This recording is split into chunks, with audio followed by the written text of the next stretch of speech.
Testing, testing.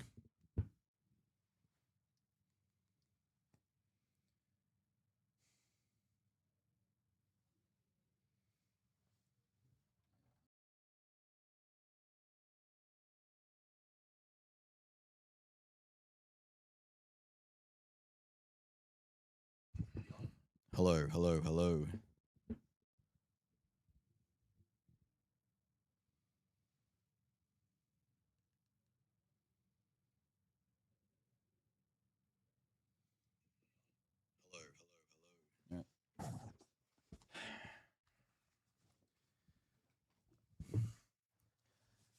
Okay, guys, we are here. It is Bridges Rowe, owner of Playlive Melbourne, one of the co-owners of Playlive Melbourne, I should say, with Nick Mooney to bring you the commentary from the mini main event day 2.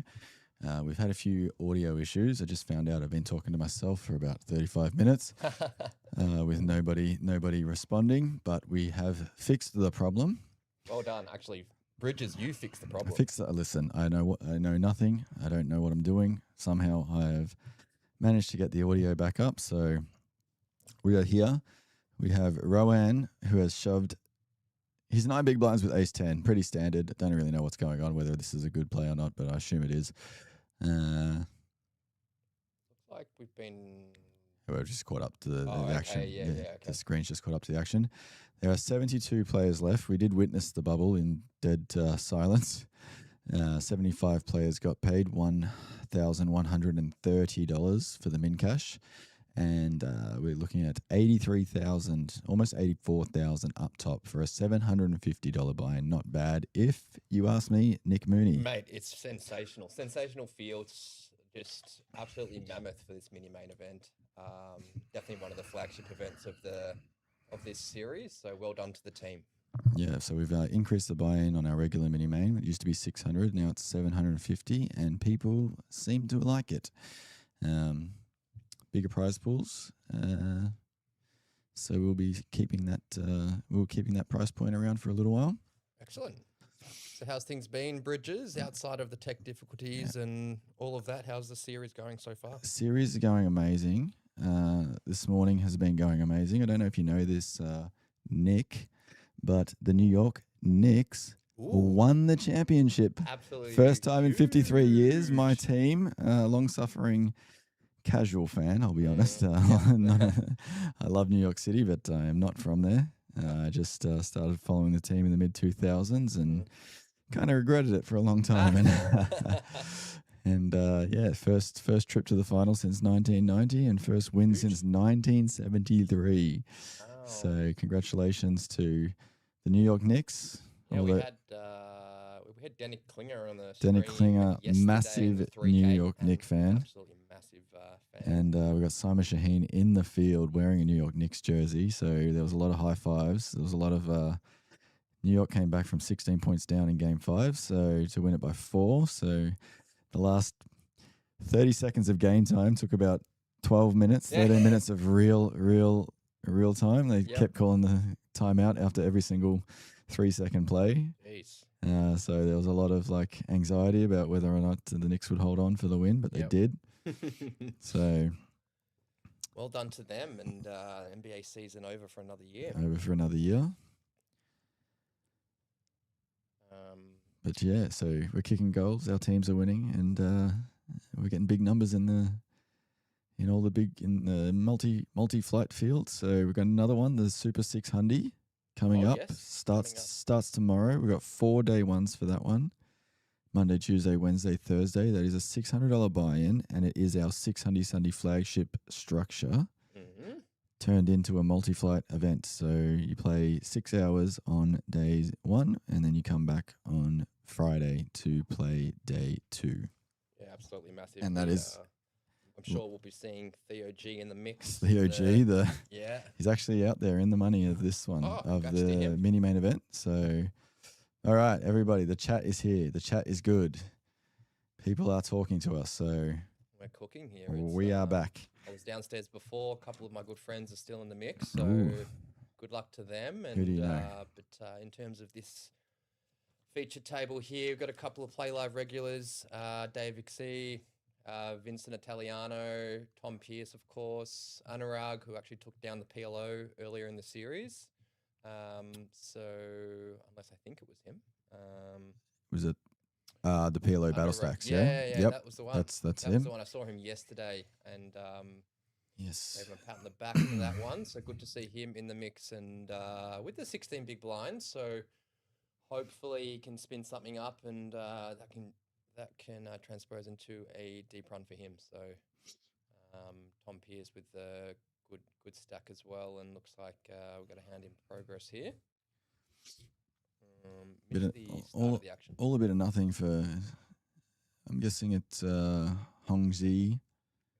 Just put in a raise +2, and we got both blinds calling with the 9-8 suited and the ace queen, which is quite interesting. To just flat in position. It looks like what +2 opened. Small Blind calls, ace queen just calls. Yeah, just calls. Interesting. While I was chatting to myself for 35 minutes, with nobody being able to hear me, nobody in the chat telling me that they can't hear me. I did run a little promo, competition. Hello. To give away a Playlive Melbourne Winter Championship hoodie. You had to tell me, and we'll do it right now. First person to tell me how many entries we got in the Playlive Melbourne Millions main event back in January. So let's do it now. First person in the chat to tell us how many entries we got in the Playlive Melbourne Millions main event. Quick little Google, quick little pop onto Hendemob. You're going to win a Winter Championship hoodie. Zip up. Yeah. Certainly a cozy hoodie to have at this time of year in Melbourne. So let us know. Have a look around. It's definitely there. I've seen the numbers. So it's gone from good to better for Thomas here with the he turns a queen. Ace queen. Started off with a better hand. So there was a float on the flop. No, he raised the flop after Hongzi was the original raiser and Hongzi came along, but boom, we have a winner. Azercraft for the win. 797 is the answer. Wow, here we go. Straight off the bat. 797. Congratulations. You are the winner of a Playlive Melbourne Winter Championship hoodie. Come on down to Playlive at 129 York Street, South Melbourne, not South Yarra. It's somebody's house. Stay away from the South Yarra. Come down to South Melbourne. Come down to Playlive. Maybe jump in the main event today. $1,500 buy-in, 100K start stacks, 40 minutes on day 1, 60 minutes on day 2, $500,000 guaranteed, but we're going to be going way past that. We've already got about 30 in the flight today, and it is only 30 minutes into day 1B. Trutzi, unfortunately, you did come second. Aaron Simera, by the way, as a craft for the win. Excellent, Aaron. Good to see you chime in. Hope you're well. Come on down, grab your medium-sized hoodie. Yep. Just find Bridges. Come down, look for you. You'll chase me. Yeah. Chase Bridges down is it's hard to find in this place sometimes. Listen, I'm usually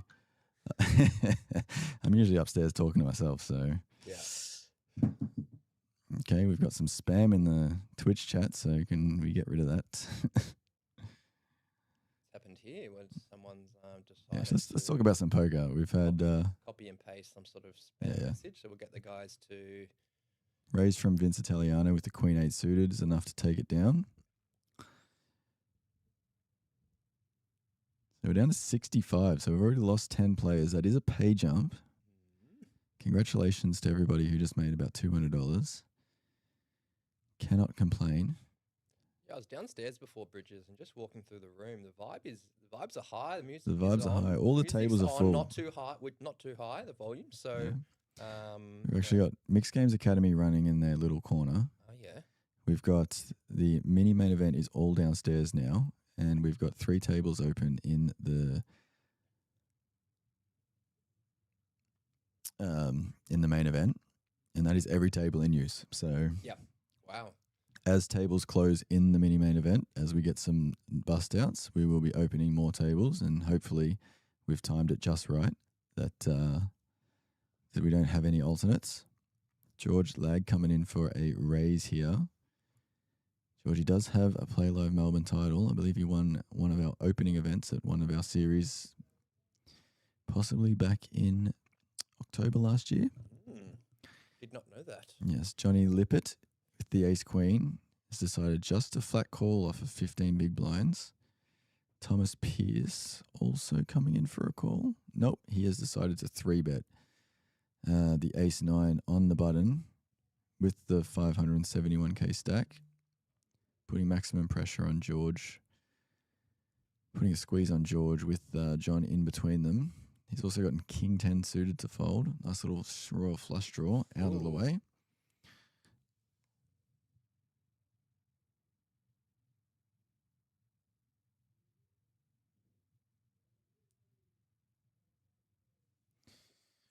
So what's Johnny Lippett going to do?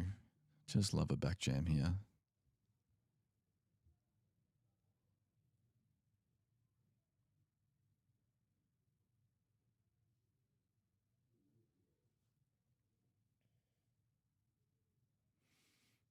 He's just called, I believe. Yeah, he's just called. I don't like this play at all. I think if you're going to flat ace queen with that stack size, you are setting up to get stacks in pre-flop. Yeah. Against anyone who chooses to 3-bet. I think this is I've not seen John in the venue before, so I don't know what his story is. Could be a lower stakes player just taking a shot at a bigger buy-in, and I think he's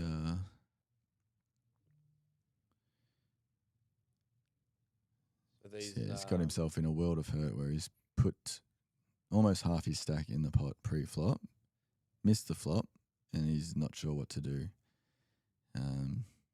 If you are a lower stakes player and you're...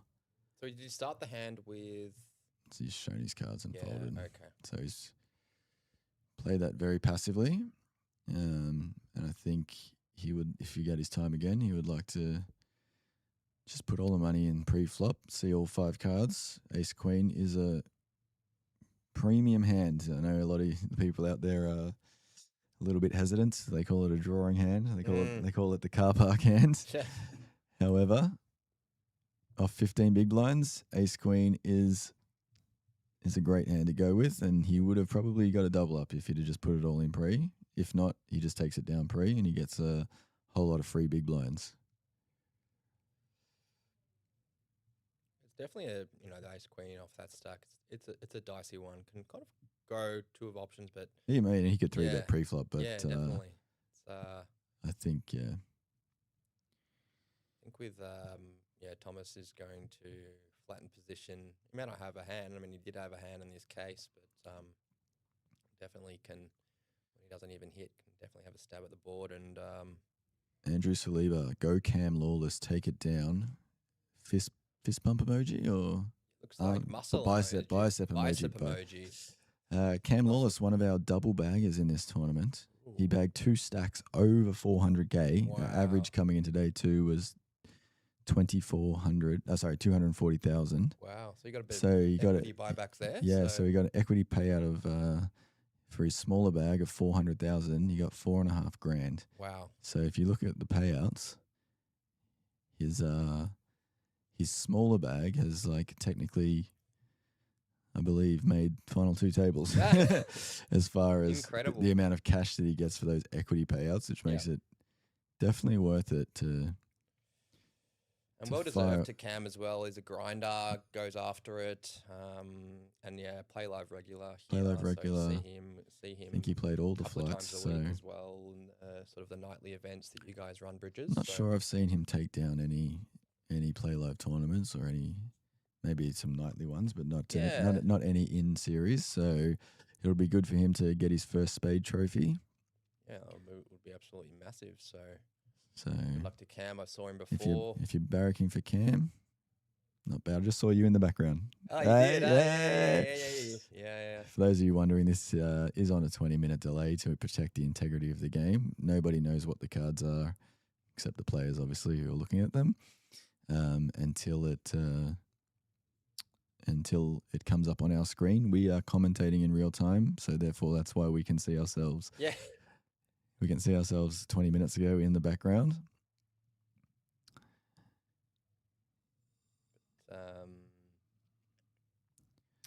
John Folds takes a sip of his complimentary Playlive coffee.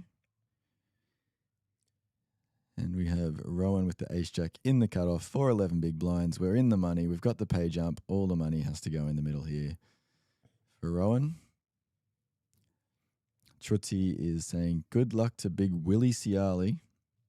Willie Ciali out in the field, another Playlive regular. Rowan has taken my advice. 20 minutes ago, he took my advice somehow. Has travelled through time, and he's going to get it through, and he's going to pick up 2.5 big blinds, which is not bad off 11 big blind stack. You take that all day long, get 2 of those in orbit, and you're just building slowly with no risk. Printing. Absolutely printing. And you are surviving as we lose players on the other tables. You get the pay jumps. That's tournament poker. Yeah, that's it. Got to try and take every spot when they come around, because you could go hours and hours of card dead, spot dead. So that's the worst when you're not actually card dead, but then you get in like spots where it's like, oh, I got the ace jack, but there's an open and a call. Yeah, and it's like kind of those marginal spots. If I put it in here and I could put it in with any 2 cards. I'm just hoping not to get a call, you know. So you got to fold the ace jack, but you're not technically card dead.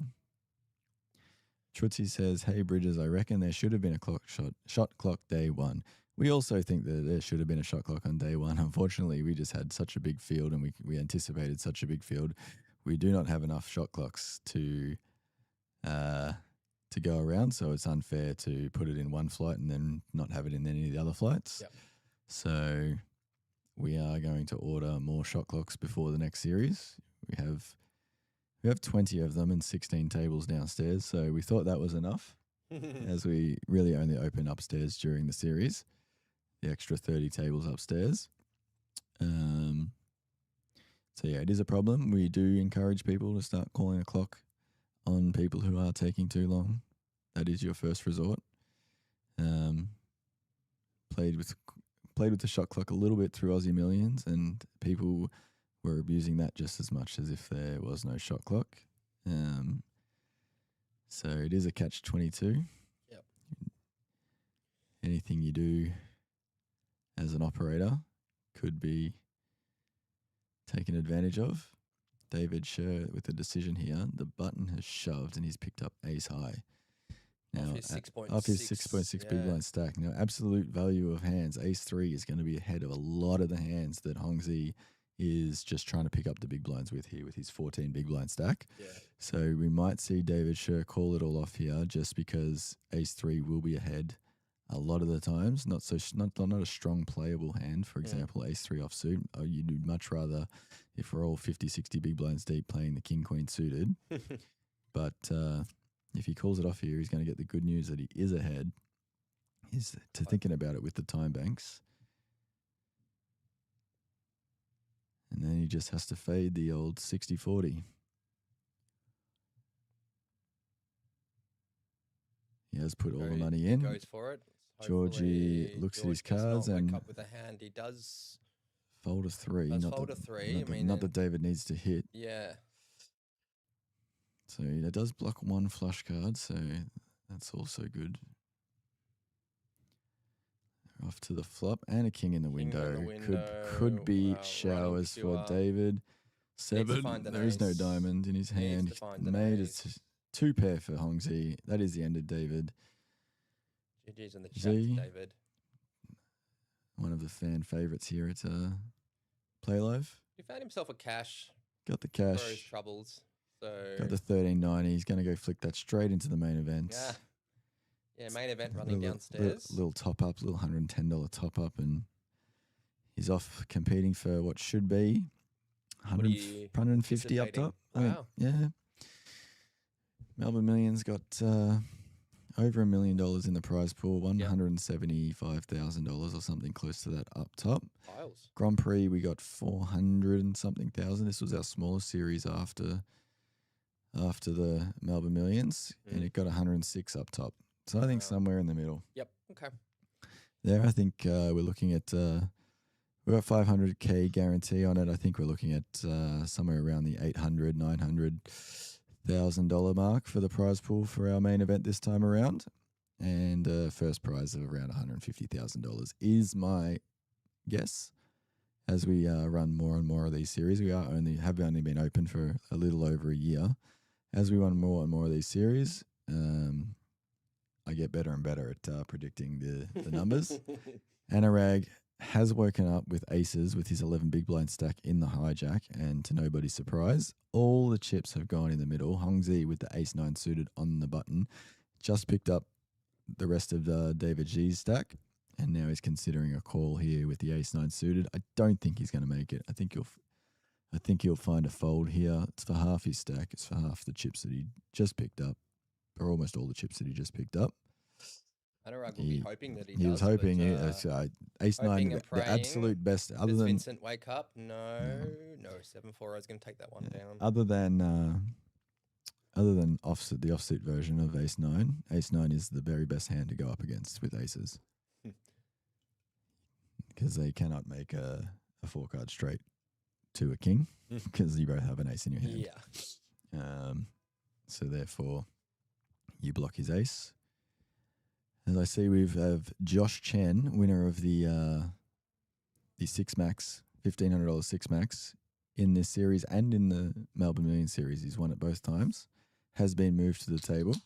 We've had a table close on one of the outer tables close. So we've picked up Josh Chen as a new player, 26 big blinds. So he was celebrating the Knicks win with me earlier downstairs. So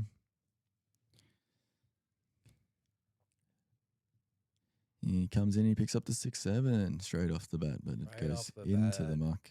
Hongzi with the king high folds. Georgie with the jack deuce. He's going to mix it up with his 35 big blind stack. Is that the chip? No, Thomas is the chip leader on this table with 48 big blinds, but Georgie on the button found a suited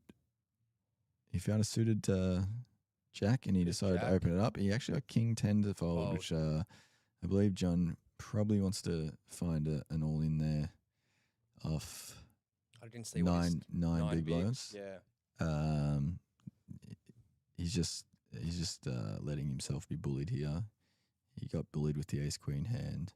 So if people are kind of... If it folds to the button, you can be pretty sure that these guys are going to have a much wider range, and a jack deuce suited is in that wider range. So I mean, if George knows that... if he knows John's folding or playing ace queen, really print those opens exactly with the suited hands and a lot of It's the great thing about this having this live stream and being able to get. Usually, when you watch poker on TV, it's the high stakes. Yeah. It's the high stakes poker. This you get to come and play some low stakes poker on the live stream. And Georgie says John plays out at WPP, low stakes pub poker. Nice player. Poker is for everybody, so we're glad to have those players moving up from the pub poker, learning the ropes out there in the suburbs, coming down to Playlive and taking a shot, making the money, making the feature table, trying to go deep on day 2. And so we had an open from Josh Chen, has the Anurag fold the pocket fours, which I really like. I don't really like to see any flats off his stack size. So all the big stacks calling with the small pairs. Wow. Thomas Pierce has just flopped the world with quad 9s. He's got the check mark already. Josh Chen with the gut shot has decided to check it. He's well aware that his actual hand is way behind the ranges that he's up against. Turn is a 7. Luckily for Josh Chen, he doesn't hit a jack. He's trying to fade a. He's trying to fade a jack, not that he knows it. Georgie's trying to fade a 5. Now we've got Josh here. Considering a bet, he might. He's seen the white flag be raised, but it's a fake white flag from Thomas Pierce. It's gone check. on the turn, so he's going to take a stab with his gut shot with his. Nice fold there by George. And Tom's going to continue the Hollywood and pretend like he's got a bit of a decision on his hand, but wonder how He's just going to flat it. Going to flat here. A jack would be disastrous. If you're Tom here, do you want to see a check to try and see if Josh is going to have a stab at it, or are you going to maybe try and extract a little bit of value with little blocker bet? Maybe what size you honestly, when you've got the board locked up like this with the quads, it's really hard to know what to do. Nobody really studies this spot, or you very rarely get yourself into this spot. You got to play thousands and thousands of hours to have this hand happen once. So it's hard to know. So you're going to want to try and get value from a king, but I think a king's probably going to bet on the river anyway. Doesn't look like Josh is going to. Josh will just give it up. Yeah. I wonder if he's going to show the. There's really nothing. Quads. There's nothing for him to try and do here. He can't really rep a 9, given that he was the pre-flop opener, and then check back the flop, and then.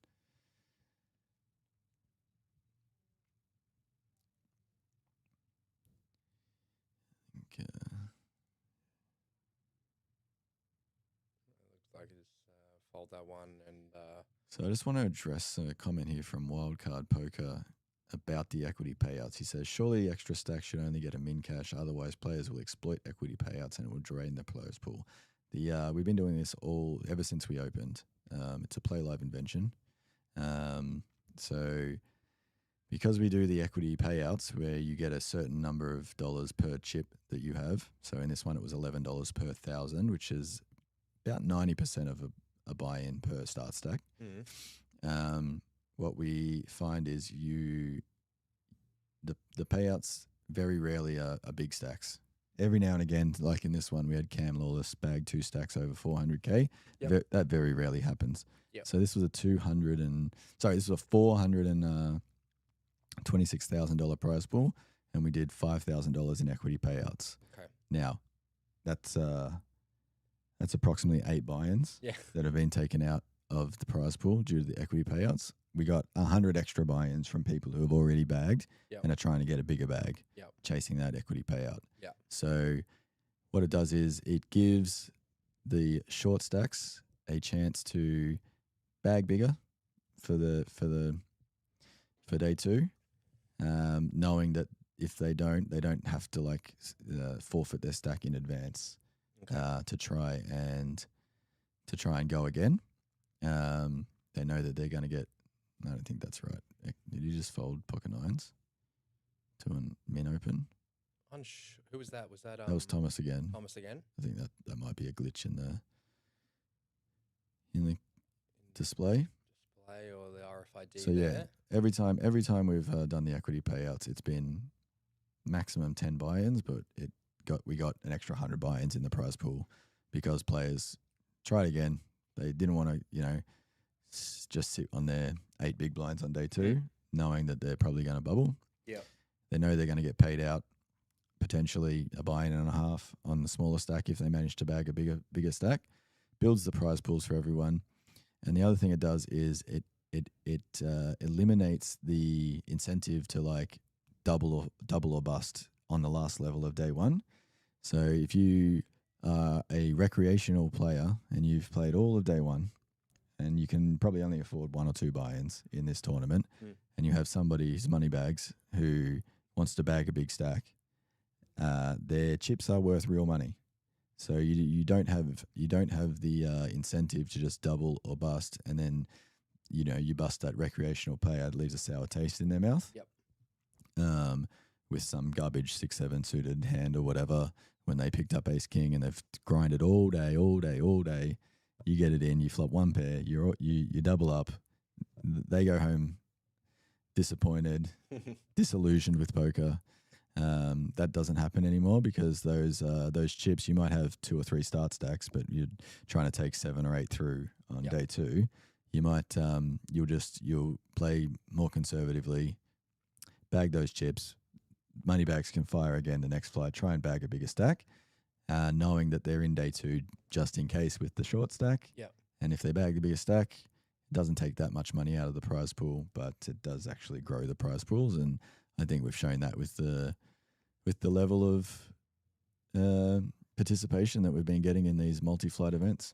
Yeah, it's definitely a great addition to Playlive, and it obviously incentivizes people to play more. I learned something today, so thanks a lot, Bridges. No problem. Back to the action. Anurag, 11 big blinds under the gun. Gets the fold. I've just had a finger pointed at me from Young. I'm getting kicked out of the booth for real? Wow. So I've been summoned. Okay. Okay, I'm getting tapped off. No, fair enough. I've been told my commentary is not up to standard. And we have young Lucas here, who is going to come in and tap me off and take over. So this commentary is going to go from analysis to vibes right now. Huge vibes. All right, so I'm just going to call this one last hand. Hongzi has raised with the ace king, and George Laggy has called with the ace 9 suited. Josh 10 in the big blind is speculating with the 9-7 suited, and this could be he's rewarded with top 2 pair against top. Bad time for George, being caught between the pre-flop raiser and the big blind, who has outflopped him in a pretty gross way. George is going to donk bet. It's not going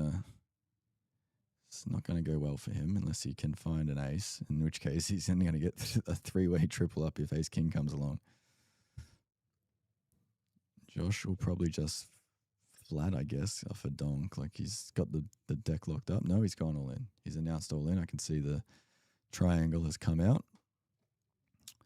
And George is going to have to pay him off now that he's bet. He's gone with it. George also has the backdoor. I think flush draw as well. So it's gonna be a tough one. Did this go check bet? Yeah, it looks like he's defended his option. The camera, the display is lagging, so I think it's gone check from the 9-7 and the ace king. George has bet. We've seen that on the screen.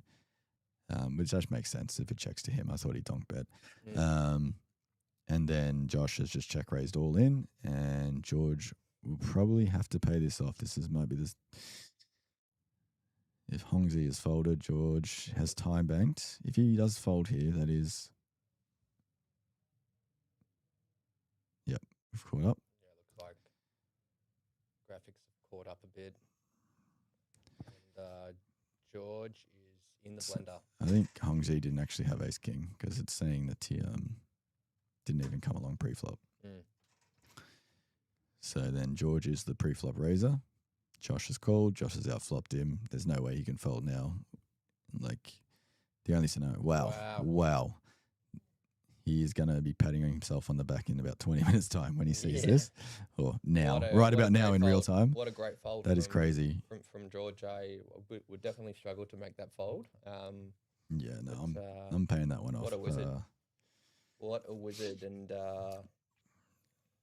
we've got Josh taking that one down and picking up a few extra big blinds. I'm going. You're going.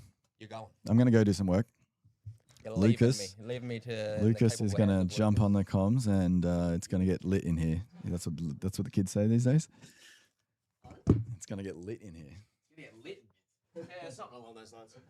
Thanks, Bridge. Always good having my spot in the booth warmed up. Let's go. What's going on, Moons? How are you, mate? Doing well, thanks, Lucas. Awesome. Chat, how are we? I'm so sorry I had to leave you there with Bridge for a little bit of time. I wasn't actually initially supposed to be commentating, but then I went downstairs, spoke to Nee. Yeah. She was like, "Do you want to do some commentary?" And I was like, Yeah, I kind of do. Cash me in. Cash me in. And then they were like, "Yeah, you're doing it with Mooney," and I was like, "Okay, well, that's just the nuts." So thanks for coming. Awesome. Moons, give me the lay of the land. Yeah, what are we working with here? Working with 70k plus in that's at least the first prize for this one. 70K? Yeah, I mean, Is this mini main event? the miniature main? Miniature main, 750 buy-in. Very nice. We've had 682 people enter this one. A couple of Very nice, mate. been Very nice number of players there. Very yeah, nice. four day one flights. So day Awesome. 1A, day 1B, C and D. I unfortunately donated 2 bullets into this one. Donated? Donated. Yeah. How kind of you, honestly. Oh, extremely kind of me. Yeah. Ran pretty bad. Had some tough tables as well. I actually so- think I dealt to you maybe once or twice. Yeah, eh? maybe once or twice. Yeah, my bad. Sorry. No, it's all right. mate. You know what? It's all good. Hey, man, it's just experience. You do a great job downstairs, and I do my best. I do my best.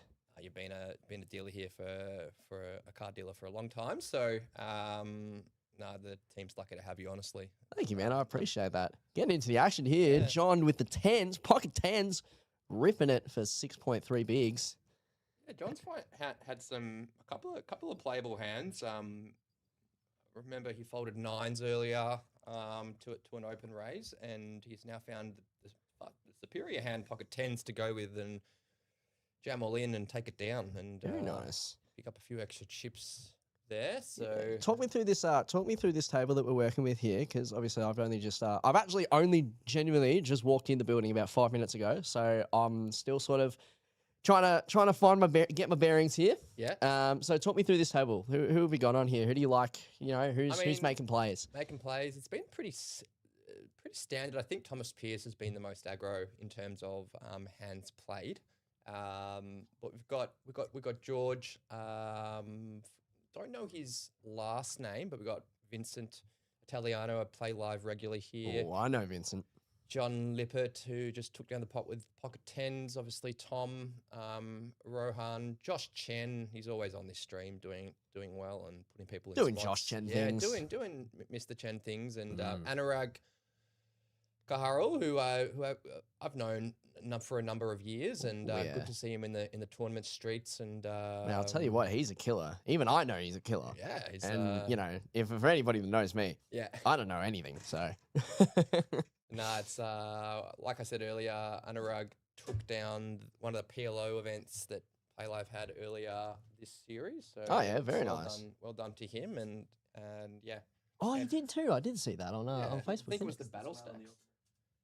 Oh. Sixth in the opener as well. Oh wow, we've just got Guy Oh, wow. Greenstein as well. Just joined us here in the room here, and just giving us a little bit of extra knowledge about Anurag's deep run in the opener. So Came sixth. wowee. Absolutely killing it, picking up those player of the series tournament points. I think only behind Itsuki right now. Only behind who, sorry? Itsuki. Wow. Itsuki. Yeah, Itsuki took down the 3K last night. Which one was it? Was that the- earlier this morning, actually. And Is that he the took mammoth? down The other one the other day. Yeah, the 5K. Oh, you're kidding. He's come first in two. In Yeah. the 5K and the 3K. 5K. In the 3K. 5K and And the the 3K. Yeah. Talk about a killer, ladies and gentlemen. Oh, my days. Chat, can we get some W's in the chat for, what was his name again? Itsuki. Itsuki. Can we get some W's in the chat for Itsuki? Even just one. I'll take Just one. Just one W. If there's no W's, then I'll jump in. Yeah, I'll Yeah. just open it on my phone real quick and just spam the W's. But yeah, very Got George nice. here with the looks like the action's just folded around to him in the small blind off 25 bigs. What do you want to see here? Well, the action's already happened, so let's see what he comes with. Takes sort of the 2.5x open with the queens into quite a capable player. I mean, into a capable player's big blind, you can kind of mix some nutted hands, with a little bit of limps as well. So to try and deceive, especially if you know the player in the big blind is going to play back, but sort of as played. Takes the 2.5 option, gets called by Vincent, and Ooh, interesting flop here. An interesting flop here with Vincent popping top pair. Gonna Ah, see, two pair. gonna see a lot of leads here, just like continuation bets, and most likely just some calls from Vincent, I'd imagine. But what do I know? I'm just a dealer. And a great dealer at that, Mr. Lucas. You flatter me so- too much, Mooney. Lies. Lies. Wildcard poker. Yeah, GG. Well played. Nice hand. GGs. So George, just a pretty standard continuation bet. Oi, Wow, hello. an absolute disaster hand. Sorry, card to come on this turn. So that's going to see. So now George is narrowing Vincent's defend range here and types of hands he would call on the flop. See how Vincent approaches this. Just gets absolutely rewarded for the king 6 off. He's facing 100k here. And he just really like the calls. call. Yeah. Really like the call. And the 9 of diamonds. That's an action killer. Now 7-8. No, Yeah, 7-8 just got 7-8. there. Yeah. That's like the hand that could be calling you that's not already winning. Yeah. Other than that, you're just losing every hand with the queens. Wow. I would not be betting here. Yeah, it's interesting. Size. He goes for what, 1/6 pot.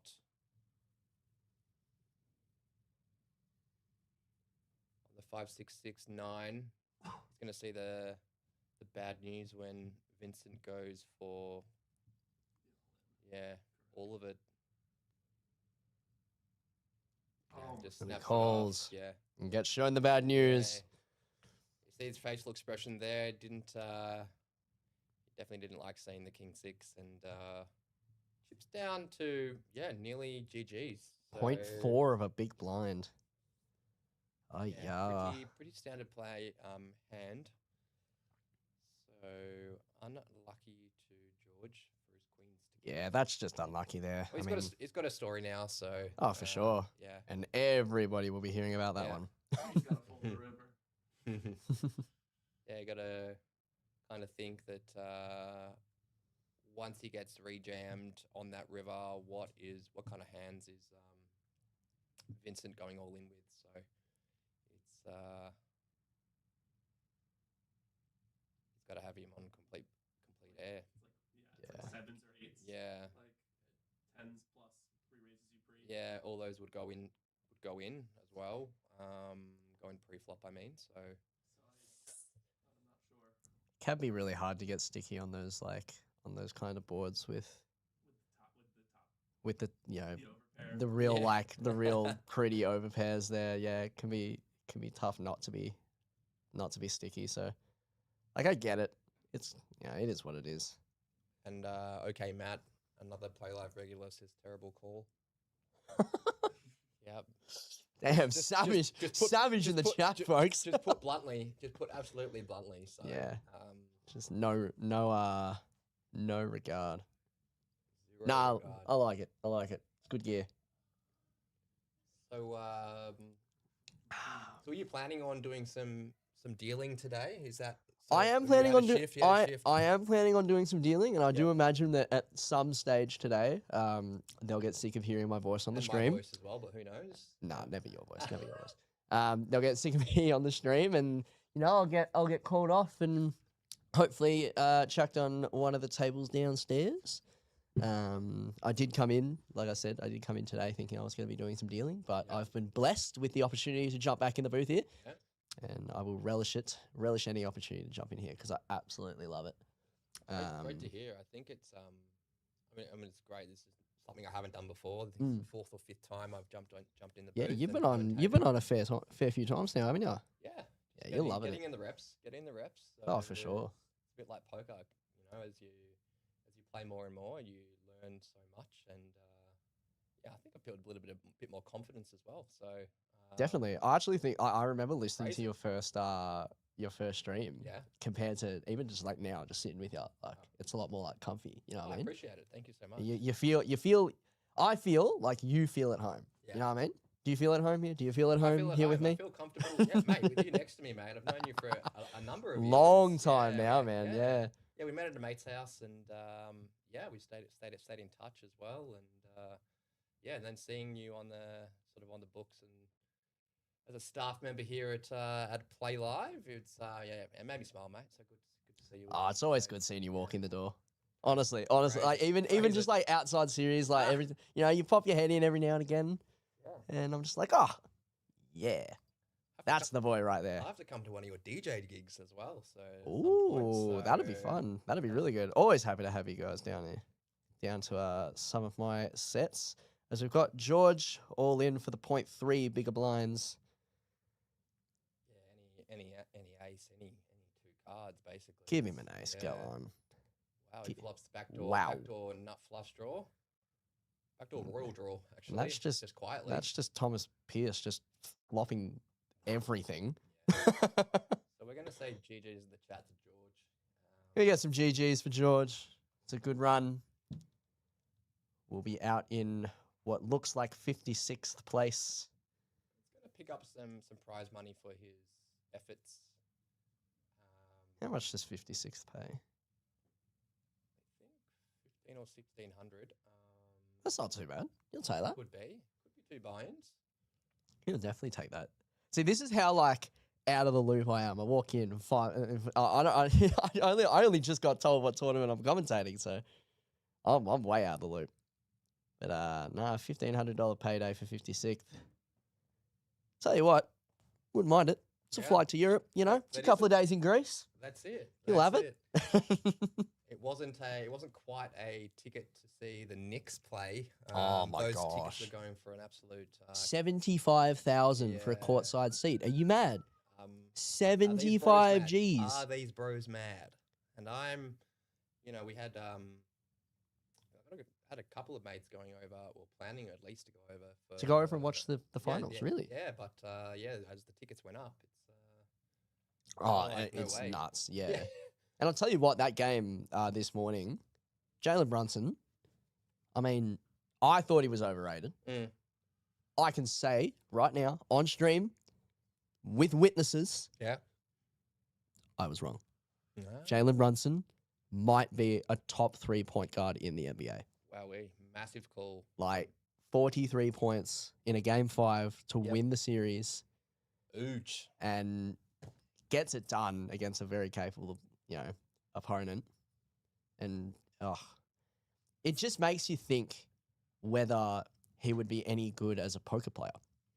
Interesting one. I know Mm. there's a lot of NBA players out there that do play the great 2-card game. Maybe even some 4-card. Yeah. You reckon he'd be a PLO player? Oof. You reckon he'd be a mixed game player? No, I wasn't. I didn't actually watch the NBA game. I had a bit of a lie-in. Yeah, I was fair. commentating a bit last night, and got home kind of relaxed. Mm. Watched a movie. And Oh, then, nice. Yeah, Love that. Had a nice lie-in, and then had to run over to the parents' house and ran a few errands before coming down here. So Nice and chill. yeah, nice and chill Sunday, and now into the booth and commentating this 750. Very nice. Yeah, we got Azicraft for the win in the Twitch chat. F the NBA. How about Let's go. the Socceroos? Oh yeah. Finally, after 110 years, getting revenge for Gallipoli and absolutely putting the Turks to the sword. 2-0. What a win. They were paying $5.20. And that is a nice $500 payday for yours truly, because big ups the green and gold. We Huge. absolutely put them down. 2-0 versus Turkey. And Turkey are they have some ballers on that team, man. Artie Gula, Are they out no, now? They're still in the group- they're not they're out. still in the Yeah, group so it's still stage. group stage. Okay, But yeah. I mean, it was That was my poll. right. Yeah. Yeah. I mean, I'll tell you what. The Oz versus US game that's going to be. I think it's the next one up. Is going to be. Let's just say it's going to feed families, right? It's going to feed families. And I'm sorry, guy. I know, you're American and everything, and, you're sitting over there, hopefully not near anything sharp. But Australia is going to demolish them. Yeah, we And got when they USA. do, I will let you know about it. I'll need to be told. I looked at the schedule actually. We got a USA versus Australia Saturday morning our time. I think 5 a.m. I believe. We will be there. Oh yes. Oh, yeah. As we see John Lippert here, back to the action, all in with the King Jack for 4.1 bigger blinds. Gets called. Gets called by the for Jack 9. Jack 9 absolutely Dominated. needs to fade the 9 or the running diamonds. 9. 2, 3, 10 on the It's time flop. 4. 9. No, the Jack. There you got there, Phil. Wow. Well done to John. He picks up a much needed pot. King Jack takes it down there with the King kicker. I would love one.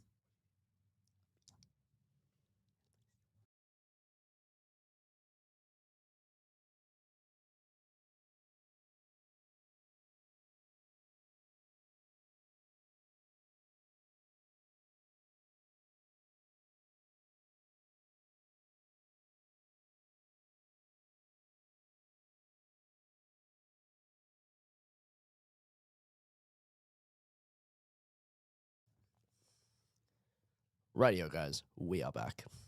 We are so back. And We are so back. We've had Vincent here with an actual massive stack deep in this mini main. 40 big blinds fighting the ace queen with the ace of hearts. Thanks for coming.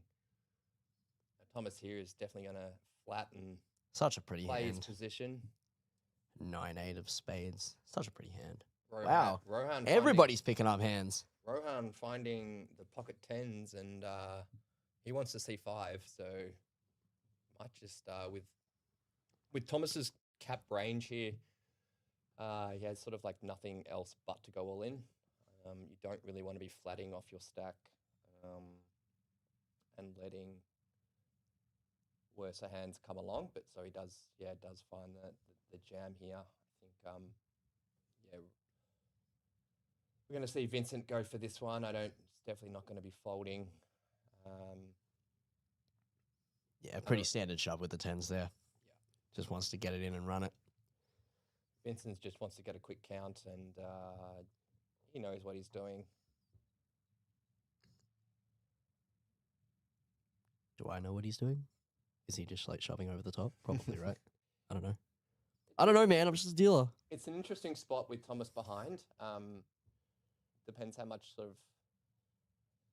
Like he's just ahead of so much, right? When Thomas just flats?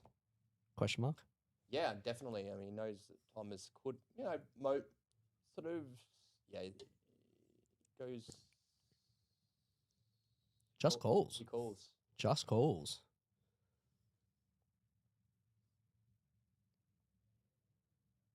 Analysis? Yeah, Question mark? I mean, look, I think once Vincent calls there, he puts I guess Thomas puts Vincent on a bit of a nutted range. Calling He as finds opposed the to fold, he finds- calling as opposed to just like jamming it in there, like Wow, Thomas would have actually found quads again. wow. He would have found Oh quads my again. days. How many quads do you want to find? Absolutely massive. Give Thomas back his cards one time. Because Just I can one- guarantee you that's what he wants. Yeah. He wants his cards back right now. One time, please. One time. Oh my days. Yeah, when Vincent just flats there, Yeah. what is he like? What's the go with just flatting? Like, I mean, maybe this just shows my lack of knowledge when it comes to tournament play and tournament strategy. But when he So, just flats with the player behind, Yeah. relatively similar stacks, yeah. I would be thinking that you'd just want to sort of get it in there and run it against Well, it the depends. majority of He's playing pretty- Thomas's range that you're just like beating, basically. Yeah, I mean, Thomas is probably. I guess the reason. I mean, I'm not Vincent, and I don't know how many hands he's played with Thomas. I mean, sort of to deny equity, I think you could. There's merit to definitely going all in and trying to, isolate Thomas there, but sort of he may not want to put that many big blinds in the pot to risk just in case Thomas is Trapping with a big hand. trapping with a massive hand. So Yeah, I guess that makes sense. And then obviously, yeah, if that means that Thomas comes along, see a flop, I think he'd if rather it's a favorable flop, and just keep, continue on there. Makes sense. Makes sense. Yeah, and then as I said earlier, yeah, sort of Thomas sort of with that flat from Vincent, it's bit shows strength as well. So he could also flat aces there, good flat kings to incentivize Tom to come along. True. So Yeah, he could be trapping with the absolute top of his range there. Yep. Absolutely. So Vincent picks up another pot there. And he will chip up a wee bit. Thomas Pierce now chip leading. Or was he always chip leading? Yeah, him and Vincent have been Back and sort of forth a little back and bit. forth. Yeah. Yeah, because who came into the start of this with the chip lead? At least on this table. Do you remember? I believe it was Tom. It was Tom. Yeah, I believe it was. Yeah, I think it was Tom when I walked in as well. So, But if I'm wrong, chat, let me know. sitting very comfortably on 39 bigger blinds. Yeah. Absolutely loving life. So Vincent's sort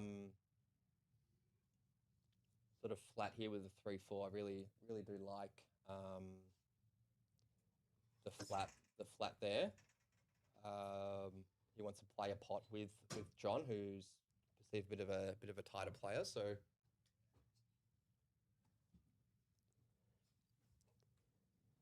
oh, beautiful! I have just been delivered some water, much needed. I've just been delivered a beverage, so a cold one at that. So Oh, love a cold beverage. happy days. A beverage of the cold variety. You wouldn't read about it here at Play Live. Absolutely love it. Josh Chen here, +1, pocket twos. Really With likes the the fold. With the Ducks.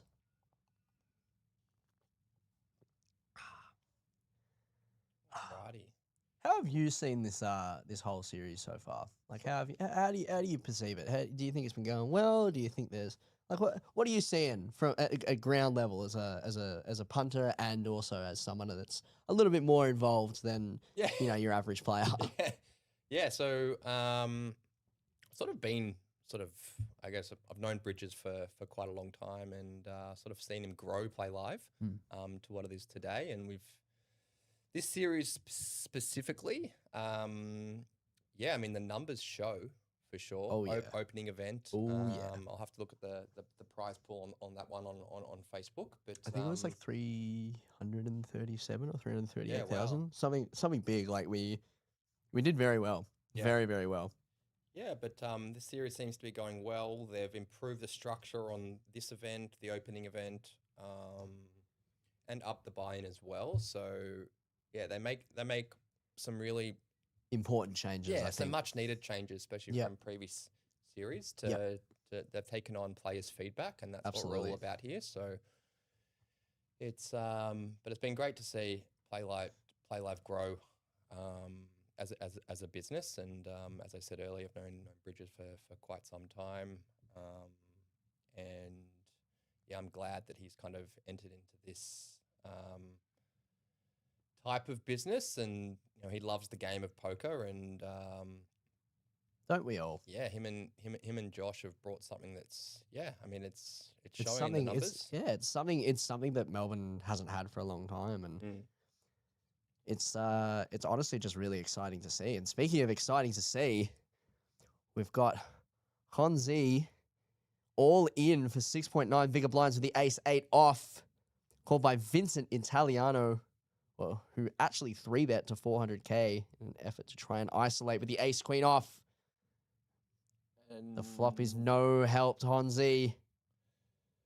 And we will say GG to Honzi Lee, who is out of the mini main. Well done. With the ace-8 cracked by Vincent Italiano with the ace-queen off. GG's in the chat, folks. He will collect a pretty nice payday, which is yet to be determined because I don't know what the payout structure is. But we will get there. We can imagine it's whatever it is. It's, it's money in the bank. Let's put it that way. It's money back into the bankroll. That's it. But everyone going for that top prize, 83,000, as you saw it just roll over on the screen there. Everyone's always going for that big one. Everyone always dreaming about winning a tournament of this magnitude. You played many tournaments in your time? Oh Lucas? look, I've given it a go here and there. My expertise, if you can even call it that, maybe just pertise, not even expert. It has always been cash games. Yep. I love my cash games. Yep. But I've dabbled in the tournaments here and there. Yep. Never done very well, Mm. as those of you who know me can probably imagine.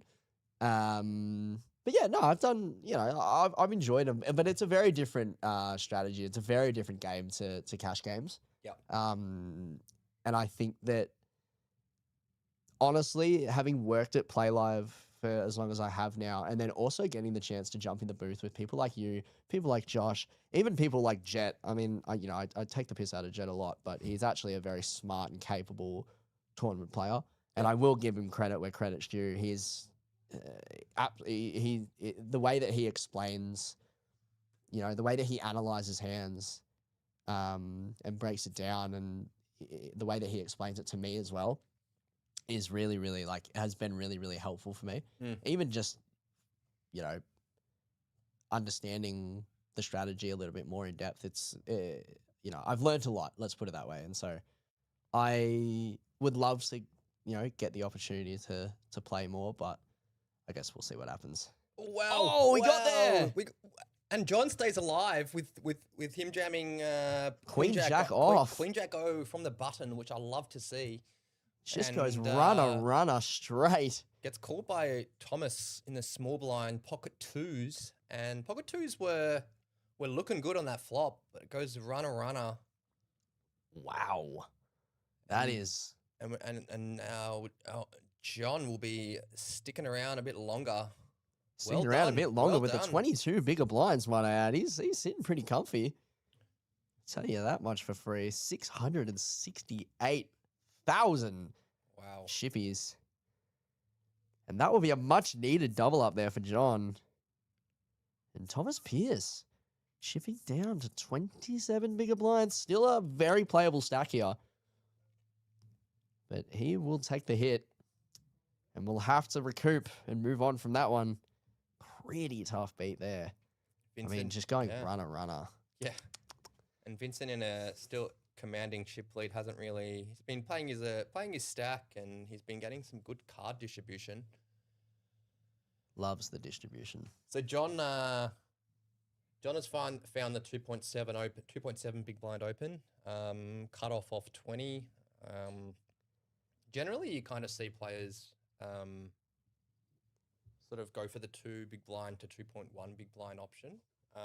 Yeah, this feels like a little bit on the larger side with the King 10 suited. I mean, in the long run, it can cost you a lot of chips, especially if you open, say, that hand 10 times in a row and you get jammed on every time and you're folding every time. You're actually just burning extra chips. That's 0.7 of a big blind every time. That adds up very quick. Yeah, very, very quick. So,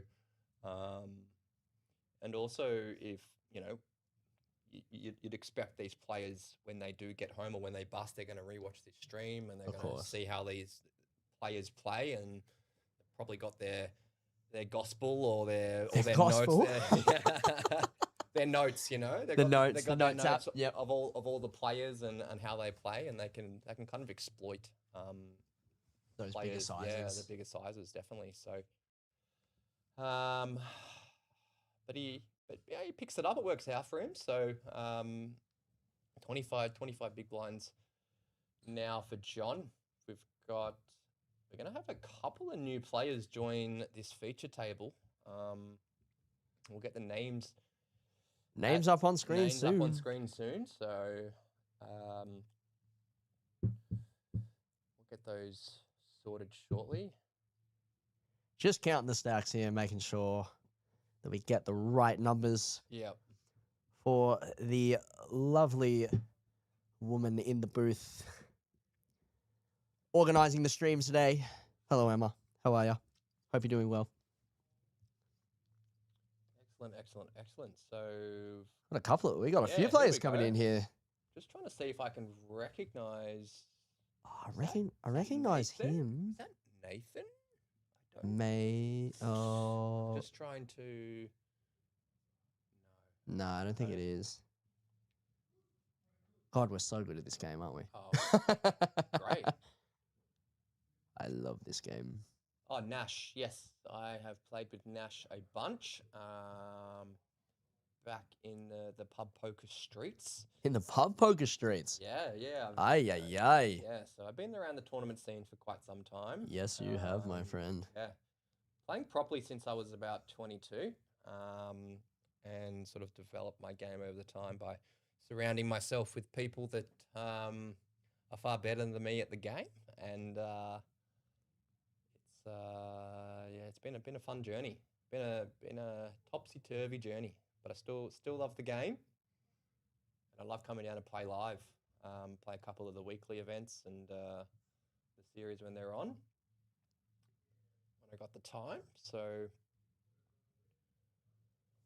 we've had a pretty standard raise from Vincent. He wants to try and put pressure on stacks, so he opens quite a nice hand with his stack size, and Rohan does 3-bet the pocket tens, and looks like Vincent's going to let this one go.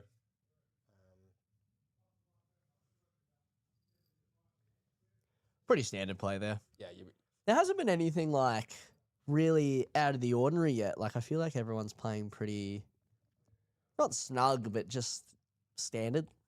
Like no one's really getting out of line. No one's doing anything flash. Feels like a very tame, very tame sort of feature table here. Yeah, so far let's We need what we need? We need what do we need? Lucas, tell me what we need. We need to inject a bit of like Cam Lawless in here or someone there. Like get Frenchie on this table. Just like spice it. Where's Theo? Yeah. Like get Theo in there. Yeah. Let's inject something. Like Yeah. something crazy, something out of the ordinary.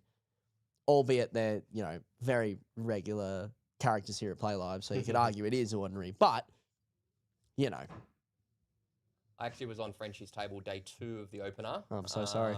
Yeah, I know I was. I had to put my headphones on at one point, but he's very nice, very nice guy. He was raising a no look at times, and and then we were on the feature table as well. So I saw you on the feature table. I remember that. Made a bit of a A stream feature. Yeah, Love that. it's an entertaining. Sadly, I couldn't have a deep run, but had a cash for my troubles. Very nice. Never be mad with a cash. No, not at all. Got Never grateful as. So, all right. So we've got a couple of new faces here. Just don't know if that. Just waiting on the names to be added. Yeah, Anurag here folds around to his Anurag in this. Is that big blind or I don't know. That button is. Just waiting on the graphics to be updated here. But while we are, we'll do our best to follow the action. Oh, looks like we might have an all-in and a call here. It is. It does look like an all-in and a call. Just waiting on these graphics. We've got. Oh no. It's- All right. So we're just still catching up here. We might. Anurag's gone all. Looks like it's King 10 off and Ace 4 of Hearts. And Anurag's going to take this one down. With a King 10 off. Fading. Flopping a king. Fading the heart draw on the turn. Oh, yeah. And adding a much needed double up. Massive With injection of stack and- chips there for sure. Now he's on the button. He's got a couple more hands before he's in the big blind again. So he can kind of wait for his spot and hopefully take some chips down and increase his stack size. So let's see how that one goes for him. But Vincent losing a small one, only three big blinds, barely a dent to his stack. So Barely a dent. barely. Sitting there we- very comfortably. Then we had Thomas and Nash join the table. So good luck to those players. And Alan Dang. There we go. There we go. The updated graphics here.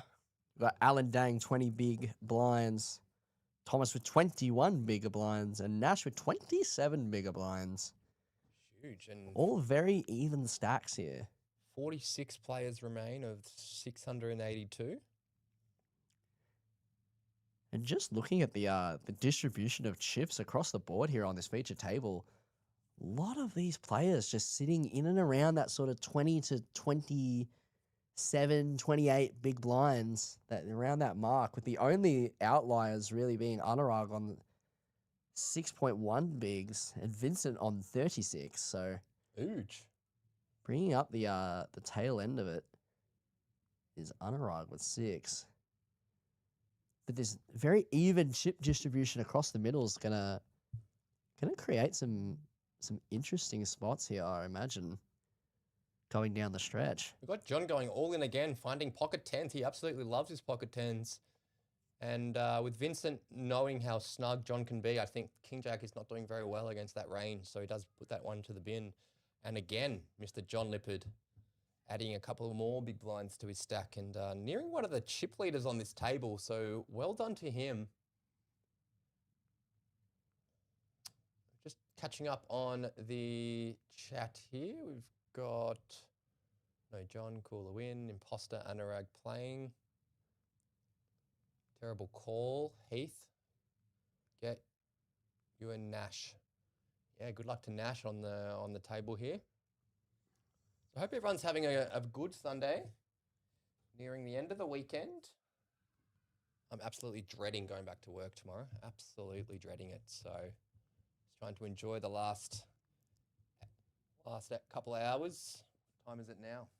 It's 5:45 5:45 p.m. Yeah, I can't say I share the sentiment. Moons. What's on for your week? What's on for my week? Well, if you have to ask. I'm working practically every day here at Playlive. Yep. Because I love it so much. Love working here. It's a very, very, very, very nice place to work. Great to hear that. So yeah, I'm doing most of the evenings, leaving my Yes. days open. Yeah. Because I have a very, very exciting weekend ahead. I'm playing the biggest set of my career to date. I'm playing Eat the Beat. Eat the Beat's brand new venue. I'm playing on the main stage, 2:30 to 3:30 a.m. on Saturday night. And I'll tell you what, I am playing right before a pretty well-known character here in the Melbourne music industry. His name's Colin Henners. Okay. Absolute killer of a hardstyle industrial hard techno artist. So I'll be playing before him, but this set, it means a lot to me, right? Awesome. You know, I've been DJing for just a touch over a year now, so I started my music career at Eat the Beat back at their old venue, back at their old home, and you know, got my first opportunity there, and then to get my first opportunity on a main stage, making my first ever main stage debut at Eat the Beat. It's a nice full circle moment. So I'm gonna have a lot of friends down for that one, and you can rest assured that will be a very a big statement set for me for sure. Whereabouts is the new venue? The new venue, it's just off. I think it's on Lonsdale Street, in the city, just near Southern Cross. Okay. But I mean, it's a killer venue, like an absolutely amazing venue. So that will be what I'll be doing on Saturday night, and that's what I'll be gearing up for. So I'll be practicing. I'll be working real hard. I'll be doing everything I can to make sure that this set is as good as it can be. So Awesome. that will be what I'll be doing. Thanks for sharing that, and good luck. Thank you. I appreciate it.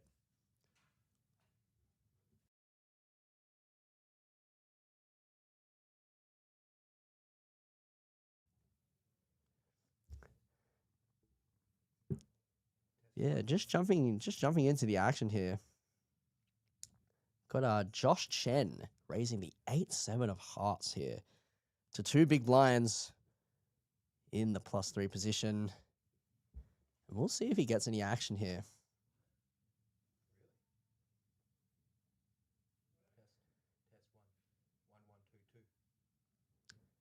And it just looks like we're having a little bit of trouble here with my commentator's microphone. And we'll just be working to see if we can sort that out really quickly. But while we do, does look like Josh did get a call from Vincent in the big blind with Jack 7 off. Flop ace 4 deuce rainbow. No help to either player really. Josh with the backdoor heart draw, but not much else going here. And we're going to see a c-bet. We're going to see a c-bet here from Josh and a quick fold from Vincent as Josh takes down the pot. And just again, looking at the chip distribution here.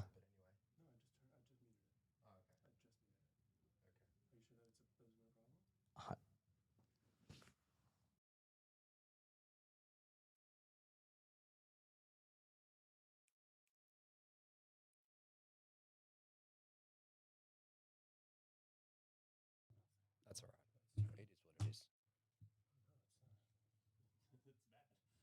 It's bad for me. Test 1, 2, 2. Oh gosh. Anyway. Hey, would you look at that? It looks like our technical issues with Mooney's mic has now been resolved. Happy days. And he's back with us. You're back. Good to have you back. I was lonely. Surprised. I mean, if we are having tech difficulties, or if Lucas is asking questions and you're not hearing anything, let us know. We appreciate any kind of feedback on audio quality and all that. So Or don't and make us don't. look like fools. yeah, nah, it's okay. All good. All good. Everything's fine here. We've got Josh Chen here with a very pretty playable hand. Queen Jack of Diamonds raising it up to 2 bigger blinds. Nash on the button with ace 10. We'll definitely be seeing some action here. It's a matter of what he wants to do. Looks like he's just going to call. I think Vincent's going to be in this one. And John calling out of the big blind. Queen 6 off. And flopping a 6 here. Nash flopping top pair with the ace. And Josh Chen drawing to He's the got- straight he's got and the a ball. backdoor diamond draw. Backdoor diamond draw, backdoor royal flush draw as well. So It's got a lot going for everybody here. Everybody got a little piece of it. I don't think Nash is going to be going anywhere. Definitely not. Nash holding the 10 of spades, blocking Josh Chen's straight. Of course, Josh Chen. Long this one over, but I think you might just take the passive option and find a call. It'll be interesting to see how we've got John here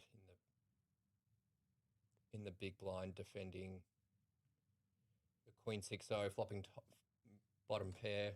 Not much going for him, so he puts that one into the bin. Let's see what Josh Chen decides to do here. Be very interesting. Off this 16 big blind stack. Sort of in that middling range.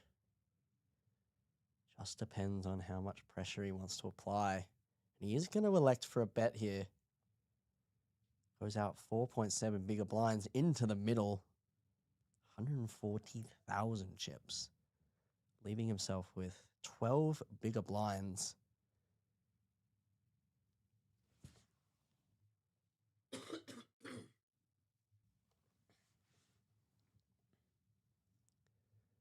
And Nash not buying this one. Does not believe him. So now if you're Josh, you got to sort of narrow Nash's range here.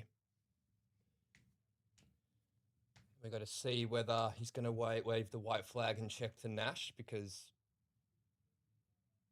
he does check. He does make the check. And I don't think Nash. Does Nash ever bet this? Probably not really. I think given the action, I think he's happy to take this one to showdown. Yeah. And, There's the check. it's gonna And be- Nash with the check mark will pick up the pot, 355,000 chippies heading Nash's way, and he chips up to what looks like 36 bigger blinds and will take the chip lead of the feature table away from what has been both Vincent and Thomas's place for pretty much this entire feature table. A very interesting pickup of chips here. Looks like we've got a bit of a break happening. 15 minutes. So they're going to have a much needed break. Looks like they're going to be, not sure whether they're going to be changing this feature table over. But look, yeah, it looks like it will be changed over. And stop guessing and start studying like a professional. Welcome to the Vault at Octopi Poker. The Vault offers powerful study tools and data drawn from real tournaments. We've cataloged the action from the highest stakes arenas, including Triton, the WSOP, and Playlive. This isn't just a library of random solves. It's a curated archive of the most pivotal hands played at the world's most prestigious final tables. These are the hands that define careers. For these hands, we've provided comprehensive pre-flop and post-flop simulations. You can see exactly how the world's best navigated these high-pressure spots. Compare the actual play against the theoretical GTO baseline. Analyze the frequencies, the sizing, and the EV of every action taken under the brightest lights. Studying the Vault allows you to move beyond abstract theory and see how poker is actually won at the highest level. Boost your edge by studying reality, not just theory. Sign up today at octopipoker.ai. I'll see you inside.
And welcome back, everyone, to the Winter Championship, Day 2 of the mini main event.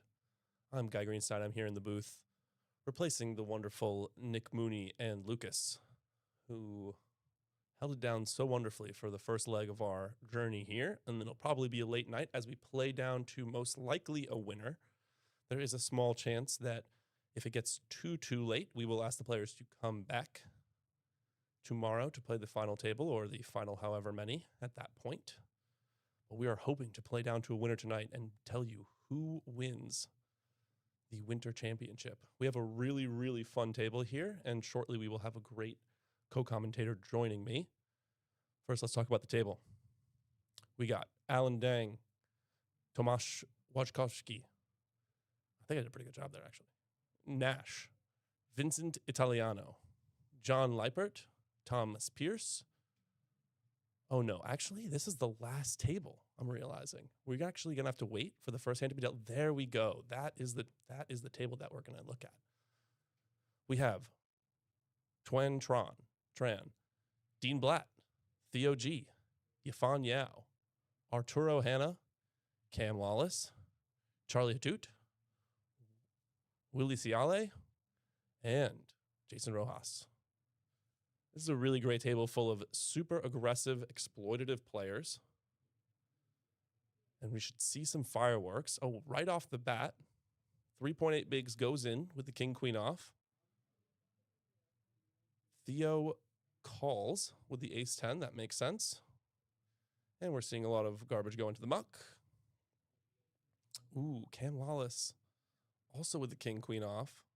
Is he going to choose to call here or maybe put some pressure on Theo with an all-in of his own?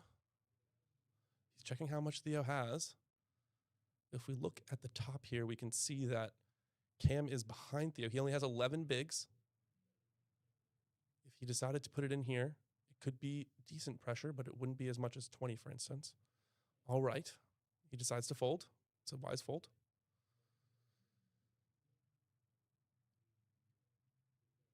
Charlie throws a 10-8 in the bin. We did not get Will's hand here. Oh, and here we have joining us in the booth, Amin Riazadi. Let's go. I'm really excited to have Amin here as he sets up. I'll talk a little bit about him. Grab those headphones right there. Take a seat. I'll turn on your mic. We have, like I was saying, we have a super exploitative, aggressive table here. A lot of players that are trying to get in the mix. And I'm really excited to have Amin here because, in my opinion, he's one of the best aggressive, exploitative players in Australia. He can maybe shed some light on when these players are maybe getting out of line or what he would like them to see from them. So super excited to have him in the booth here as he gets set up. Okay, we're going to a flop. It was an all-in and a call. And it looks like Jason Rojas also elected to call with a mystery hand. If Theo putting in a bet with his ace and Jason instantly folding. And we're off to the races with king, queen versus ace 10 on an ace high board.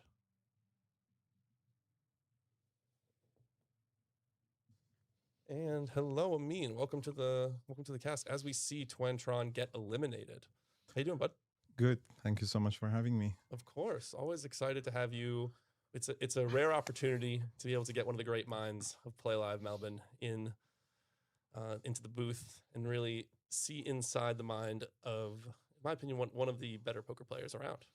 Oh, I appreciate it. Yeah, Thank you. Of course. So what do you think of this table? I mean, like it's really a cast of Playlive regulars here.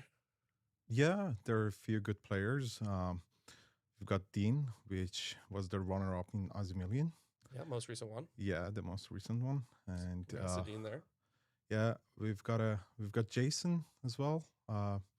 Jason plays solid, good poker most of the times, and depending on how he feels about the table, he might go a bit on a more aggro side sometimes, but usually he plays very solid, very balanced. And we've got Will Ciale as well, which I'm excited to see and kind of analyze his plays as well. We'll see how it goes. We've got Cam as well. Yeah, one of the more fun players here at Playlive. Of course, yeah. Picks up the king jack and the hijack. Yeah, with 11 bigs. And with a hand like king jack, do you like to see just an all in here, or are you trying to raise fold, or? Honestly, the first thing I would consider is just like the type of table that I'm playing at. Like if I feel this table is like too aggro and I don't get a lot of like open through, I might just like commit about like 40-50% of my stack with the king jack out here off of like hijack off of 11. Otherwise, as you can see, like he's not getting like pushed around as much, so it's just like it's fine to open and then to have it as an open fold. Dean is going to defend off of big blind. Queen 10 suited. Okay. Ooh, queen high flop. Yeah, it's a pretty good flop for Dean. He's gonna love seeing that. That's a pretty easy defend here as well. See, this is one of the reasons why you might just want to shove, but you were ahead of the hand pre, so you don't mind a call. Yeah, he goes 1.6, which is fine. A lot of times big blind is gonna like defend really wide, so your king high might be good here. You've got king of spade in your hand. I wouldn't have mind to see a check behind from Cam, but either way is fine. Wow. Oh, it's a bit of a trap card for Cam here. It's an action turn. A player like Cam, I might see him just going all in here, but we would see a call in that instance. Yeah, what he can do, like he can do a mix, depending on what he thinks. I like his check actually. Okay, oh, he got there. What a good there. Oh my god. What a good river. He turned the combo draw and got but there. It's kind of an action killer for him. It's just solely because they're like 2-8 on the board.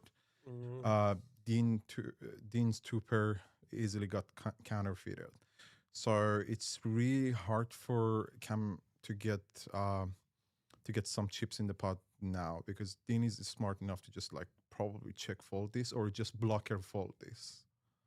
Yeah, he goes for blocker, doesn't he? Let's see the size. Yeah. Yeah, so really he went for like 1 point buy. Yeah, which is a pretty good bet. You don't wanna just like check here and get bluff off of your equity as much either. It's a good blocker that he put.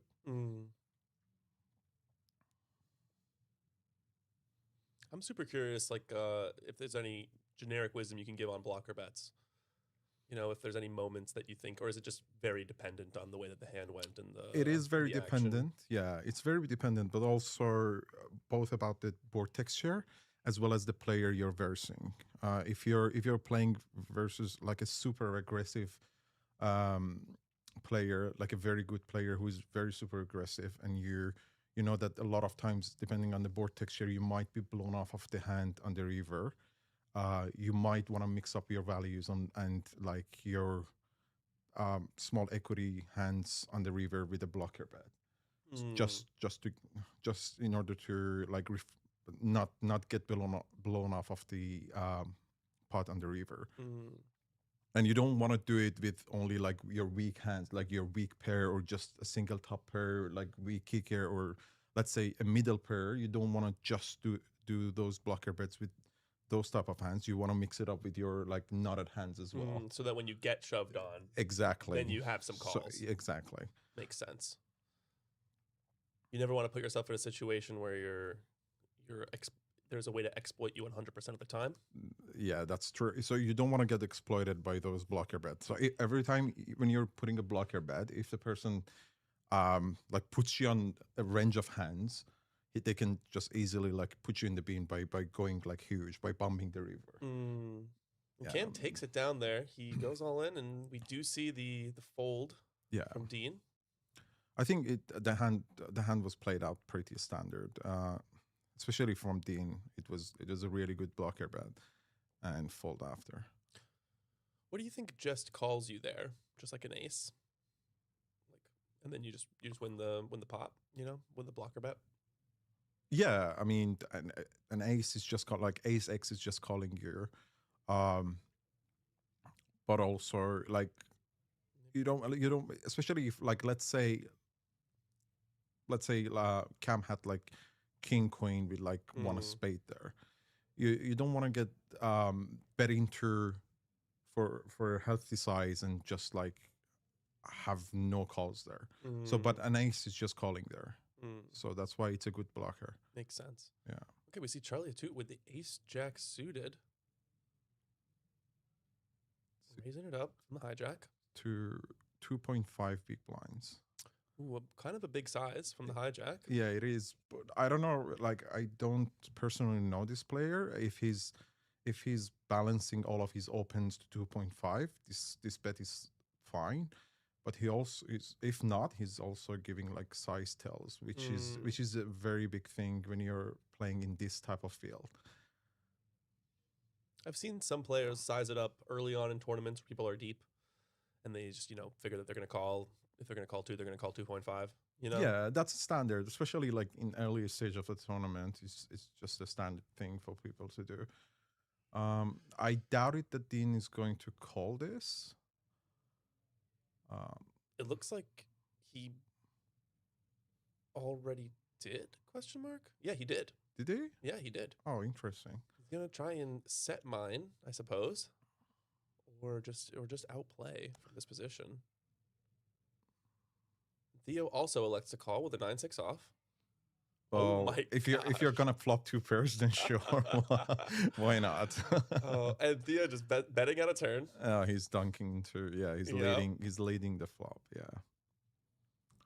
He does not want it to check around on this flop. Yeah, and he bets very big as well. He goes 6.3 big blinds. And this is the thing about a player like Theo is he's doing this with a lot of random stuff.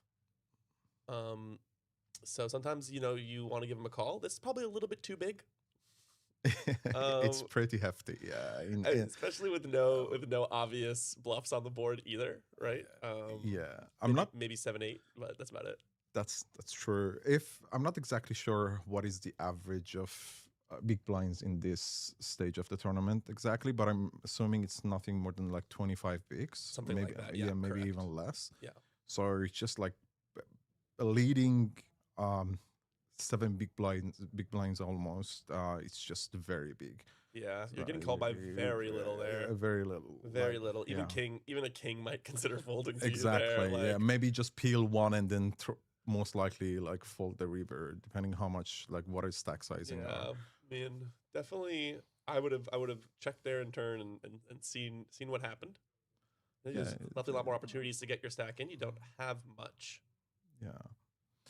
So we've got Cam here on +1 with 7-4. Yeah, he's going to. That's good to see. Yeah. A lot of junk going in the and Will with the ace king suited. El Ciali, yeah. Are you an ace king guy or a queens guy?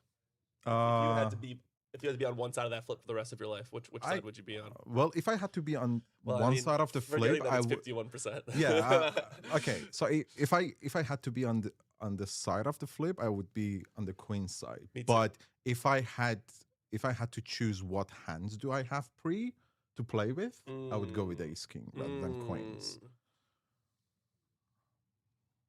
Just you're blocking a lot of aces and kings, but with queens, just like a lot of times you can already be dead almost. I like the queen side of the flip. I don't know. I like to have a made hand. Make them get there, and then you can complain that you got sucked out on because they got there, Touche. Yeah, exactly. Unbelievable. If you're in the chat, we so appreciate you for coming in here today, watching the Winter Championship Playlive Melbourne mini main event with over 682 players in this event. $750 buy-in, absolutely massive, crushing the guarantee. If you're in the chat today, why don't you tell us where you're watching from, who you're going for in this event? Hopefully later on tonight we will have Mr. Monkey in the booth, and almost certainly we will have Jose joining us in a little while as well. So we have a great cast of characters coming in through here tonight. Really excited to bring you the poker until we see a winner, hopefully. Cam, considering under the gun with ace-3, being a little being a bit tighter for the stream, I think. I just realized that Jason has like over 70 bigs.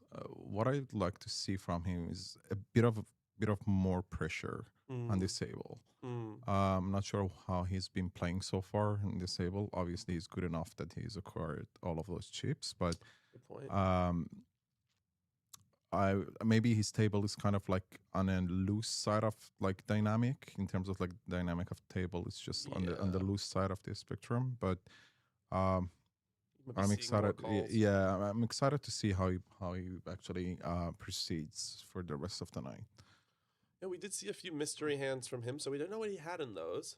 Oh, okay. I just think we saw one there. That was just the Jack-3 off, and he just put that in the bin. Right. All right. We've got Theo opening to 2.5. Theo loves his suited unconnectors. Yeah. We've got Ivan Yao jamming a6 for 15 bigs. It's a very good jam against Theo. I mean, yes, against profiling that type of player, it's not that I wouldn't blame him for doing so. But against someone who is on tighter range of the deck, it's just like it's gonna be too loose. You think even from the small blind there against the button? Yeah. Okay. Yeah, because a6 is just your worst ace, right? It would be like it's just like depends what you've perceived so far from your bottom player.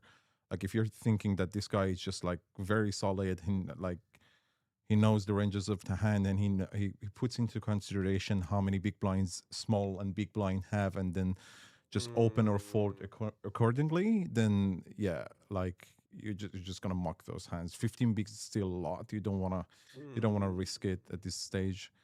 That makes sense to me. But if it's someone like Theo that you expect that he's opening like 90% of the ranges on the bottom, then yeah, that's fine. Yeah, especially because a capable player will call you off with every ace there.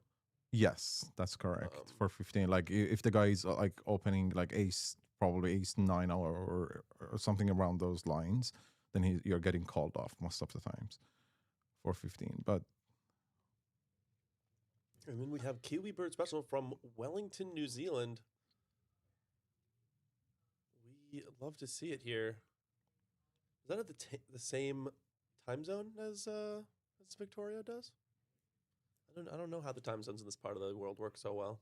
In Wellington, I think there is an hour difference. I'm not sure. I'm always surprised by how close Australia is to New Zealand, considering how far it is from almost everything else. Yeah, we are two countries like under the world. All right, so we've got Cam limping. Oh, sorry. Just already. Yeah, he's big blind. Sorry, we've got blind on blind. We've got Hannah, if I'm reading his last name correctly. Yeah, Hannah limped in. Yeah, limped in. Disguise the ace king. Yeah. And he has just absolutely smashed it against Cam's bottom pair here. So he check called the flop. Now the turn is a king. And he's considering. I would like to see one more check from him. Like a lot of times, Cam is supposed to have a 9 here. That would definitely 9 here repeat, that would right? pay him off, or a lot of like draws like this. It's not the best river for Hana, but he's holding ace of hearts, which is a really good card for him to have. Yeah. So it makes it that Cam has less flushes here. 75K looks like. It's pretty small bet. It is very small. I would have liked for him to go like nearly pot size here. So he would get called by like any 7 or any 9. But this is definitely getting paid off. So, or maybe it's just like too small and too value. Yeah, Cam like, might get away from this, but he's considering using a time bank. He does. Cam really considering whether or not his opponent has the better of him here. Can he have a king with his line of play? Like he's still bidding a lot of queen 10 suited, Queen Jack suited, which opted to limp pre. A lot of like 10-8 suited, 6-8. Actually, 6-8 not anymore because 5 got there, but Yeah, a lot 5 of got 10-8, 10-8 suited. So we'll see. There's He said call, he yeah. said call. And he didn't even put the chip in. He was confident that he was gonna win, but that was too small. I think the way he played it, he slow played his ace king. He got almost the perfect board for it as well. I would have liked for him to put in more chips in and get, but that's all good. Still got paid off. Oh, so it's 2 hours ahead in Wellington, New Zealand, and 2 hours behind in Ubud, Bali. Just was in Bali a couple months ago. It's a beautiful country. Yeah, never been there. I would like to go and visit someday. Oh, it's great. And it's one of the closer places to Australia. So definitely, if you're in Oz, Yeah. and you're looking for a beach style vacation. But also we did, Sounds good. yeah. We did some mountain stuff. It's a wonderful place. All right. We've got South Coast in New South Wales as well. We've got Ciali from the gun with Queenton suited off of 21 bigs. If this table is too aggro, you might want to like muck this hand from the gun. But if it's a pretty passive table, which has shown so far that's been the case, you can open it.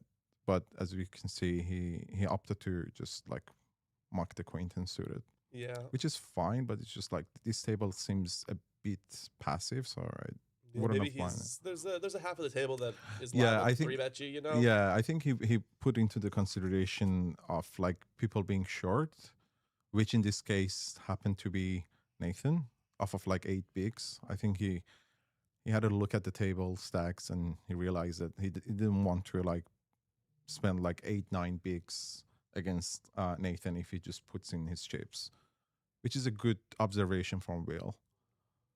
And pays off for him immediately. Yes. You love to see it. Exactly.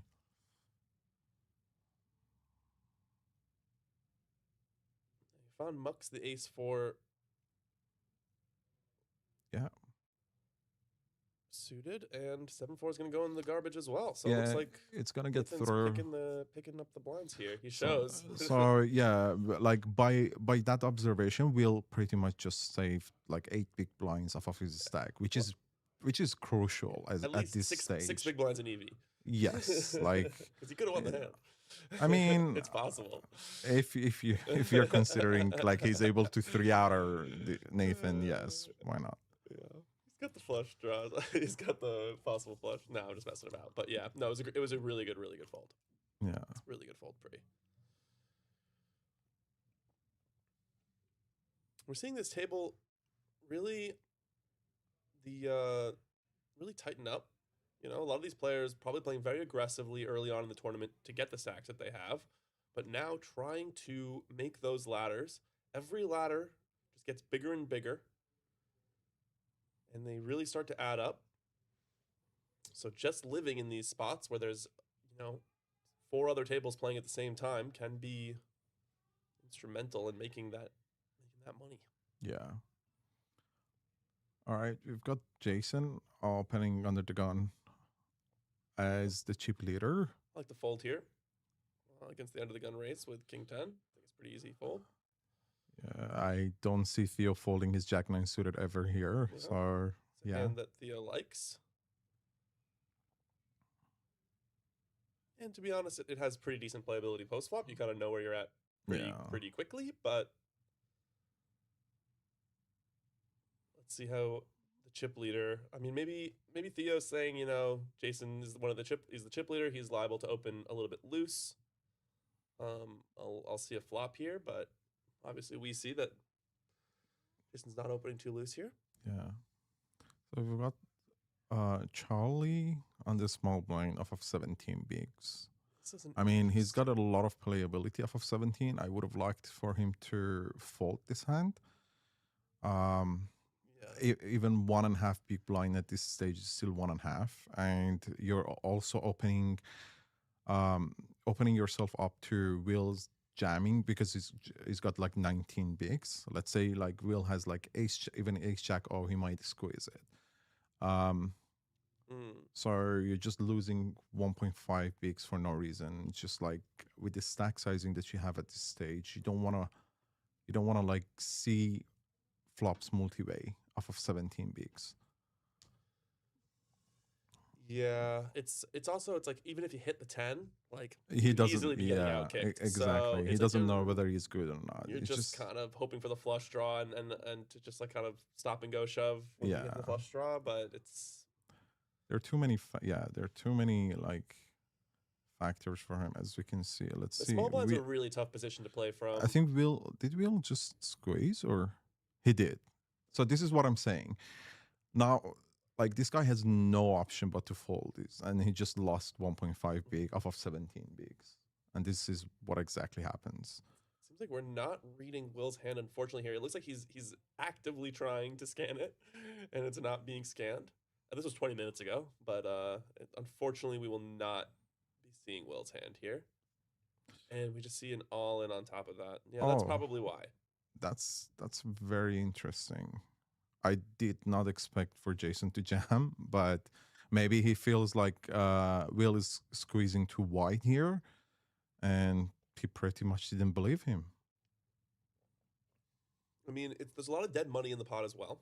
Yeah. Right? These two players that have just called behind are extremely unlikely to call your 70 big blind jam. Yeah.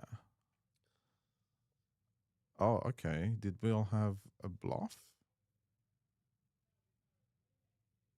I'm never assuming for him to fall here. Like there's a little bit of stream knowledge here, which is that if we don't see his hand, it's because he folded. So it's an unfortunate spoiler, but we'll see if maybe that's not the case.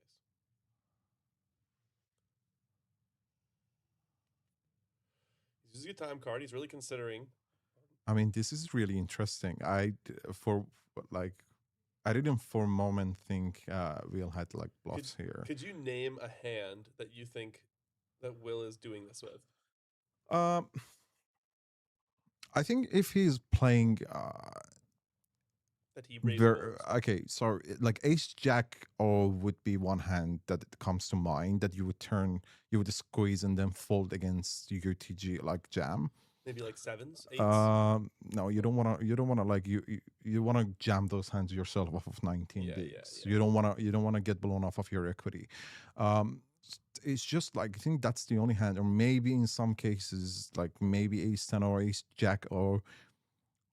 But again, I would have expected for him to like jam those hands as well, like even because he had 19 bigs, right? If he had like sub 25 or like a bit more, I would have said it's fine. Just like turn your hand into a bluff, like squeeze your ace jack or ace 10 and then fold it against UTG jam.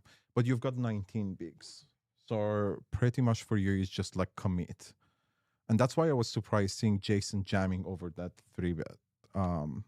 But very interesting. I will definitely ask Will what he had later, but I'm curious as well. Yeah. Come back and tell me. I'll tell the stream. Yeah. We have Oz Monday saying, "Hello, TM. I'm home and can finally watch some poker." And then we have Emma downstairs telling us that TM stands for drunk money, which is apparently her nickname. We have Ace Jack O open from Dean Blatt off 40 bigs. From +1, yeah. Very standard. Truck Monkey. I didn't know you worked on trucks, Emma. I think Cam is considering like tanking most of the hands to get a pay jump, perhaps. I'm not sure why. That makes sense. He's kind of been tanking a bit with these real garbage ones. Yeah, I'm not sure why. Maybe that's the only reason that comes to mind. Calling off with 10-8 suited. I guess it's on the button. It's off of 16 bigs though, so it's a little bit loose, I think. What do you think? I think this gentleman is just like too fond of his like suited connectors, regardless of how many big blinds he has. But then again, I see. He got rewarded for it, so we'll see how this proceeds. Dean not getting much of this flop, but it's not a big blind call, so it's not like the worst for the range versus range here. I mean, It is you would like with Ace Jack O here. What you're considering is that what type of hands I'm getting called from button against someone who has like 14 bigs. Actually, he had like 16 bigs at the time. How much showdown has Dean seen from Charlie, right? Like throughout his table together throughout the day, right? It also depends on that, yeah. Because we've obviously seen 2 hands in a row where Charlie has called with these, nominal suited, almost connectors. Almost connectors, like one gapper, yeah. So I wonder if that's just part of his strategy. Yeah. And I wonder if Dean knows that. Oh. Oh well, that changes things. That's the beauty of the C-bet. Sometimes you're just getting paid in advance, Yeah. So what I like to see from Dean here is that whether like despite the range that he has off of the guy, this gentleman Charlie on the button, whether just like going very small and then committing a jam on the river, or just like giving a check here, like playing one street check here, to mix up and then going very large on the river, depending what happens on the turn from this gentleman. So which is what he's supposedly doing. He's going 2.9, which is good.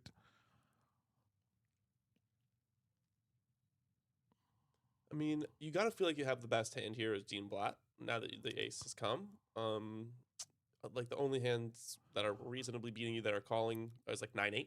Yeah, I would or like 8s or 9s. Yeah, even smaller I would have liked to see, but that's fine. It's just like you want to charge him for all of his 10 jack suited, queen 10 suited. You don't want to give him as much of a free card. But then again, like his he's only value got 12 hands, bigs behind as well. Yeah, he's going to get 12 bigs. You can actually get away with a very small bet here and still get him all in on the river. Yeah. Well, that's just a nothing card, right? Yes. Yeah, I think pretty much Dean is going to jam this. Unless he thinks this gentleman was somehow on a draw, that he would want to like give him a chance to turn his hand into a bluff. Maybe, yeah, check it back here. Obviously, we would know that Charlie would just check and hope to see something like king queen or something. Yeah, maybe. I doubt that he would, like, Dean would go 2 streets with that. 2 streets with that, but especially when the ace comes. But yeah, I think Dean's gonna jam. Dean looked like he put in a bet, and it might just be taking a second, but I'm not 100% sure. The graphics are a little bit in the way of his exact betting area. I think there are some hands that he's concerned about, like ace, like 8, ace 9 suited, but it is what it is. Like if you're against those hands, you're gonna pay them off against like a 12 big blind turn anyway. Oh, he just makes it 2.5, real thin, and he gets the call. This is why. That's very surprising to see. Maybe he just had a read of what kind of hand he had and put him on one pair.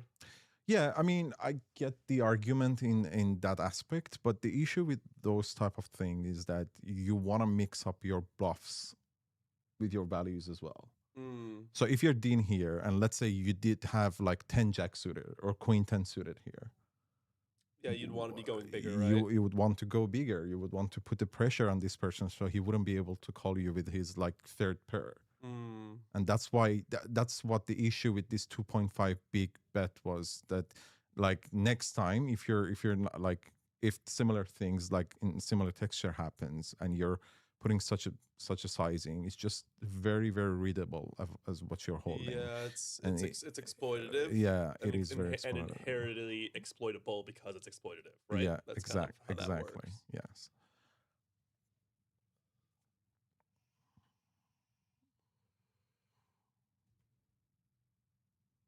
Okay, Dean raises it with the queen jack off under the gun. Yeah, given how many big blinds he has, it's absolutely fine to open this hand. Unless we've got like too many short stack on the table, which this gentleman is one of them. But he's got 6 big blinds anyway, so you wouldn't mind to just putting your chips against the 6 big blind short stack. Yep. Oh. Okay, we've got This is an Jason. interesting spot. Yeah, it is very interesting. Because Jason is sandwiched at the moment, and against someone who's got like plenty. Right, but I mean, who is very capable as well. Covering Dean by quite a lot. He could elect for a jam here, which would put a lot of pressure on Dean. We know that he would fold based on the hand he has, but obviously Jason doesn't know that. No, that would be like, in my opinion, that would be too much. What I like, I think if I'm Jason at this stage with this stack sizing, I would like to do 2 things. I can either click it, just click the 6.3. Yep, he clicked it. Yeah, That's what he did. Yeah, which is really good. Or you can, in some cases, just like opt in to play more passively and just like call, because calling there is not as bad, given how like the depth of your stack in comparison to. And then you just call folding to any real action. Yeah, exactly. Oh wow! And he gets the queen jack. Yeah, he gets the queen jack. He's obviously kicking himself here. Oh, and he gets the 10. Oh wow! So he's drawing dead now, right? Yeah. Yeah, it is. There is no diamond. Yeah, he's drawing dead. All right, nice pickup from Charlie. So I think he now understands that his ace king works a little bit better than all of those 10-8 suited and 10-7 suited. Hopefully he takes the hint. Yeah, That's the hands he should be playing. I mean, it's kind of funny here because if he had just not played those other pots, he'd still be shoving the ace king here, and he still might have gotten called off by the 9s. Yeah, I so mean, you'd be just printing even more, you know? I mean, but yeah, I get that's exactly true. But some would argue that if he hadn't done those, then he wouldn't have gotten dealt ace king here Yeah, with I mean, 6.3. Exactly, the butterfly effect always comes in mind. But I'm a believer in, like, you know, the hands that I was going to get dealt were the hands that I was going to get dealt, and like, and my possible EV in the tournament was based off of those hands. You know that's true. But regardless, you always want to have as much as big blind as you can have. Yeah, like you don't want to get yourself short. Of course. So you would just like get called, like, let's say in this instant, let's say you would get called with like any worse hand, like queen jack, and you wouldn't have gotten lucky on the turn, and you're just out because he was able to, like, Dean would have been able to afford the 6.3. Whereas if he had like 16 bigs, he would have just snap folded. Yep. And I was talking about this on the stream yesterday, how we see the push, the shove ranges for small stacks get actually a little bit tighter around the 4 to 6 big blind mark. Yeah. Because you're just seeing so few folds. That's true. So there is an open by Hannah from +1. Yes, that's +1. Off of like 39 bigs. Will has like 11 bigs left behind with 8s. I would like to see him jam this hand. There's not much else he can do. Yes, and he goes with that.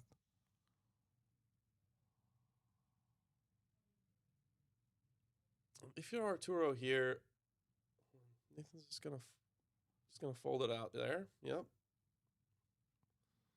Yeah, it's gonna get folded into. I doubt it that this gentleman would call him. For 11 bigs, bigs, probably it's not a theoretical call. No, it's not. But you would see different and various like interesting plays. And the reason, guys at home, is why it's not a theoretical call is because so often you're getting dominated, like like a disgusting amount of the time. Yeah. And even here you're behind. There, like, there's almost no instance that you're dominating anyone because there's no way. But like in terms of being ahead, yeah, sometimes Will might have some king queen suited that he would do the same thing, or even king queen off. But other than that, that's just 2 combos of hands that you're just flipping.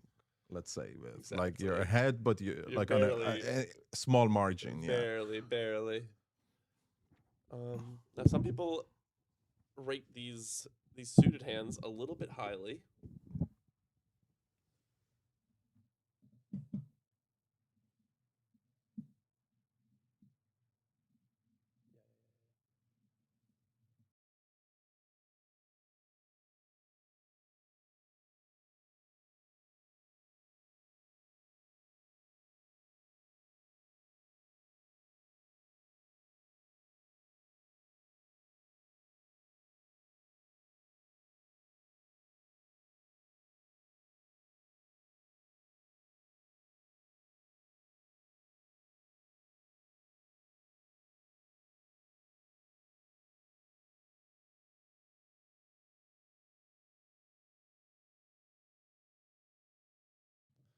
Apologies for the delay there. We just had a little bit of a mic issue, but it's all sorted out. Yeah, it was all my fault.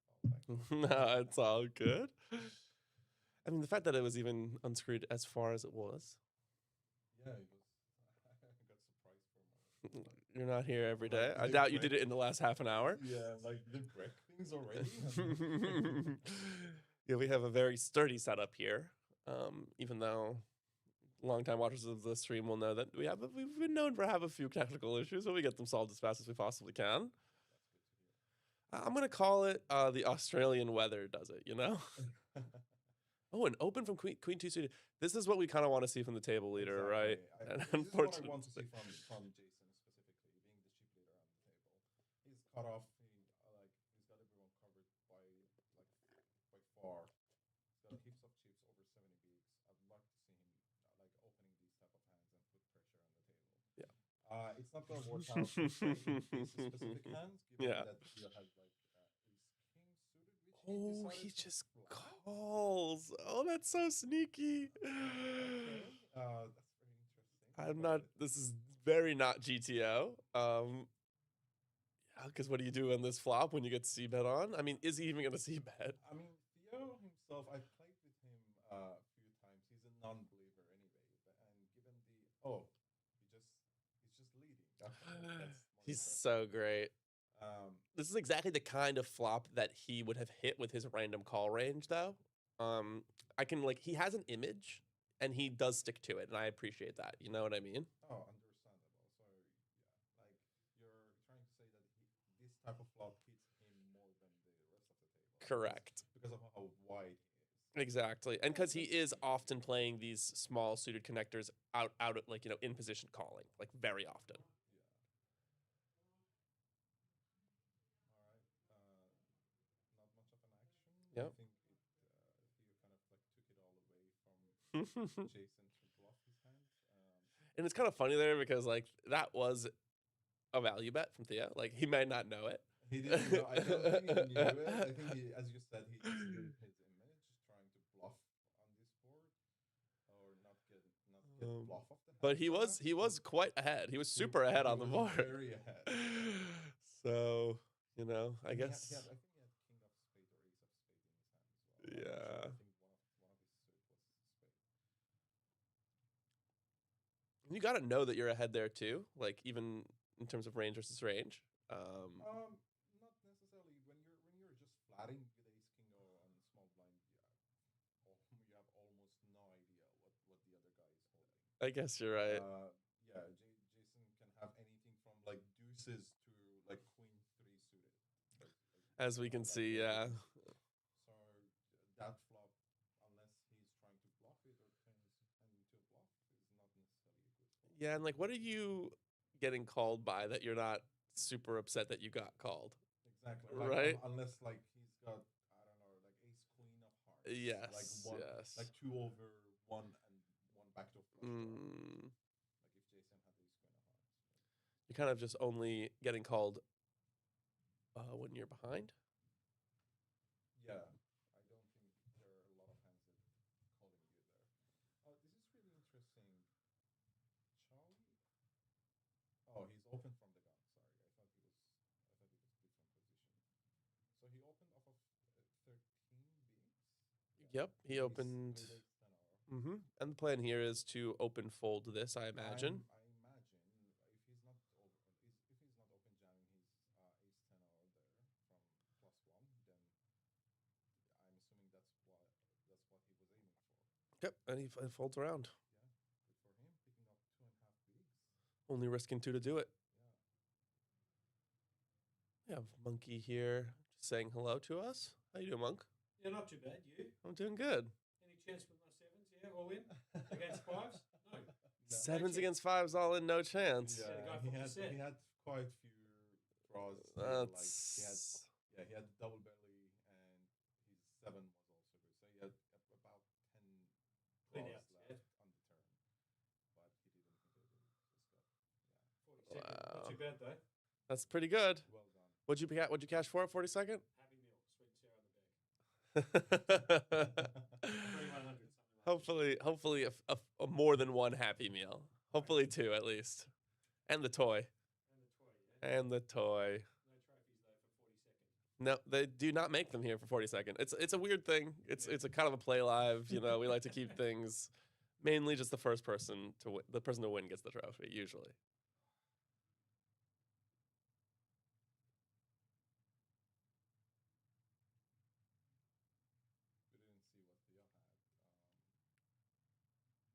And the 10-3 suited goes in the muck. Oh, he calls with the 8-3 off. I've seen this. I personally, this is just such a bad hand. I'm just gonna fold. Yeah, but the thing is that because I think he's just considering because he limped with his best hands, like not a top 30% hand last time when they were BVB with his ace king. He just wants to balance it somehow, but this hand is just too bad to even balance those. As you can see, this got through. But let's say like I don't think Cam has seen the stream so far to have any idea of the last BBB they had. So that's beside the point.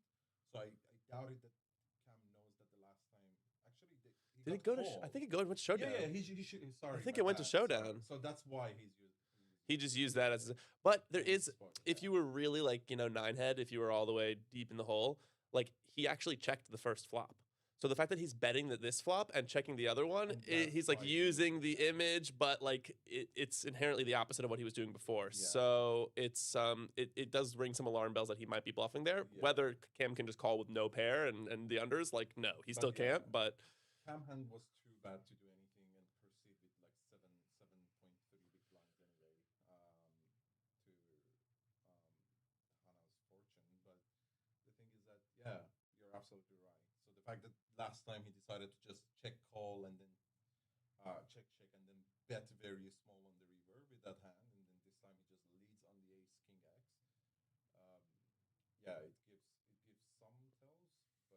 yeah. Too bad for Cam for not having much more chips to make a play. Yeah, and obviously, guys, this is a very small sample size of hands, right? Like, it's hard to exploit these plays in this amount of sample size. So it's not unreasonable to make these kinds of plays if you're not playing with these people every single day. But you do want to be careful if you're doing a certain thing. You want to keep consistency, right? You don't want to be doing too crazy things in too many different spots, and just basically telling everybody what your hand is.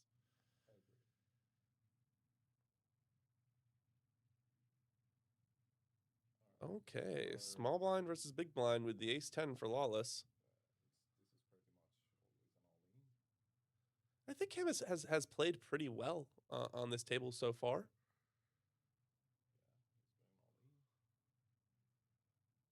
This is kind of a I was about to say this is a great hand to find. Okay, he's got outs. He's got. He's still got like 30-35%, but we'll see how it goes. Good luck to him. Such a good guy, but this is such a cooler having like 7 bigs behind. This is such a cooler. Waking up with kings in the big, but we still see a flop. Let's see. 9-7 queen. That's nothing quite yet. Oh, a jack. All right. He picked up a lot of more draws. Not king. All right. Unlucky Cam. Wow, he had a lot of outs on the river. Any king, any 8, any ace. Yeah.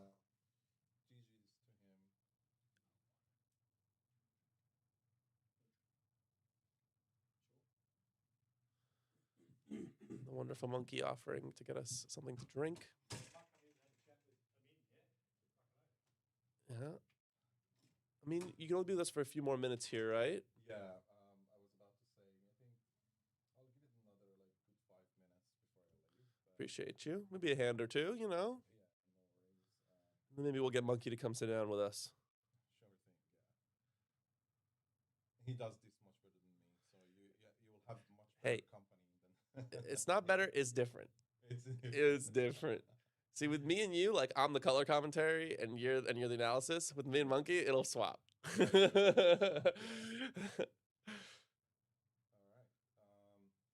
Again, GG's to Cam. Such a good guy. He just got unlucky. He came in 30th place. Still a very, very good result. Yep, not a bad 2 days work.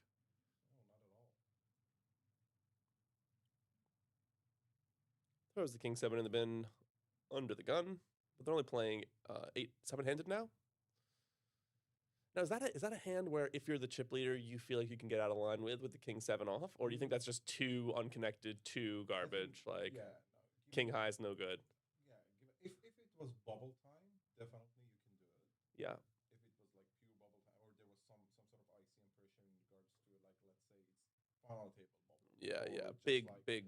yeah, Yeah. you can do that, even though like Nathan has like 6.2 bigs left behind. You can still do it, but not at this stage. I mean, we are pretty deep into this tournament, but you still don't want to like burn chips by opening too wide.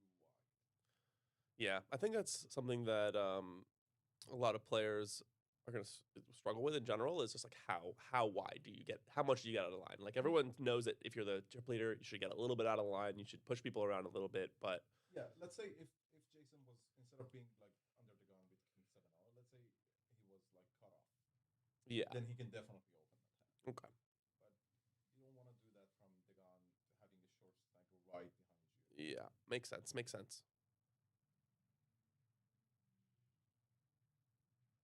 Wild card poker says king ace or 8. Yep. We were biased and praying for it too, wild card poker. Wanted to see more Cam Flawless on this table, you know? And I think in his 16 hands, in the short time that he was on this table, he played quite well. Yeah, good for him. He didn't pick up much, but he played through. Yeah. Put in some bad spots, played it conservatively, and got away with paying the least, I think. I think Dean got moved off of the table, right? It looks like Dean got moved. Yeah, it looks like they're rebalancing as we get down to fewer and fewer tables here. That's good news for Jason. Very much so. Sometimes like running goods is not just like getting good card distribution or like hitting the board when you're opening hands or whatnot. Sometimes running good is that like having such a great player right on your left with a similar chip stack. Similar chip stack, just removed off of the table. Yeah. And you can feel you can actually breathe much easier. Yeah, yeah. And the person that gets moved, just so everyone knows, is can't hear. Oh shoot. Oh. Oh, Okay. I didn't realize I was mute all this time. Oh gosh. Thank you, Rohan, for letting us know that you couldn't hear Amin. Okay. Well, we got him back for at least a hand or two. Yeah. No, yeah, we were talking about Dean getting moved, and I was saying like sometimes running good is just having such a decent player removed off of the table. And so you guys know, the person that gets moved is the big blind, the next big blind always. So it is just pure run good. Yeah. Amin should no longer be muted. He should be good. I'm not sure what's happening here as to. All right, so we've got Theo opening +1 with 7-6 suited. Okay. I would have loved to see Will just mocking this hand off of 11, like 10.5 bigs. It's really just giving Theo no credit here. Yeah, but if that's the case, you can just like jam it. He just calls though. Yeah, he's calling call. Yeah, you don't. Really, also pricing Jason into call as well. With his king high, which is in fact ahead. Like that's the issue with 10 Jack, unless you're like hitting specific board off of your like 10 bigs, just gonna. I get it. Maybe he was trying to find any type of board that he can connect with, so he could go with his hand. But that's just still like you still have like 10.5 bigs. I would have loved for him to mark his hand and just pick up a better spot. Yeah. Just kind of burning 1.5 bigs here. Yeah. Which is 15% of your stack. Yeah. Quite a lot. I hope he's not trying to turn his hand into bluff, which doesn't. Yeah, he can't even represent much on the 6 deuce deuce.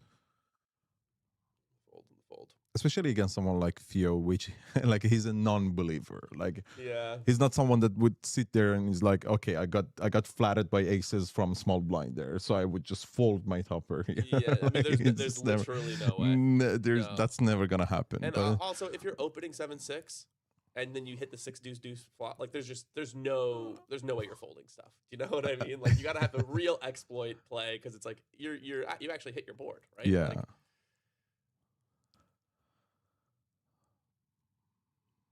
all right, and we'll get one more hand from Amin here. Yeah, I this appreciate you. is my last hand. I appreciate you. All good. We apologize for the little bit of technical hiccups here.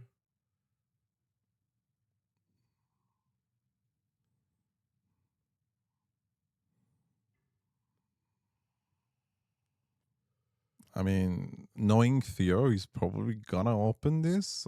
It's not exactly an open in this stage. Oh, okay. He's considering folding. Okay, Okay, he folds. there you go. Under the gun, pressure gets to him. All right. Oh, then good thing he folded. Yeah, yo. Yeah, waking up with the ace king with 13 bigs. The thing is that he's been pretty quiet the last like 40 minutes or so. So I like the raise. I like the raise as well because like him jamming is just like shouting top of the range. Yeah, I'm not. So I would love, I really like the raise here. Ooh, he could get called behind here. And do you just call or do you ISO with the sixes? It's pretty still early in position. We're still at Yeah, he folded. Okay. I like that. Honestly, like I don't Yeah. mind it. Given how inactive Yao had been so far. And then he's opening off of 13 bigs. Like at the best case scenario, Yeah. you're hoping to be flipping against his range. so often. And then you have no idea what's happening. You still got like so many people behind you as well. Yeah. I really actually like that fold from him It's that so he hard to play did the flop consider. as well. Yeah. If you want to call, like Yeah, unless he's just trying to just put it in and at best case scenario like flip for 13 bigs against Yao, which is not exactly like the most optimal either. So I really liked his fold. Like sixes there, just like mocking it. Oh. the tens is gonna come along. Yeah. Absolutely. What a timing on a big blind having like 5 bigs behind and then just Wow. picking up tens. Yeah, this is gonna go in. Don't need we're gonna much. see- Don't need much Hollywood for that either. You can. Yeah, You're always getting there's- called. Come on, bud.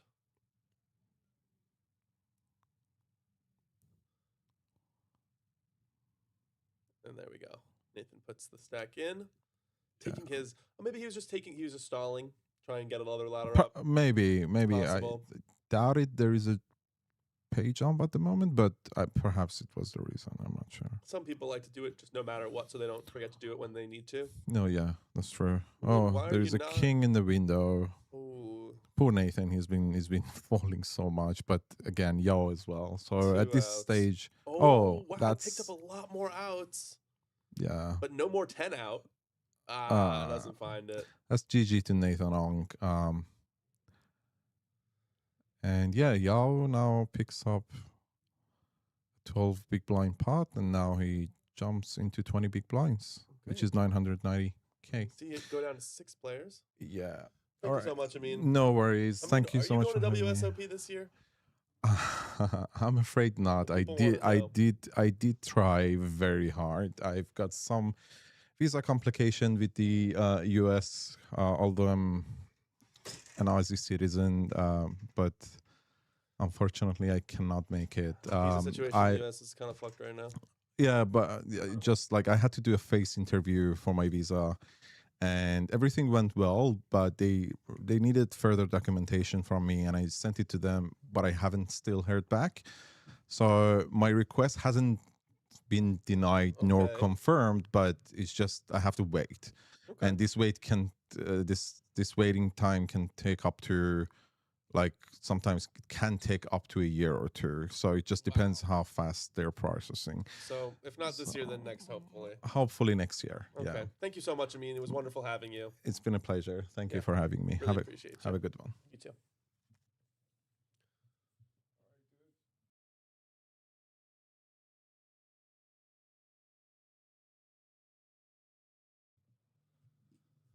Great. See you, Amin. Have a good day. All right. We got Amin jumping out, and we got Monkey jumping in. He's going to jump in just a moment here. He's just saying hello to Amin, saying goodbye.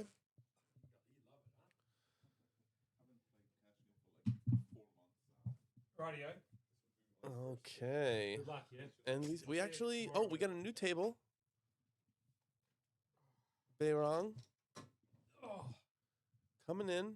He's been playing super well this series. He's cashed quite a few events and made 2 final tables, winning 1. You talking about me or? Yeah, I wish. I wish. Guy, how are you, mate? I'm so good, Monkey. It's such a pleasure to be in the booth with you. I feel like I always listen to you from downstairs, but I never get to be here Sure. shooting the shit Yep, I understand. with the Monkster himself. So what are we down to here? 25 out of 682. Yeah, sure. I finished in 42. I'll tell you something. I don't want to glorify myself a little bit, but I will. Had 63,000 when the blinds were 10, 20K and made it to the money. Oh, wow. Well, 5 off the money made it, yeah? There you go. So shout outs to Josh Monk, yeah? Shout out to Josh Monk. He's on fire. Yeah, no, pretty happy with the result, to be fair. Yeah, I'm pretty sure I got 682nd. Mm-hmm. 600, did you? Well played, yeah? I mean, now that the blinds are 25-50, I think I just saw Jason put my start stack in. Sure. Pre. There we go. Wildcard Poker's in the chat too. Beauty. Oz Monday there on Twitch. Yeah, that'll work. Who have we got going on Facebook Live? Okay, Matt's in there. Sure. He said that was a terrible call. I'd imagine that was probably from like an hour ago. It was not a great call in my opinion. Right, fair enough. Wildcard Poker coming in saying a Happy Meal. Yeah, picked up a Happy Meal, 2,100. But to be fair, made the money. Pretty happy with that. And now in the booth with you for probably about 50 minutes, if that's okay with you, Guy. Yeah, I'd love to have you for as long as you can give us. Yeah, just a little bit run down and dealt with, a couple of issues over the last couple of days, and we'll talk about that in a moment. So head's not really in it, if I'm being totally frank with you, Guy. But I'll inform the wider poker community about that shortly. Will Sali, hijack, ace-5 off. He's just going to rip it for 11 bigs. I like this play. And Jensen Rojas has picked up the Queen Jack of Diamonds. Wow, decides to... Oh, it was in the cutoff. I'm sorry. I thought it was behind on blind for some reason. How many bullets? 1. Believe it or not, 1 bullet. 1 bullet's good. Yeah, fan. I mean, this guy's he's on every single feature table, this bloke here. It's crazy. I mean, here What a he's in poker this player. spot where he is technically ahead and 100% supposed to fold. Sure. And does lay down the A6. Yeah. There, the chip counts right there. Now, Guy, I'll be honest with you. How good's this broadcast? And I have to admit, downstairs you had Emma, and you've also had Jet Wong, Yep. who's come in clutch just quietly. Yeah. I mean, I super appreciate being able to be up here and commentating with you guys instead of having to click the buttons. I'll tell you that much. But Sure. I am very, very proud of them. They've learned super quickly. Yep. And they're doing a great job, right? Like this stream is super smooth. I haven't needed to run downstairs much, so. Yeah, that's a good point. Have a look at Kyle. Look at that pitching technique. Kyle being one of the expert dealers who's actually dealt Triton and WSOP E and some Asian tours as well. So they've come in clutch and brought him in. I believe he came along with Brian Yuen, who's obviously one of the best TDs in the game. Also working down here at Playlive at 129 York Street in South Melbourne. Will Sarley, under the gun +2, picks up the king-queen suited in the spades. As we get Andrew Silver coming in saying, well played, Cam Lawless. Yeah, copped the cooler from before, jammed the ace-10 in the small blind, straight into the kings. Yep. That was brutal. That's so brutal. And And in the big blind, come on. Turned a whole bunch of outs too, just quietly. A king or an 8-ball would have given him a straight or the ace. We do have a question here from Robbie Edna. Can you name all the 25 players that are remaining, please? I can actually probably figure that out. If you just bear with me for half a second, I could probably ask Brian downstairs to help me out with that. Just send us a list of the names. So everyone starts equal and no rebuys. No, there were rebuys in this tournament.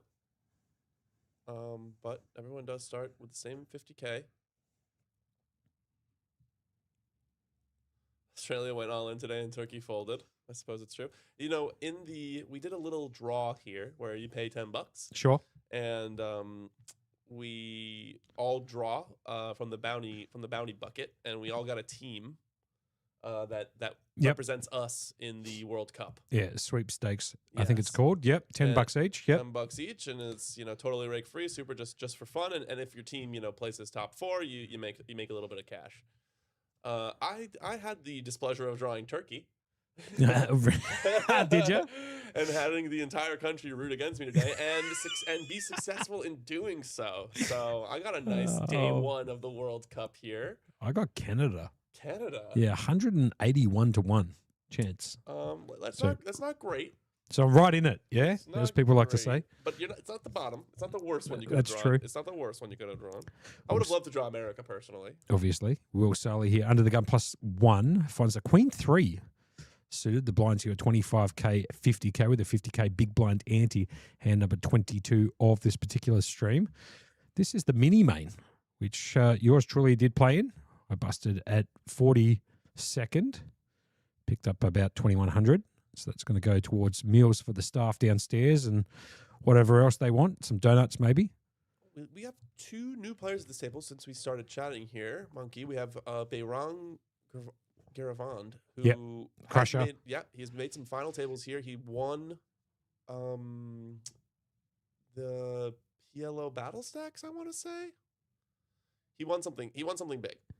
And then we also have Sharif jumping in. Yeah, Sheriff. Yeah, the big Sheriff, Darius, used to be, believe it or not, a professional bodybuilder.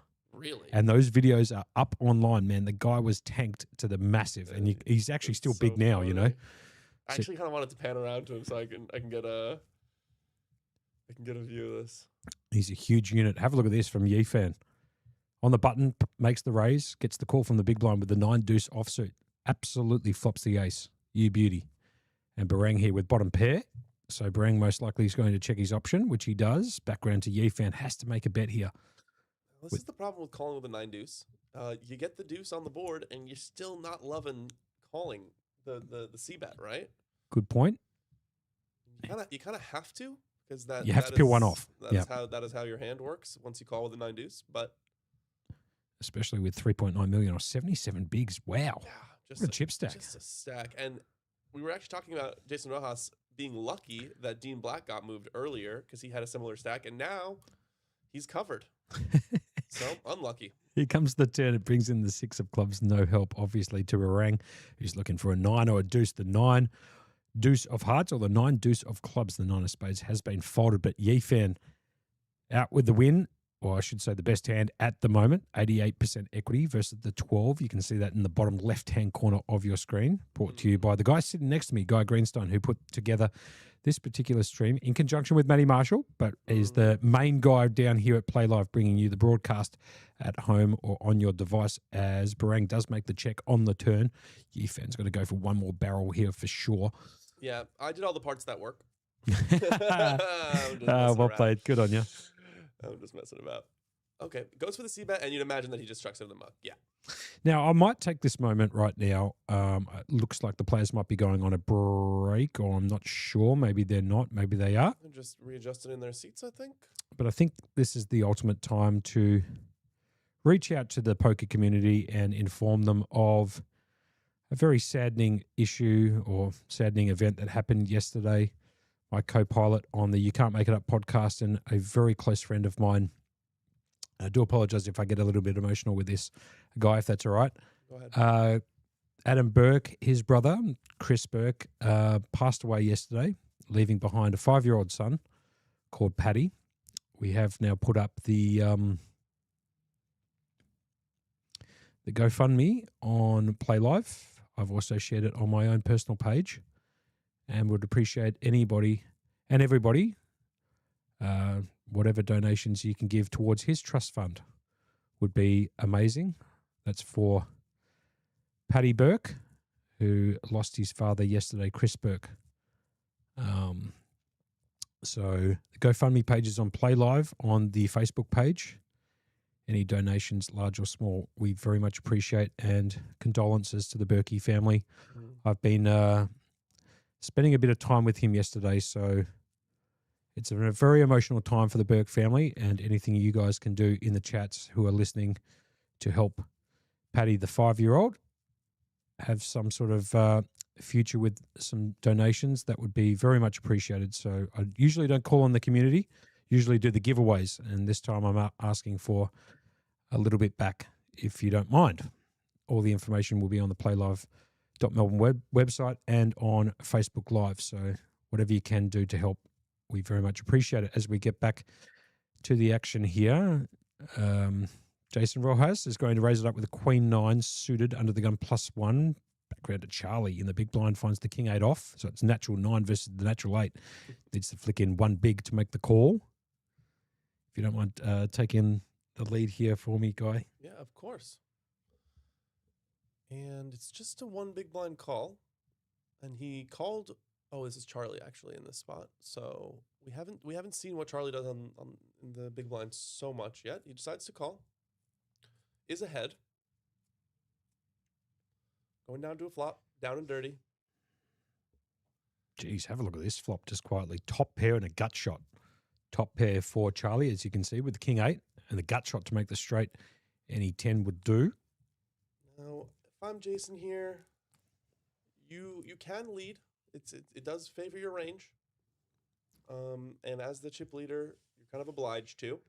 Now, but you also have some equity that excuse me, that you could choose to realize. Yep, good call. Jensen's going to make that C bet with the gut shot. He's going to bet 150K or 3 bigs. Background to Charlie. He's going to go absolutely nowhere with top pair. It looks like we might be having some technical issues downstairs. Speak of the devil. So unfortunately, Monkey, I'm going to leave you for just go, man. 5 minutes. A piece of cake, man.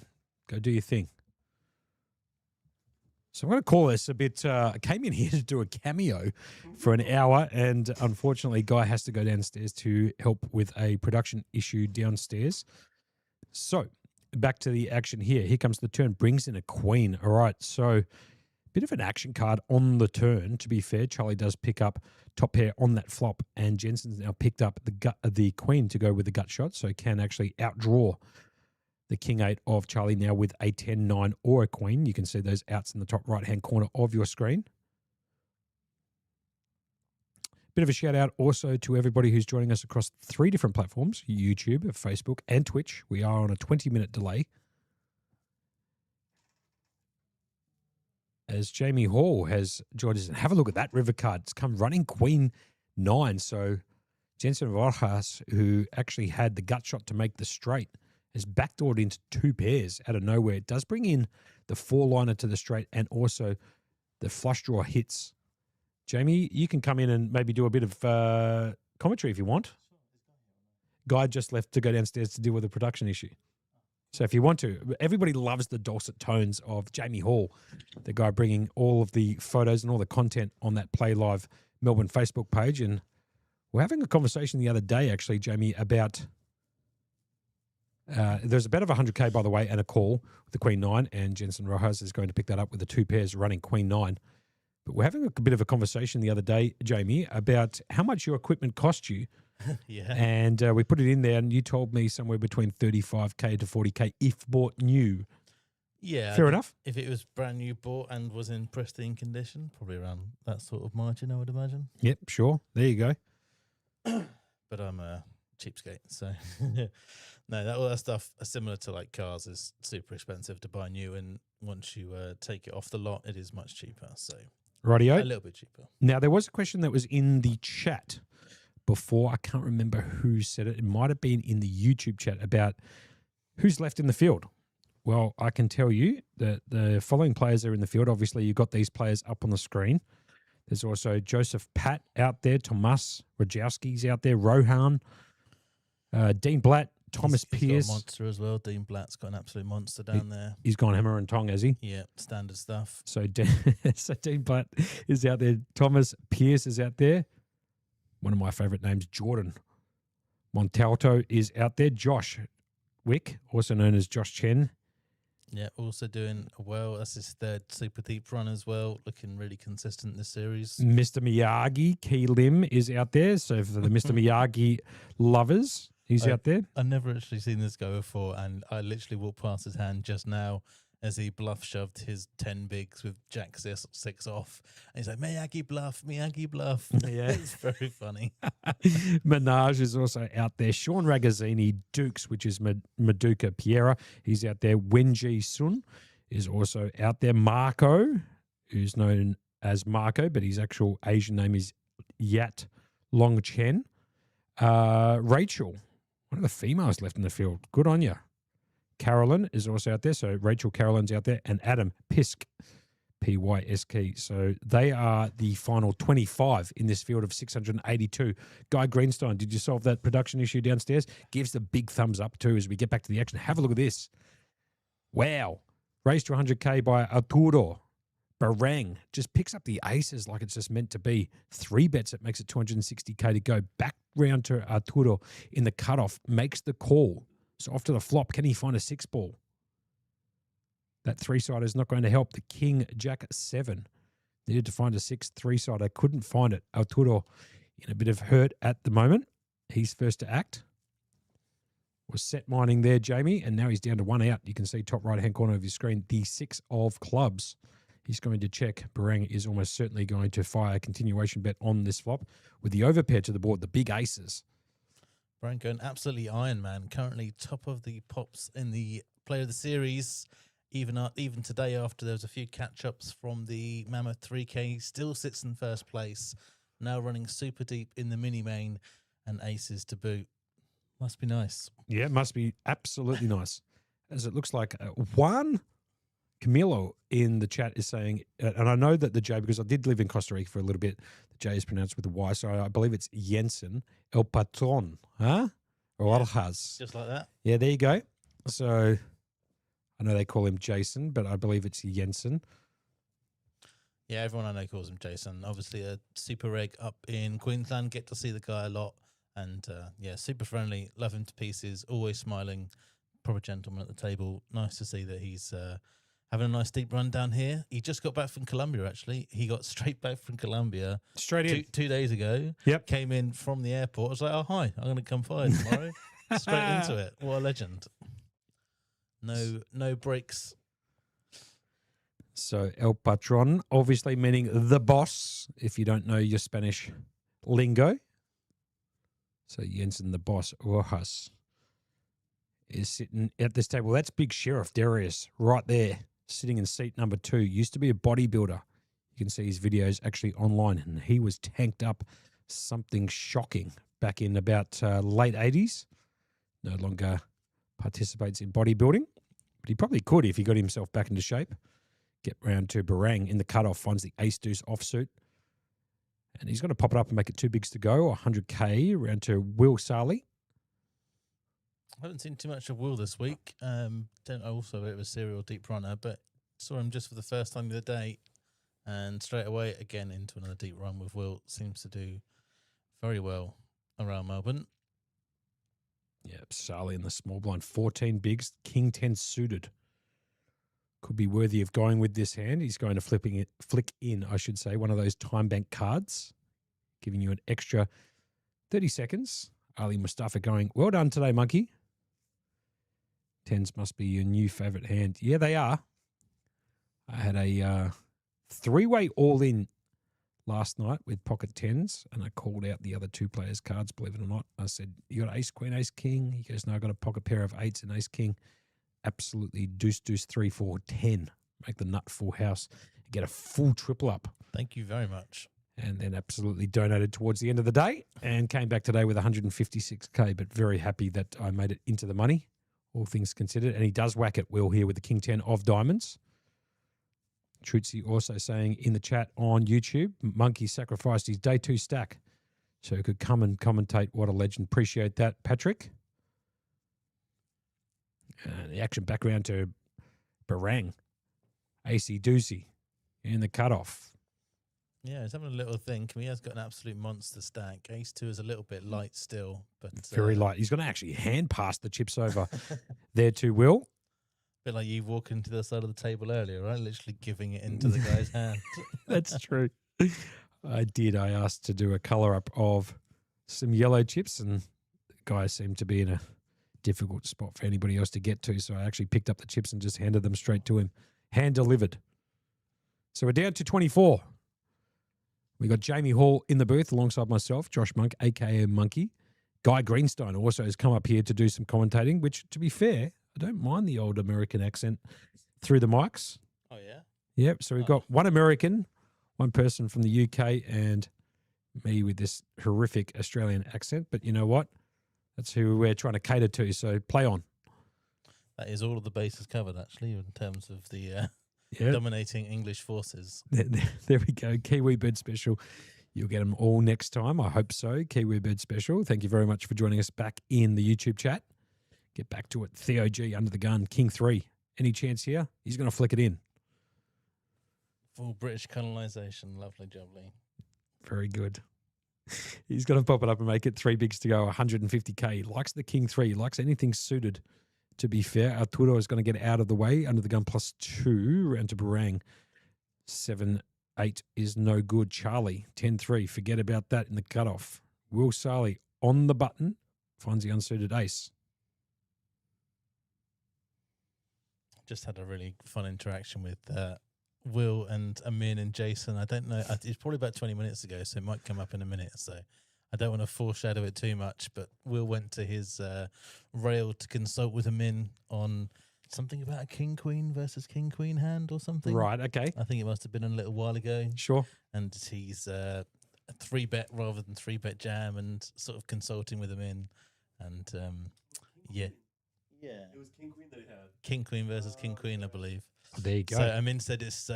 Sheriff in the big there blind. we go. Sorry, Jamie, don't mean to cut you off. Picks up the aces in the big blind. Sure, that'll work. 23 bigs, 1.2 million with a raise from Theo under the gun with the King 3 of clubs. So let's see what Sheriff decides to do.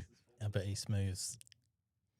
No, he has to put in a 3-bet here. I know how Sheriff likes to play. There it is. Okay, good. 3-bet to 425k. And have a look at this. Just a snap from Theo. Doesn't believe him for half a second. So it's aces versus the King 3. Can Theo find a king and a 3 for that matter? Awesome clubs. Here comes the flop, and it comes the absolute worst flop possible for Theo. Flopping top pair. Doesn't have those backdoor clubs working for him. And he is dominated against the aces of Sheriff. Nice and disguised. So there you have it. Yeah, as played both really pretty strong here. Under the gun, open, and snapping that 3-bet. Very much. And Wow. have a look. Bet, jam, call. So can Theo find a 3? Otherwise, Sheriff will take this bad boy down. It's a pretty big pot too. 2.5 million or 50 bigs. Wow. Yeah, pretty decent. Winner will walk away coming in 3rd position on this table and pretty good for the rest of the field at this stage as well. Here comes the turn. Brings in the 8 of spades. No help. Needs to find a king or a 3. 4 outs, top right-hand corner. 12%. He brings in the river. It brings in a repeat 9. And Sheriff is going to get that huge double up. Bit of a gift, to be fair, from Theo. Now, all of a sudden, Sheriff up to 50 bigs here, Jamie Hall. Yeah, very nice indeed. I was just saying the average stack across some of the floor looking a little bit lighter as players sort of hold on for those pay jumps and try and find the doubles. So that is a huge stack to be playing off at this stage. Yeah, good call. Matty Wingman coming in there saying your best hand was hand 1 of this particular event, where I called a raise with Jack 3 off. I did. Yep. After putting the straddle on. It's obviously not a live straddle. It's just an open raise. And backdoored straight into the gut shot. I actually went running gut shot to make a straight, and the guy had a set of 4s. I swear, he couldn't make that story up in a fairy tale. And that's when I thought maybe I might have a chance. Trucy, Patrick Vu also saying, I was a little jealous I wasn't on Monkey's table. I heard a lot of laughs and Baccarat references. That is very true. Yeah, here's the conversation with Amin as Amin tells him that it's always a jam. And then Jason had also told him that it should be a jam as well. So he was a little bit tail between the legs, but all in good spirits. Yeah, there's a question coming in from Oz Monday on Twitch. Is Theo G the same as the OG? Correct weight. Exactly the same person. Sometimes he likes to go by the OG because his letters in his name make the OG if you change the spacing around. Or Theo G. Yeah, well, Trutzy says that jealous not being on your table. I can definitely vouch for that and say that's a sentiment that does happen quite a lot. It's fair to say that when Monkey's on the table, there seems to be a lot of camaraderie and action and chatter and general nonsense going on. Well, you know what? I'll tell you something, Jamie. At the end of the day, like all jokes aside, this is a game. It is a game. You know, it doesn't. It's you know, life outside of poker is obviously a billion times more important than that of playing a game, but it is still a game. So when I sit down and play the game, I just want to go out there and enjoy myself. And if I can find a natural or two and get it in for a stack or two or three or four or 5 bullets or whatever I shot in the opening event, that's the way I like to enjoy playing the game. 100%, mate. And it always goes down really well. I'll never forget when you first came to King's Newcastle in your full-blown 100% monkey. And everyone's first impression is, who is this guy? Like, what is he on? What is going on? And everyone's like super tentative. Yep. And then at half an hour later, everyone's on the table. Come on, monkey! Yeah, I do bring a little bit of entertainment to the tables, but I think it's probably part of my personality as Will Sally in the cutoff finds the A7 off. He's going to whack it for 15 bigs. Blinds who are now up to 30K, 60K with a 60K big blind ante. Jensen Rojas, El Patron, puts it, the pocket sixes into the bin. Sheriff is going to fold the ace-8 off, ran to Theo G, and the big blind 9-3, not good enough to contend with. So will pick up the blinds plus the ante.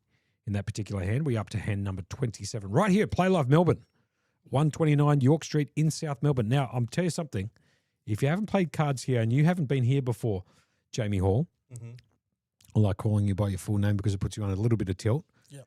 But how good is the poker down here at Playlive in terms of the atmosphere, the staff, the dealers, just the whole vibe? For me, it's, in your opinion, for me, it's straight in at number one. Really, I think number one for staff specifically, it's been the big selling point for me. I can't speak as a player, but from my welcome I've had here, from all the girls in Rego and from Helen and Michaela and also Bridges and Nee, honestly, the hospitality, ironically enough, is second to none. Really, I've really enjoyed it being here. It feels like a real nice community feel. The dinners going around, it just, you know, food just brings the world together. It's such a simple formula, but I really love it. Honestly, I've felt it has this sort of home vibe, right? Yeah, it is. I really appreciate it. I had a lot of love here, a lot of appreciation, and yeah, I'm really happy to have finally got down here. And honestly, it's surpassed all expectations. Well, there you have it. Nothing but good things to say. Straight from the horse's mouth. Jamie Hall joining me in the comm booth as Barang under the gun +1 finds the sixes. And he's going to elect to pop it up and make it 2 bigs to go. Round to Will Sally in the hijack. Finds the 8-4 off. That's not good enough to contend with. Jensen Rojas in the cutoff. We're going to put that one in the bin for the boss. Round to Sheriff. Finds the king deuce. Oh, and have a look at Theo. That can't be right. That must be wrong. He had pocket queens according to the RFID reader, but I'll tell you the chances of him folding pocket queens pre-flop, 0. And back round to Yifan Yao, who picks up the natural 9 for the back row players at home, and he's going to defend. All right, well, I appreciate this little cameo, mate, but I'm going to go off and shoot some more media stuff. So thanks for the little respite. Always a pleasure, never a chore. Jamie Hall going downstairs to create some content and put up some photos. And by the way, I very much appreciate what you did with the Chris Burke post earlier, which I did allude to in the chats. Guy Greenstein going to step right back in where he belongs, up here in the commentary booth. Bet from Yifan, who does pick up the gut shot to make the straight and bottom pair. He's going to... Thank you very much, boss. What do we got? Bolognese. Oh, you beauty. Thank you. It's always fun watching the players eat because then that means the food's coming to us too. Good call. Now, like what I have done previously when I did a ranking of the chicken kebab, I want to do the same here for the bolognese. Taking into consideration, obviously, Guy, that this isn't a restaurant here. This is Playlive Melbourne, which is a poker establishment. And the food that they do deliver up here is quite good. But I'll give an honest opinion. It's going to go check, bet, call on the flop. Check, bet, fold. So Barang, I believe, is going to take down that pot. one bite. Everybody knows the rules. It's the better hand to fold there. That's the beauty of being in position, being the chip leader. On the table, at least. Even though I wouldn't be surprised if at this point, with 24 remaining, that 63 bigs, 68 bigs might be the most. But there's always a bigger fish out there, always a bigger stack. So, Monkey, what is the verdict? Well, you know I'm a very harsh critic of food. Yeah. Very. Yeah. You have to give Playlive an extra little bonus point because they're not a restaurant. That's very important with my scaling. Now, to give you an idea of how much of a harsh critic I am when it comes to food, I've only given 4 restaurants a 9+ out of 10. Wow. 2 9.1s, 1 9.3, and 1 9.2 I gotta go to those in my life. Okay. Now, I've lived a little bit in the States, in Costa Rica, here, Sydney, etc. Sure. Been overseas multiple times, yada, yada, yada. Here's the honest opinion. Non-restaurant bolognese, okay? I'm going to give it... I'm going to give it a 7-1. Huh. It's not bad. It's not bad. Yeah. Fair enough?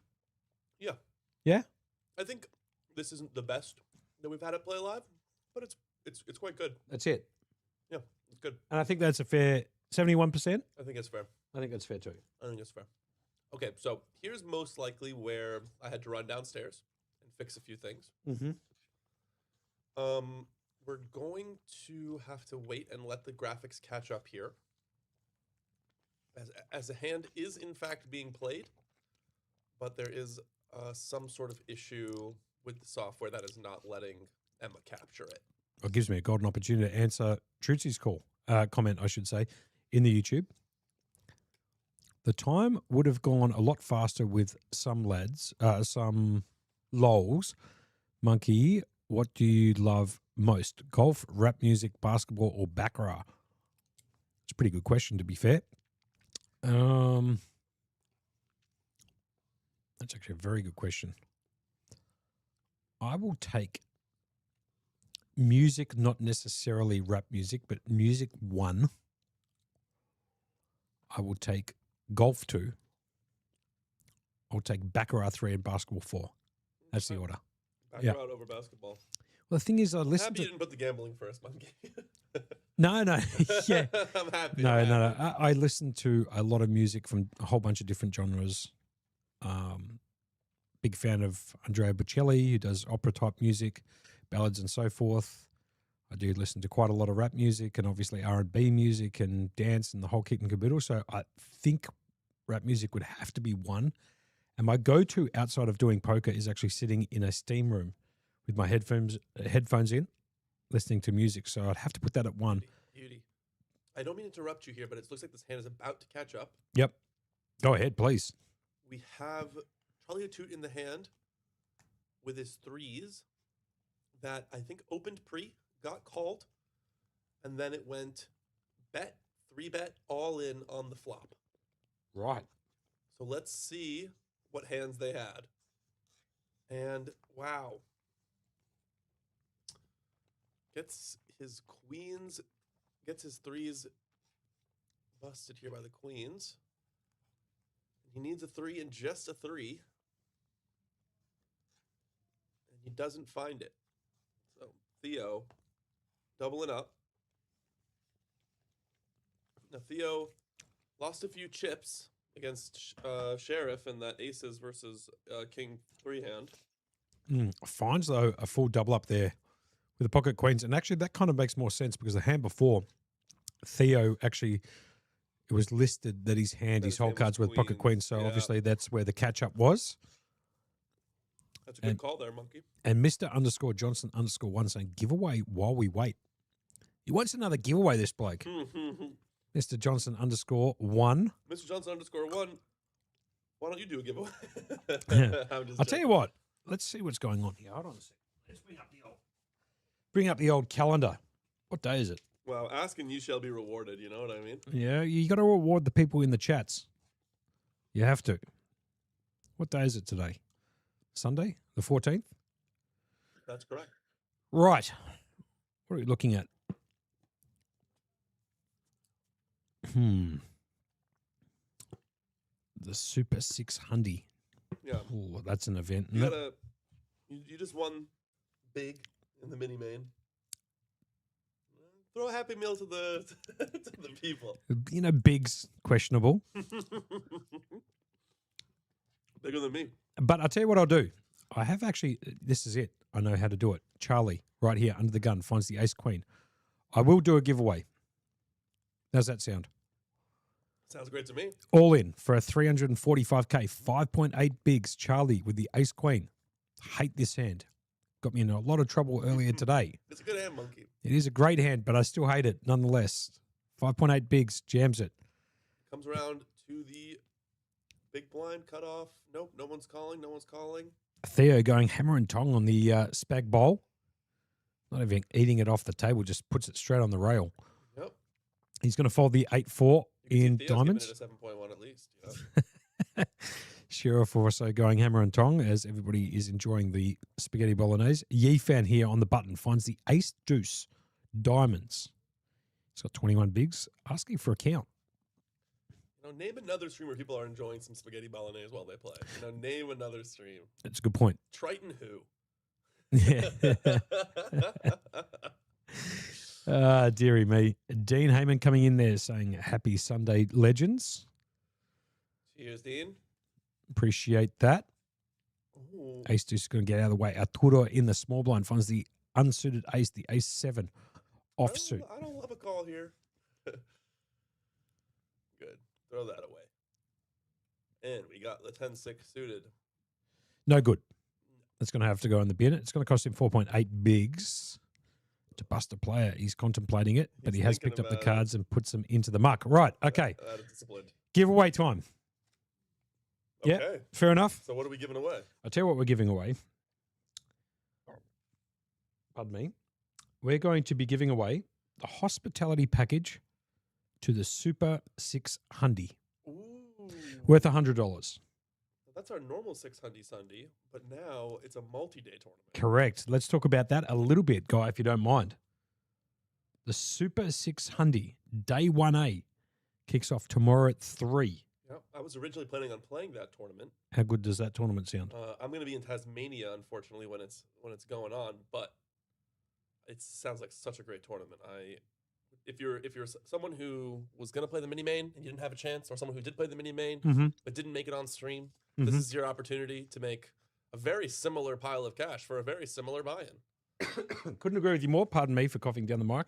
Tried to point my mouth the other direction, but copped the cooler by swinging the mic even closer to my mouth when I was coughing by accident. Now we have Damien in the chat asking, what is your prediction for the upcoming Super 600? Well, that's what we're giving it. Perfect. Have a look at that from Damien. Wow. Yeah? That's actually on cue, and I'm going to give away a hospitality package worth $100. I would give you my prediction on that, and I think it's going to go off its head. On that? 150K. I think we're going to see 250. That's my, maybe 225, 250. That's my estimate. We've been beating the guarantees by quite a margin this time around. So I'm thinking 250K. And I think that's a very good call. I'm actually going to go even bigger. Even bigger? Yeah, I mean, that sounds outrageous, but I'm going to do it. So we see Theo in the hijack here. He's going to pop it up and make it 2 bigs to go with the pocket 6s. Barang finds the pocket 5s. Charlie had 2 with the bluff hand, but unfortunately... Is going to pop it up to 3 bets to make it 6 bigs with the pocket 5s. Okay. I might have just like to see... Okay, he popped it up to 3. I see. So now it's on Charlie. Correct. Right. Now, you might feel like you want to bluff this hand, but you're getting called by almost everything for 5 additional bigs. Right? You only have 6.3, so there's no bluff here. You either feel like your hand's good and you're calling it down all the way, or... He's going to jam, too. Jam. Yep, for 7.3 bigs. Background to Theo, who, believe it or not, has the best hand. Yeah, trying to get Theo to fold and then get called by the wrong. You know, that's probably the best case scenario for him here. I think that Theo is thinking that Charlie's probably moving in with a weak ace. And Theo's going to elect to make the call. Right, okay. Just call from Theo? Yeah, wasn't really expecting him just to make the Interesting. call. It's a very interesting spot. Now Barang almost has to come along with his fives. It's only 1.3 bigs, so it's almost impossible not to call here. Doesn't open up the I action don't with the think- call. I don't think that the it was impossible to reopen the action. Yeah. Because it wasn't a big enough raise Correct. from the all in. So it was the only options was to fold or to call there. Correct. Damien saying he thinks the line is 800 runners into that super, what's it called? Super 600. Wow. Off to the flop we go. Can Theo find a 6-ball? He's actually still in front regardless. Little to his knowledge. It's going to go check from Barang, check from Theo. Turn card brings in a repeat jack. Pretty good card for Theo. And Miles both, out in front now. honestly. I mean, they both probably feel like they could have the best hand here. Theo's going to check behind. Can he whiff the case 5 or the ace? And now Ooh, finds a he just full finds house. the 6. Wow, what a card. Oh, Theo's just going to open jam. I would have liked a little bit of thinking there. Theo. Just a little Hollywood. Hey, maybe I didn't just remember the absolute nuts. Yeah, basically. Effective And nuts in for this situation. Toot here, he is going home.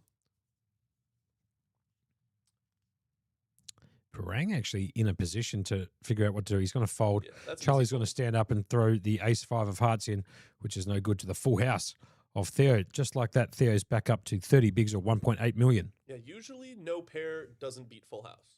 Right, now, here's what we're going to do. Right, now let's talk a little bit about this Super 600. All right, for the people who don't know. Yes, sir. Monday, Mm. Tuesday, Mm. Wednesday, Wednesday. Thursday. Thursday's day 2? Or Thursday's the last day and Friday's day Those, 2? the last day. Yeah. At 3 p.m. on each of those days, all the way until 7:30 p.m. Yep. You can register into day 1B, day 1A, day 1B, day 1C, day 1D. Beauty. Okay.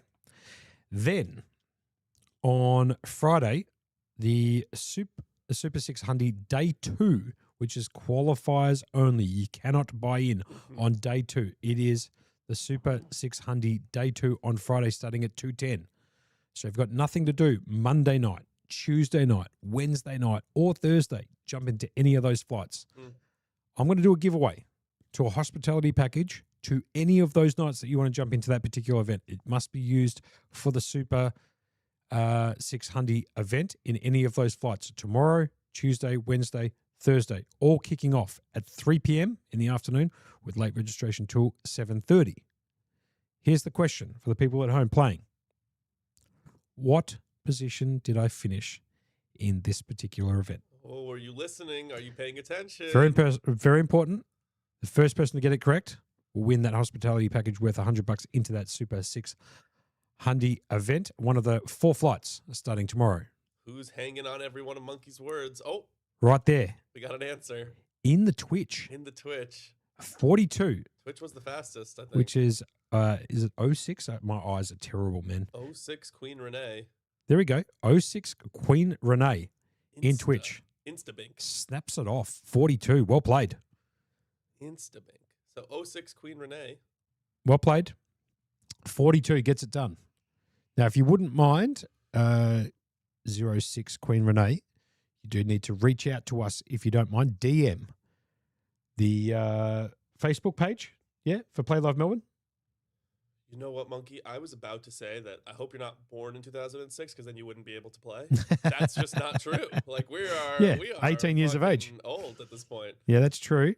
So In 06, America, you wouldn't be able to play. so 06 Queen Renee, if you wouldn't mind reaching out to the Facebook page, if you do have Facebook, just DMing them and saying that you won the hospitality package. Damien's trying to butter you up for a second one here. Yeah, to the Super 600, either tomorrow, Tuesday, Wednesday, or Thursday, all starting at 3, late registration till 7:30. Yeah. And if you've got an account here down at Playlive, I'll chuck that $100 in there. There you go. Congrats. So congratulations to 06 Queen Renee in Twitch chat. But please make sure you reach out to them so we can set up a profile if you haven't been down here before. And if you have, we'll just chuck that money straight into your player's account. Down here at Playlive. Looking forward to seeing you this week. Thank you so much, Monkey, for doing these giveaways all the time. You know, Appreciate it. You know, you got there to. is no secret fund, guys. Monkey puts it out of his own pocket. That is true. This is the goodness of his heart, and if you'd like to pay it forward, if you want to say thank you to Monkey, I think what he would ask for right now is for you to go over to that GoFundMe that we discussed earlier, 100%. and pay it forward in a way that's meaningful, guys. That's the most meaningful way for you guys to pay it forward. Anything, and honestly, $10, $5, whatever, $1, whatever you guys can give towards Ace Jack versus Nines gets it all in. that fund would be very much appreciated. Ace Jack Nines, good call by you, Guy Greenstein. What are you picking? I like the nines. I'm a Right. nines guy. Right, I'll take Will picking up the Jack on the flop. Absolutely whiffs it. Oh. 357 still needs to find the ace or jack on the turn. Turn card 9. Game over. Game Absolutely over. GG's in the chat. And Wow. And the rich get richer. yep, Barang just absolutely scooping that with the pocket nines, finding the 9 to end the game essentially. This is what's On so the turn? great about being the big stack too, is that you can just, with nines, you just insta call that off. You don't have to think about it too hard. Of course. You're happy with that, and you just get a 50-50 to get even a bigger stack. Like, such a nice spot. Really putting himself in a great position to FT this tournament. Now, in talking about this Super 600, Yes, sir. the guarantee was 150K. Now, look, I'm going to take the overs. Think about this for a second. I'm Okay. going to take the overs on. Let me just have a think for a second. What would it take?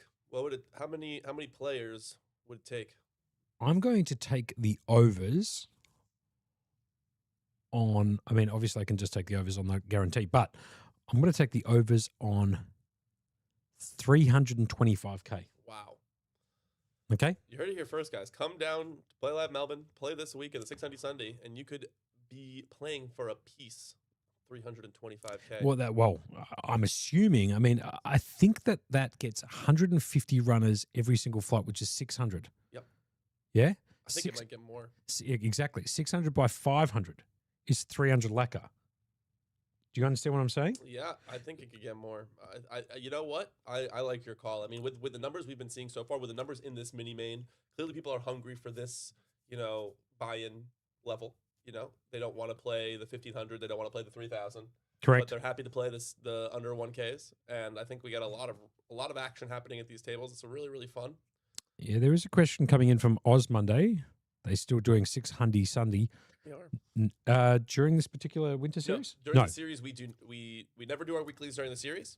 But once the series ends, we are back to doing the same weeklies you know and love. And maybe even we've been talking about maybe adding a battle stack in there, seeing if we can do a weekly Sure, battle why stack. not? I think that'd be so cool. I'm team battle stack personally, so I want to see that be added to the list. But all of our normal weekly tournaments are unchanged. We just don't do them during the series time because things get bigger and we do even better stuff.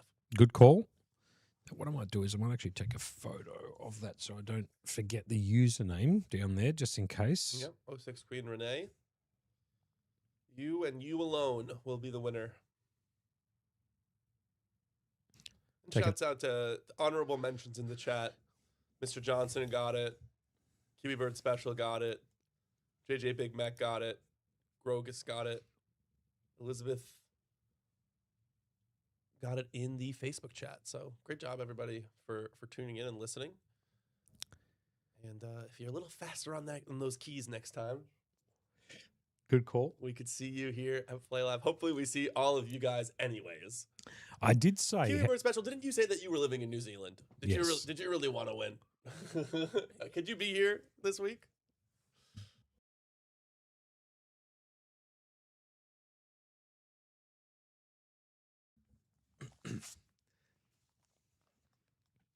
And I did say before, Guy Greenstein, that I'll be giving away 2 packages. So that means there'll be a second question. What? Oh my gosh. Yes, 2. I'm going to give For away all $200. you- Oh my god. Yeah? Fair enough? Fair enough. This is giving you a second chance, guys. You better be keep your eyes glued to the screen because we are giving away a second package at some point here. Why don't we say which hand we're giving it away at? Good call. That'd be Great fun. call. Great call. How about at 42? because that's the space. That's the place that you got. Love it. Love where your head's at. The question will come at hand number 42 on the stream. And I've already thought of the question. Not jam to ace-6. Not approved. It's opera time, baby. Yeah, Oprah time, yeah. You get 100 and you get 100. You get a hospitality package. Yeah, I know what you're going at. Oh my god. Patrick, well played. I've got a very good question actually for the people who've been watching the stream. Yep, Mild card poker, that was a pretty aggressive shove. I tend to agree, but got through. Arturo here, under the gun, finds it natural.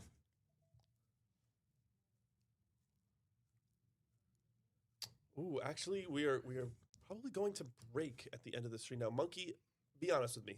Will I be seeing you at the beginning of the next break, or do you have to go? I have to follow up with a message, but I'll tell you what I might do before we go to the break. Yes. Instead of hand 42, because we're going to go for a break, because there's a possibility there might be a table redraw when we get down to 18 players, and hence there might be a little bit of an intermission for 10 minutes, and I don't want to hold out people too long to get to that hand number 42 for the next giveaway. I might actually just do the giveaway before we go to break. How does that sound? Oh, that sounds extremely generous of you. There you go. So Sheriff is going to make the call from the button with the pocket sixes after there was raising the cutoff from the 10-9 of Jensen Rojas with the 10-9 suited in the clubs. Round to Theo. Picks up the suited ace.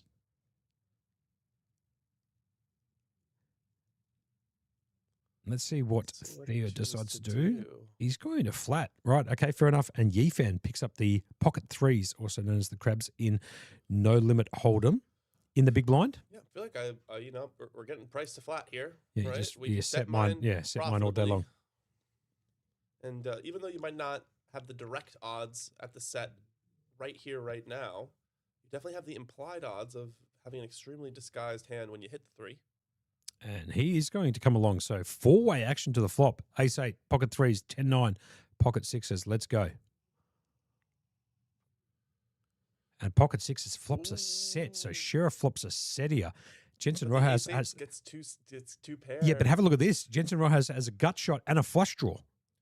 My God. Gut shot to make the straight and a flush draw. The only easy decision in this hand is the 3's going out, and then we'll see what happens. Yeah, what an absolute... Who's dealing the cards here? What an absolute sick flop. Got a little bit of a combo draw going here for Jensen. He really wants to call here, right? Oh, well, he can't fold. I can tell you that much for free. He cannot fold here. This is the spots that you want to see with 10-9 of clubs, the gut shot and the flush draw. Three-handed, like if this is just two ways, you can play this as a raise, but three-handed, I feel like you don't want the pot to get insanely large before you've actually hit your equity. So just flicking in a call, seeing another card. Now, this is that's where Sheriff needs to jam it, and he does. Theo with top two pair. Sheriff with bottom set. This is a messed up spot. Jensen Rojas with the gut shot and a flush draw. Gee whiz, what an action flop. You got to imagine if Theo calls, Jason has to fold. Yep. But if Theo doesn't call, he chooses to fold. This absolute monster of a hand shows Yifan. Probably extremely inappropriate, honestly. Very inappropriate. But, Theo's going to Theo. Theo can't believe the spot he's in, yeah? He's made a bet. He's been flattered by Jensen and then jammed all in from Sheriff. Such a sick spot because it could easily be clubs, I think he said he's all in too. And Jensen Rojas has the gut shot and the mud. flush draw. Has he put it into the muck? I think no, he No, still he has hasn't. cards Yeah, in yeah. front of him. So he's got a legitimate decision too. This could go three ways. I'm being dead serious. This is a crazy hand. He's going to have a drink of water and really think this one out. Flush draw, gut shot, finding out exactly how much Sheriff Darius is all in for. He's all in for 2.2 mil. Theo G is now all in for 1.7. Top two pair versus a set. And Jensen with 35% equity here. Obviously, he doesn't know that he's got 35% equity. But if he did, I'd imagine he's probably going to come along here and try and spike a club on the turn. He's going to flick in one of those time banks. What a hand. Gee whiz. Wow. Whew. I mean, does he have the equity? It's 32 to call, and if he calls 32 bigs, he's winning just about 110, right? Yeah, so it's 2 million into 6.8. Yeah. right? So like he's almost getting his odds to call here. Yeah. Do you understand what I mean? Yeah. No, I mean he has almost exact Cor- against the exact hand. Exactly. Yeah, against Assuming, the of course, exact that his hands. club's alive. He obviously knows his gut shot is It's live because it obviously makes the a nuts straight. Huge variance. Does lay spot, it down. though. Hasn't committed too many chips to the pot yet. Does lay it down. So all of a sudden, Theo all in at risk against the set of Sheriff. Can Sheriff hold with the pocket sixes, or can Theo find 4 outs? Sheriff's got to love that fold as well because now he's just super ahead. There's very little nutted potential outside of the ace of the 8. So And don't go anywhere before we go to break, which could be at the end of this particular hand. I will do another giveaway. Turn 4, clubs, no help. no help to nobody. And And he quads. makes the quads. Makes quadriceps. Just for fun. I love that. He makes the old quadriceps there. I was hoping for that. Theo's going to be eliminated, and just like that, Sheriff up to 71. Have a look at the size of that pot there, 4.3 million or 71 bigs. Pretty sure he won almost every bit of those chips off of Theo as well. He's just short. He's just short of 5 million now. Sheriff. Turn up with aces one time, turn up with sixes and bink a set, and suddenly you have 80 bigs. You could be the chip leader in the tournament. Wildcard Poker saying, but board pairs and he's dead. Very true. But he did have the equity there to be able to make the call and got the right price. Now, before we go to the break, here is the answer. Oh, sorry, the question, I should say, to the answer before we go to transition, which is this. Before you do that jet downstairs, the question is, who was the last person to pick up aces at this featured table? First correct answer when we come back from the break will win that $100 hospitality package to the 600 Sunday. We'll be back in approximately 10 minutes. The players will be going on a short intermission. Until then, Guy Greenstein, Josh Monk, calling the action right here at Playlive Melbourne. Thank you very much for now. Thank you. Bye-bye. See you soon, Monkey. Thanks.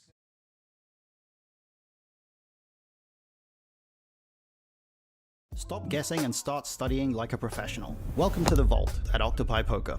The Vault offers powerful study tools and data drawn from real tournaments. We've cataloged the action from the highest stakes arenas including Triton, the WSOP, and Playlive. This isn't just a library of random solves. It's a curated archive of the most pivotal hands played at the world's most prestigious final tables. These are the hands that define careers. For these hands, we've provided comprehensive pre-flop and post-flop simulations. You can see exactly how the world's best navigated these high-pressure spots. Compare the actual play against the theoretical GTO baseline.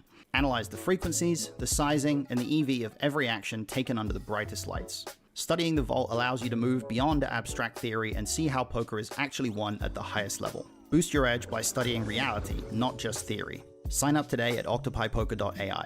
I'll see you inside.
And we are back with the action with a brand new table. Actually, it looks like a break to 18. So it was top 2 tables.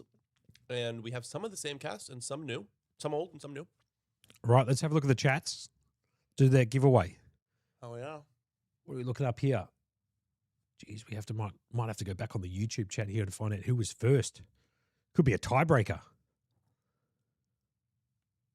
Wow, it could be a tiebreaker between Nicole. Hold on a second. Anybody on Twitch? No. Okay. Have to go to a timestamp.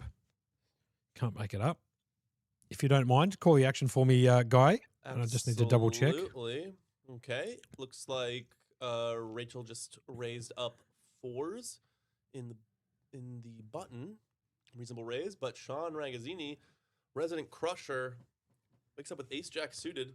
Certainly going to put in a 3-bet here. In the big blind. We didn't even see what Dean had. He just folded. And he puts in he just says all in. And puts Rachel in a tough spot. She does cover him. But with 4s, you got to feel like you're at best flipping here. Sean is a very capable player. He can put you in a tough spot. But there isn't much that he's bluffing with that you aren't just at best flipping with. Oh. And she decides to take it to town. Beautiful. What is it? $100 hospitality package to the Super 600 event that starts tomorrow. And it goes to the races. Ace-Jack versus 4s. No ace or a jack. Just needs to see an ace or a jack. A few outs to get a few more outs. Nope. Just an ace or a jack on the river. 13%. Doesn't find it, and Sean gets eliminated. One of the big fish just gets taken out. 18 bigs. And we're down to 17 in the very first hand. Now we are hearing from the downstairs that Arturo actually has a few more chips than noted. He should have about 865K more, which is quite a bigger stack than he has, almost 2 million chips. So he's closer to 36 bigs than 18, guys.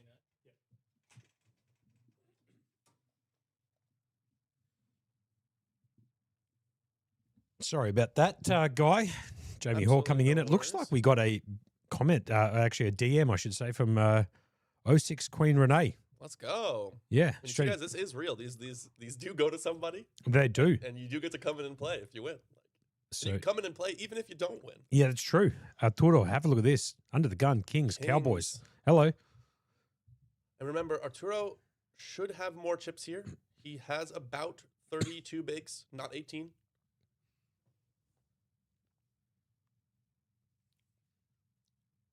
So a shove wasn't really in the cards. Got to pop it up and make it 125K to go. 2.1 bigs. Can anybody find a hand? Love when the blinds get this big. They're just playing with starting stacks. Oh, and we have just... Wait, what happened here? It's Kings. You can't make it up. Okay, it went fold, all in, call, is my guess. And we're going to see that happen in the graphics in just a moment. Have a look at this hand straight after the break, yeah? Yeah, don't worry about Dean Black's 9-7 in the bottom left-hand corner. That is gone. It's gone. It's Kings versus Kings. As the graphics catch up, I would guess that we chopped. And we did. Correct. There was no free roll on the flop. Actually, there was a free roll on the flop. And a free roll on the turn. So there was another heart, and we would have seen Arturo scoop the pot there, Kings versus Kings, but it didn't come. And the other player breathes a sigh of relief. Have you had that happen to you, Monkey? Never had that happen to me, Guy. I just need to clear my throat for a second. That's all right. You're all right.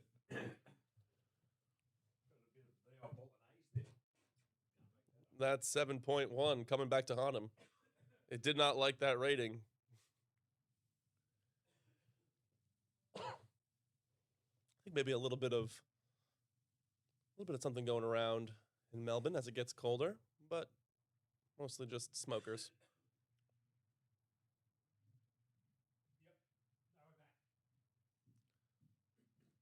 Oh, and we see a fold from ace-9 suited there. I didn't see exactly the position nor the stack size, so I'm not 100% sure, but okay. And then the small blind gets it all in with queen-6 suited against Arturo's 7-4 off. This is 32 big blind. What has happened here?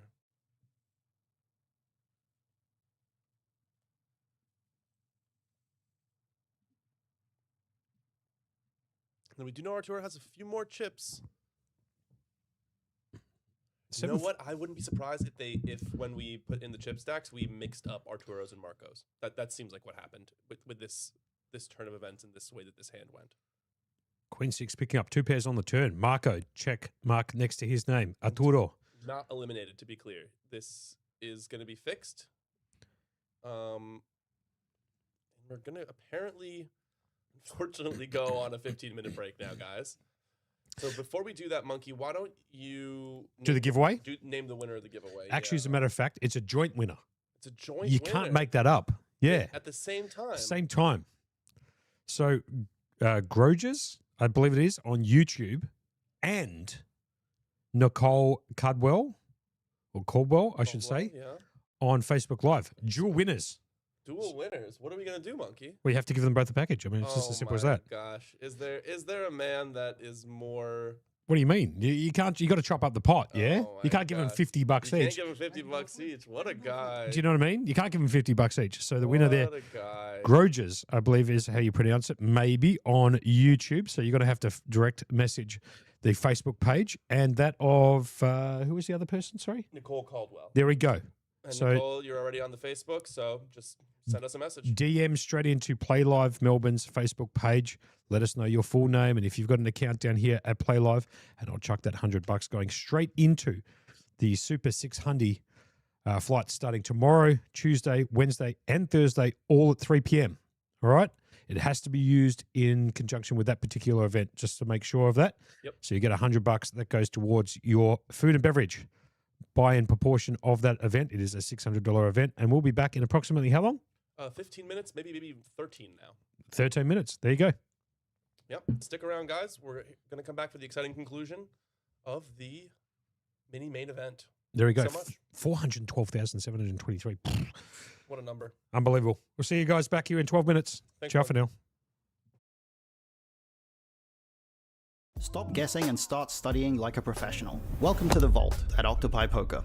The Vault offers powerful study tools and data drawn from real tournaments. We've cataloged the action from the highest stakes arenas, including Triton, the WSOP, and Playlive. This isn't just a library of random solves. It's a curated archive of the most pivotal hands played at the world's most prestigious final tables. These are the hands that define careers. For these hands, we've provided comprehensive pre-flop and post-flop simulations. You can see exactly how the world's best navigated these high-pressure spots. Compare the actual play against the theoretical GTO baseline. Analyze the frequencies, the sizing, and the EV of every action taken under the brightest lights. Studying the Vault allows you to move beyond abstract theory and see how poker is actually won at the highest level. Boost your edge by studying reality, not just theory. Sign up today at octopipoker.ai. I'll see you inside.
And hello, everybody. We are back.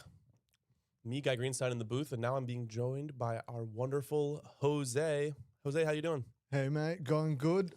Welcome, Phil. Welcome. Thank you for having me. Thanks, guys, for putting up with me in the commentary. I will rely on you guys to back up my poker knowledge if you can. But exciting to be here. Final 17 players. Look at this. Yeah, we're moving fast. We're moving fast. It was a really, really big field.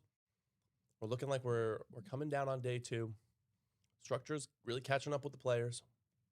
They have to start making moves. We've got a couple of short stacks in here. We got Marco on 6.5 bigs. The next one up is Win J on 12.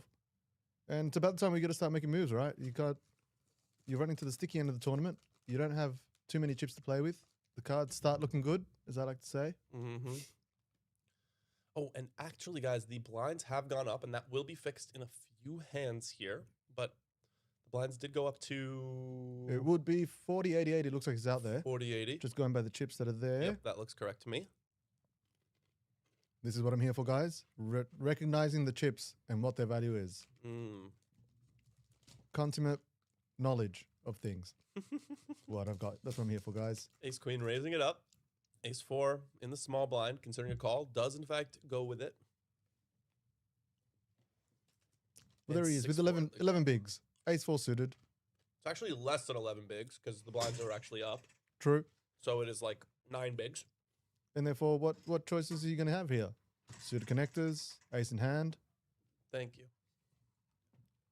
And look at the flop. Runs out a couple of clubs for him as well. Runs out a couple of clubs. Luckily, they do not see that one of the last 2 aces in the deck, or else that probably would have been Arturo's life here. Jack on the turn. Doesn't change too much, except for the 10. Giving Adam Syke the Broadway draw. And the... Looks like Arturo teched to him, and Adam's chucked in 1.7 bigs, 100k bet. With less than 1.7, but let's not worry about that.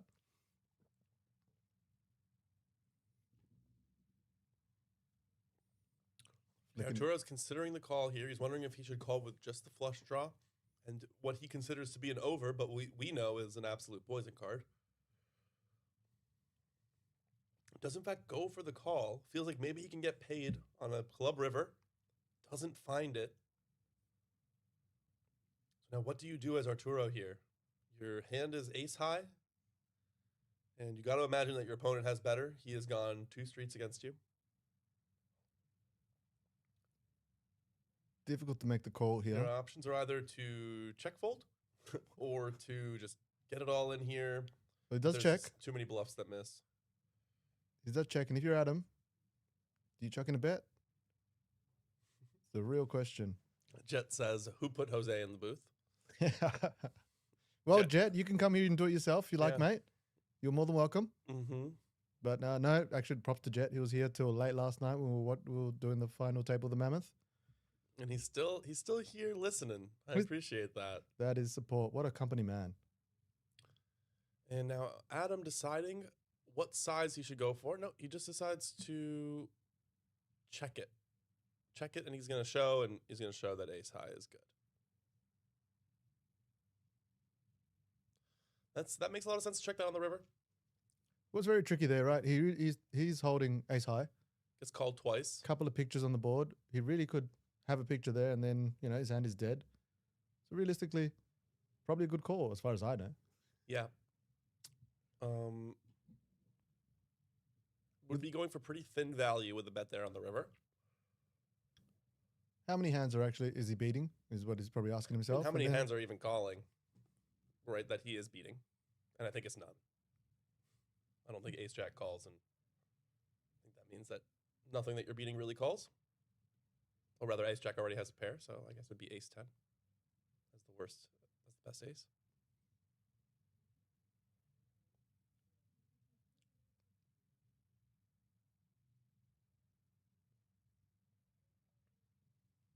Last 17 players here in this event. Rachel, who just chipped up through Sean Ragazzini, now finding the ace king of her own. Ace-8 goes directly in the garbage from Dean Blatt. Doesn't think twice. 10-9 suited in the big blind. This is an extremely... Is it in the big blind? No, it's on the button. On the button. You could choose to call here, but off of 9 bigs, probably just chuck this one in the muck, and he goes ahead and does that. Well, he's got time to wait for it a bit of hand. He's only just on the button now. He's got a little while to go. He's not in a fully desperate position. In 7 hands' time, it might be a different story. That 10-9 would look delicious. Yep, I think it was actually a little bit under 10 bigs there, even because, again, the blinds are going up, and I believe that they will go up this hand, even though they have been up for the last 3 hands. So our chip counts might be very slightly off here. Matter of 10 or 20K. Shouldn't be a huge difference. Jose, how have you been enjoying the series so far? Look, every series is jam-packed here. We've got a great crowd. All the numbers have been pretty good in all of our events. I love the series because it just gets everyone in. You know, you see a lot of people you don't see often. You've got your series tournament players, and everyone's here to having a good shot. And it's a good environment to be in. So I've really been enjoying it. Look, I've been here pretty much every day, along with most of the other management staff. We sort of just do the 20 days straight and just get out of the way. It's our peak period, you know? Yep. We want to be here to sort of represent. We spend a lot of time building these up, and just, this is like a wedding day, right? You spend all that time, months in advance, all the little things, then the big day comes and you get to finally put on your show. Yep, and it's always fun. It's always having a good time. And I can't speak highly enough about the management staff here. You know, people putting in 15-hour days, you know, staying really late, sometimes being the first one in, the last one out. So there's a lot of work that goes into considering it with the ace-6 suited here. Probably should just go in the muck against 12 big blind shove. And she does, in fact, fold. But yeah, like I was saying, huge shout out to you, Jose, and to all the management staff, and to really all the staff here at Playlive that make this all possible, right? These are huge tournaments. There are, 20, 30, 40 tables going at the same time here. It's a lot to manage. Chips going, starting stacks got to get made. Like, there's a lot that goes into making these tournaments happen, and you guys have done an incredible job, and it's all run really, really smoothly, I think. So props to you. Thank you, Guy. I will give you your $50 later. You don't have to worry about that. Yep, of course. No, look, there is a lot that goes on behind the scenes. Just getting these events going is a whole team operation, and we do have a really good team here. So I think we can provide a good game, good series. We do have the benefit of being sort of a smaller place where we can actually take the feedback from people on board. And you'll find that a lot of these tournaments have come from feedback, people suggesting games we should run or, structural changes. We take that on board because we're here to provide a game, right? We're not the big mega conglomeration who's just going to, take the little guy for it. We want to provide a service. We'll build for the players. We'll stand by that. So anytime you guys have feedback, feel free to come and tell us. Yep. Hey, it may not pan out the way you want, but we will definitely listen at the very least. We'll right? listen. Our bottom line is player satisfaction, guys. So, we don't care. We don't have baccarat tables. We don't put the poker tables up against those and see what's more profitable. Right. Our deals are only here to deal blackjack. No, they're only here to deal poker. So this Kings. Arturo with kings. For This was Arturo. worth the wait, right? See, we said he had some time. Yep. He's waited a couple of hands, and patience has paid off. And he's left a small amount behind here, as these players tend to do. But he is effectively all in.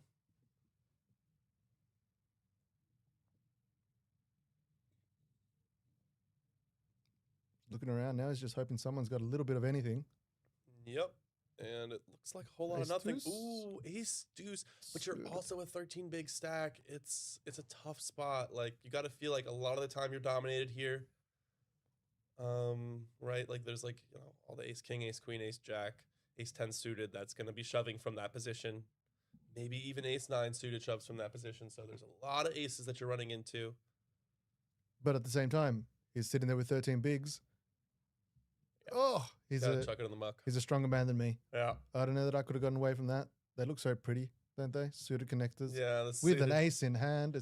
Yeah. Yep. And if he would have gone to that flop, he did have odds. They weren't good ones, but he had them. Oh, man, the amount of times we've seen kings cracked, let's face it. Yeah. At this point, the odds seem pretty even. If an ace isn't coming on the flop, it's coming on the turn of the river. Well, that's what, you know, it's 50-50. It either comes or it doesn't. Mhm. That's the way I think about it. It's probably why I'm not a good poker player. I think it's 50-50 on the flop and then 50-50 on the turn and then 50-50 on the river. So you actually have 3 50-50s to hit. if you're really hopeful, it's 51-49. Like, It is not that, guys, by the way. no, guys, I'm not that bad with my odds. I do not assume that's what the odds were. Marco looking at us 10-9 off. Maybe stalling a bit. No, just chucks him in the muck.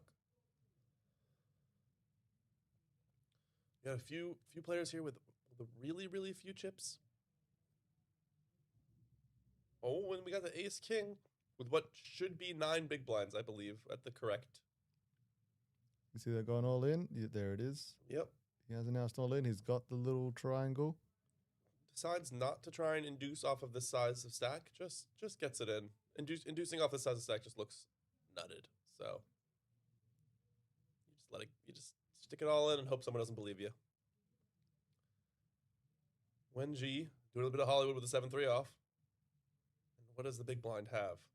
8-7 off, instant in the muck. Look, he gets picks with blinds here, and that's not the worst thing. Listen, with ace king, I'm a little superstitious. Everyone's got their bad ace king bad beat. Yeah, just give me the blinds. It's fine.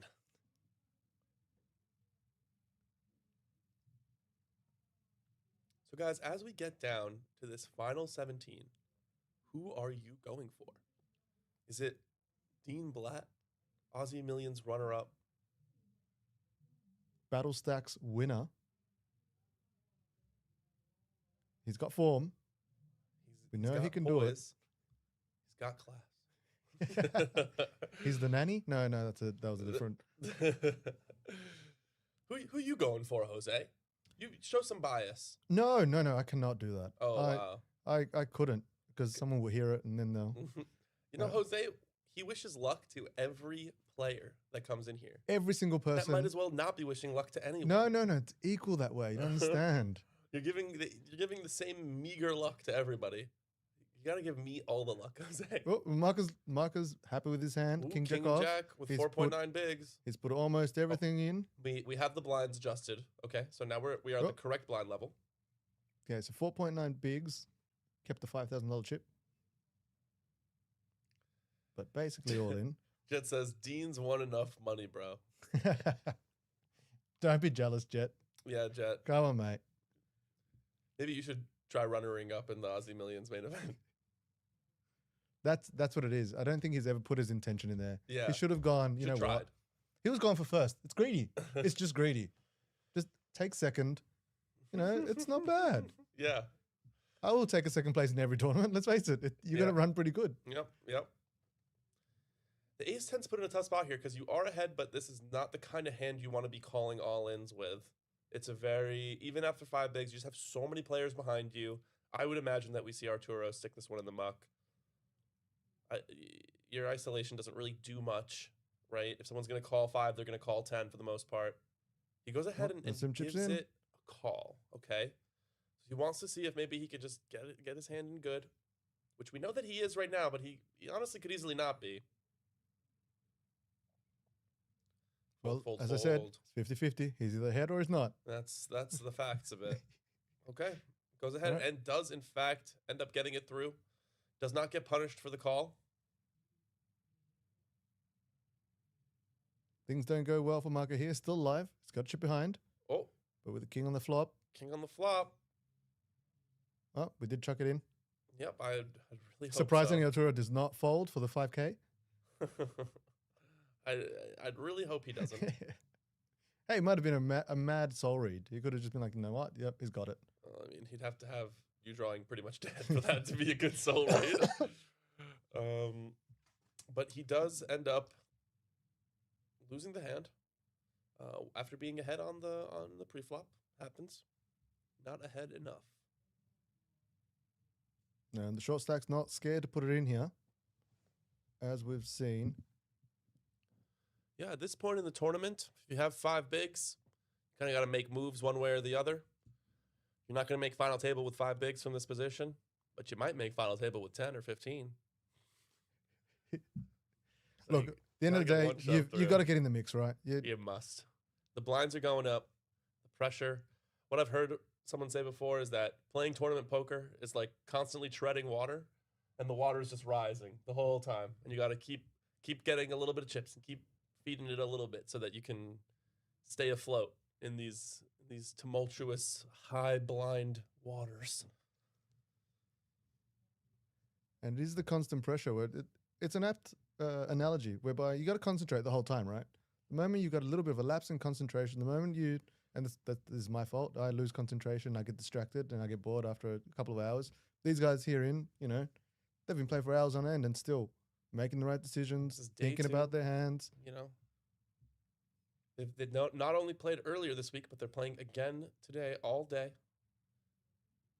And that's just to mention this particular event. That's not saying these guys haven't just come off from all the other events that we've been running. We have so many to choose from. And surely some of them are, because we've seen them in other tables. We definitely have. Yeah, we're seeing some of the same people making the money. Dean Blatt.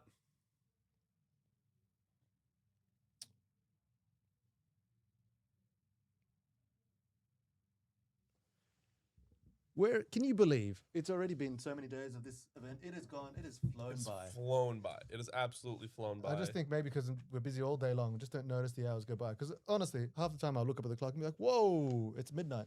Yeah. Yep. Where did that day go? It flies. I mean, it's just constant here.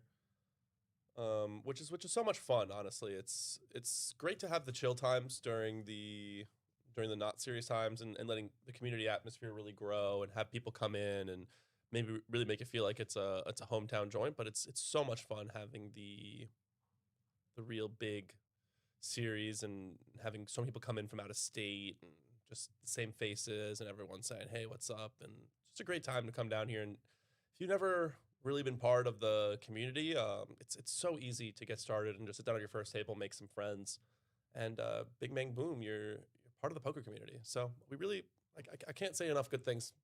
Really would recommend you come down here. Oh, when the King 7 goes in, the Ace King from Rachel again. She's the executioner on this table. She goes ahead and makes it a small 3-bet. It's a bit of a weird size. I guess it technically puts it plays around Dean Blatt's range. But I think with the Ace King, you can just get it all in there. You're cool with getting called by anything. And looks like we're going to a flop as we wait for the cards to get turned over and the flop cards to get dealt. So just while we wait, Guy, I will say that I think we've got a really, really good community here of poker players. And even during our off time, where you've got all the regulars who come in, they really create an atmosphere in here that you feel welcome when you come in. I think everyone sort of is friendly. It's not like other places where it's been taken a little too seriously, maybe. Now we get a flop. No 7. Still no 7. And a 7 around here, 7, and did not come. Is that the end for Mr. Arturo Hanna? It's unfortunately the end for Mr. Arturo Hanna, who had a chip stack that could not be kept track of in this tournament, apparently.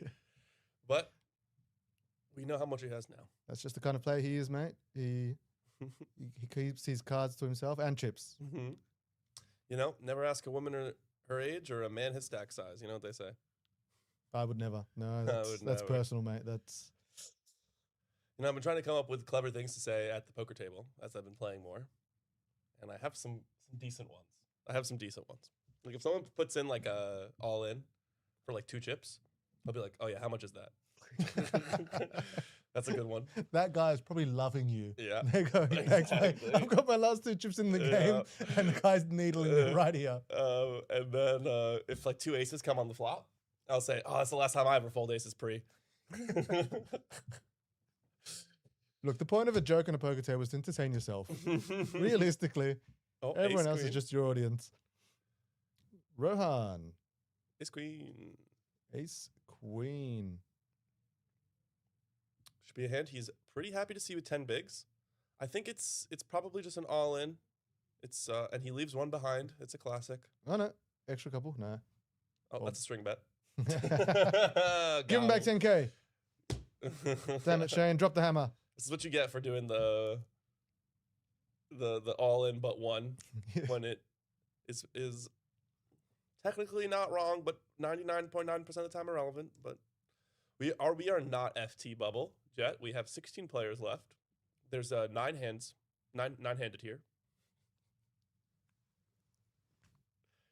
It's okay. Jet doesn't know his way around poker yet. He doesn't play too much. He's a bit young. He's only been dealing for a little while. He's only been playing for a little while.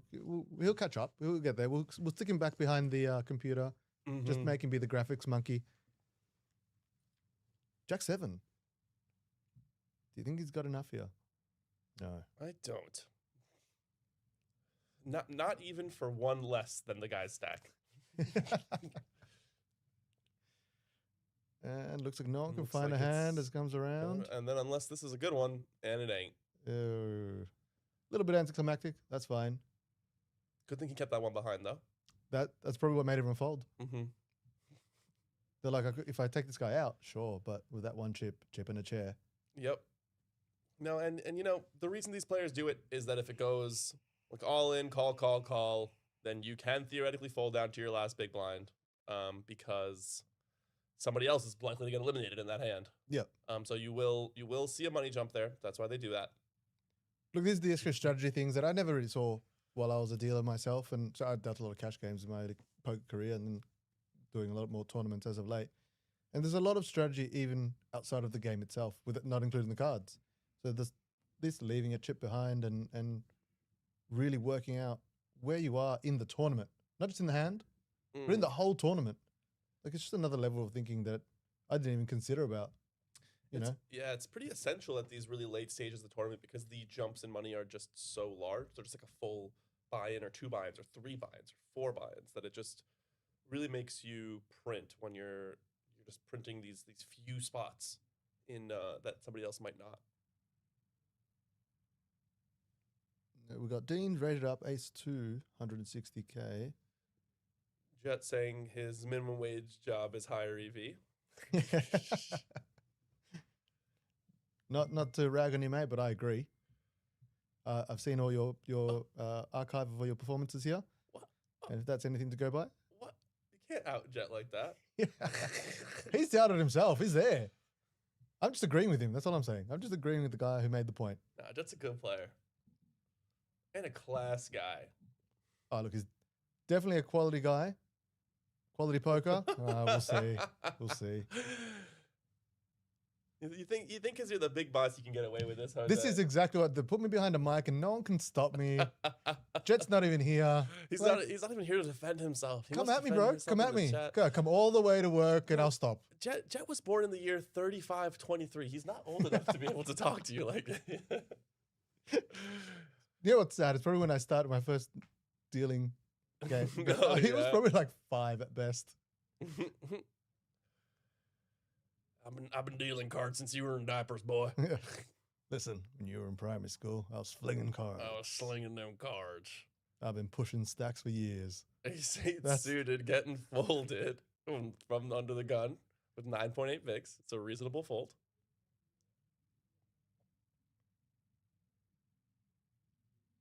No, actually, if I didn't like Jet, he knows I wouldn't be giving him shit.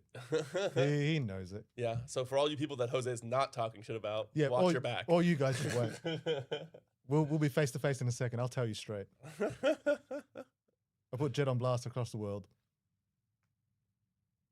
And while this tournament is happening, we are also having the end of our mixed game series put on by the Prince of Poker himself, Shannon Vandenberg. Big shout out to him. It was a great series. Nice turnout. Some really fun games being played. Most of them mixed. And just a great time. So maybe next series, if you guys want to come down, or just weekly. Shannon runs his games weekly too. So if you're in for the mix, come on down to Playlive Melbourne. Shannon is the consummate professional in the mixed games. He runs the best mixed games, in my opinion. And he calls himself the prince, but mate, he's the king. Let's be honest. He's the king. If anyone's talking about a mixed game, you see his players are more loyal than, I don't know, I'm trying to think of something that was politically correct and nothing came to mind. But they come to all his games, they play. And on top of that, if you're a new player to these mixed games, you don't have to be scared. Oh my God, they are Ace friendly King as. suited again. Wow. Rachel just What has she paid Shane this round? Hit by the deck. Absolute. Suited this time. Just keeps getting better. Now we've got kings and aces left. That's all she's got left. Yeah. She eliminates the Ace King. Sean Magazzini, and then she just gets dealt it over and over again. Wow, and everyone just giving her the absolute respect. I mean, this we can see it's garbage hands. Oh, This is where finally, there we go. I mean, it's an under the gun open. It's a tough spot. Ace 9, 7.3 bigs, big blind. You got to imagine this is the second spot he's been put in where, he goes for the all in, and he's gonna see the call. He's gonna get the bad news. Yeah, he needs a 9 or hearts here to stay alive in this tournament, and Rachel just needs to fade a 9 or hearts to chip up even more and become, looks like the chip leader on this table, which he already is actually. So, king. That's not an. That's cooked. All black. That's it's cooked. Over. Wow, and there it is. Rachel Carolyn takes another pot down with the ace king. In my humble opinion, what else was the man to do there? He's got an ace, 7.3 bigs. It's tough. It's tough. You have this ace 9 suited is a good hand. You block the ace. You hoping that she just is opening up king queen or something like that. But a lot of the time you're going to be dominated there, and that just is what it is. That's poker. That's poker. Did you know that Shannon has one technical mix game that he does not like? He doesn't even consider it a mix. That's part of the mix, and it happens to be your favorite variant of poker. He's doing that on purpose. Actually, he knows I like it, and I thank him because I'd probably try and go play it. And for you guys in the chat, so here's actually a question for the guys in the chat. What is Shannon's least favorite mix game and Jose's favorite mix game? Let's see if we can get it. Let's see if somebody knows in the chat. Now it's a mixed game, guys. It's a mixed game. It's a mixed game. We're not talking no limit here. It qualifies. It qualifies. It technically qualifies. That's the only clue. That's the only clue we're giving you. Remembering that I am not very good at poker. So that's just. And I'll give you another clue. It's not deuce through 7 Badusi. I could work it out if I had to, surely. Dean Blatt. Strip poker. No, I think that Shannon's about it. You know what? That man is I think it's like a triple black belt or something. He's probably ripped as well. I'm not doing that against him. Kiwi Bird Special saying she was dealing while you were in diapers, Jose. So you are making assumptions about my age, yeah? I don't know if you've seen me behind the screen. There's a lot of white hairs in my head and beard. He looks good, but no, the camera. I get them to put a little tint on me in the post. This is probably just going all in. Ace Queen versus Jacks. One of the age-old flips. I mean, you got to imagine that Dean Blatt's just got to throw in the last 5 bigs here with his ace queen. But there isn't that much that Yifan Yao is 3-betting him with. And it's in. Just waiting for the amount. Just wants to know how much it is. Ace Queen's just too good. Now Yifan just crosses all his fingers and toes. Mm-hmm. We do have a sweat with the spades, but we don't have a sweat with the diamonds. Wow. Ooh. Interesting flop. Well, he needs an ace or a queen. Ace or a queen only. And doesn't get it. Fanya stays alive. Remaining one of the 13 players that's in this tournament. Only 4 more until we get to the final table.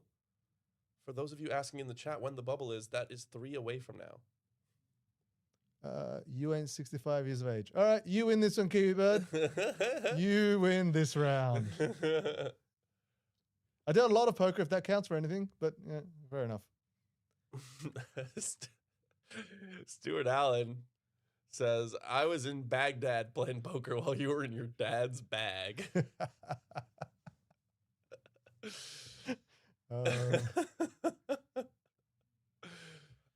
God, I hope that's true. All right, prove it. What were you doing in Baghdad, huh? Yeah. Fine. Yeah. What were you doing in Baghdad in 89? 88.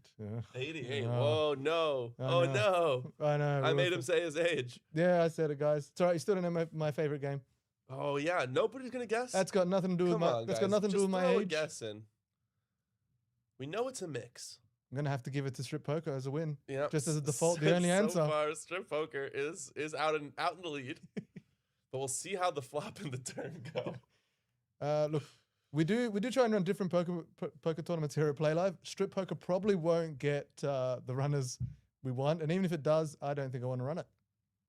if I'm being honest. Limit hold. Oh, okay. Playing limit hold'em. I thought that was back in like Manila days or something, mate. If you're old, it's Raz. He's not that old, Samuel. He's hip. It's a hip game. I'll put it that way. It's definitely a hip game. What do you think that's a good? Is that true? I'm not gonna. If I say no, I don't sit well here. So yes, it's the coolest game. Yeah, I think it's a pretty hip game. I think the kids are playing it. It's all the rage with the kids. I've seen it online. People play. That being said, it's not one of your mainstream games, and it's not one you think of straight into the mix, I think. Yeah, that's true. It's a little bit of it's dark horse in the mix, but it is one of the games that people definitely know. And if they don't know it, they can learn it quite quick. Come on, it's not complex. Samuel James, I feel like the average age for any mixed game tournament has got to be at least 15 to 20 years above the average age for any No Limit. And it's about 70% wider, too.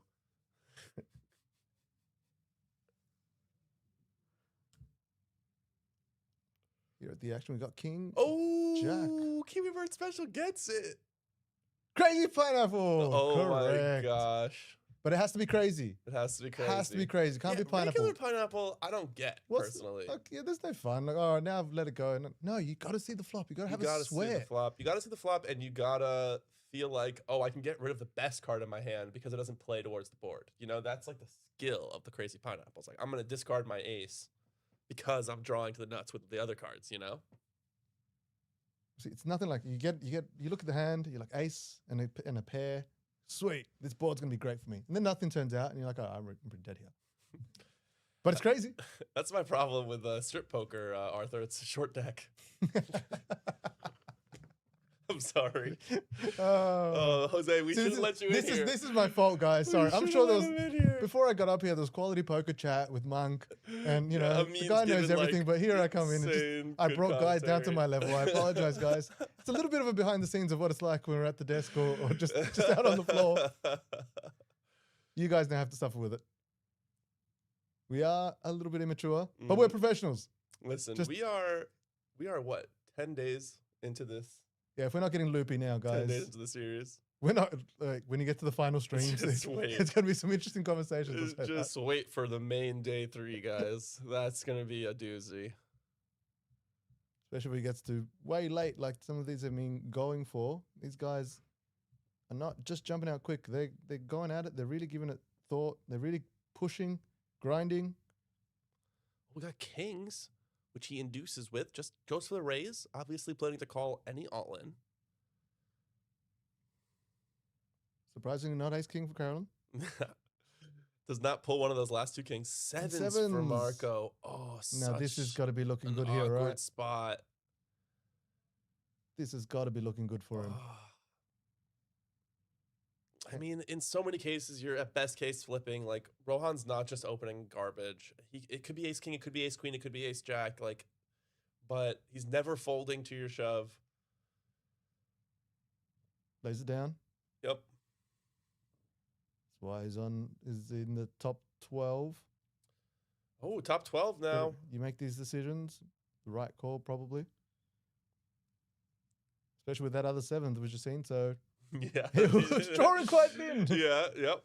He can't even make a set with the 7s because 2 of them are gone.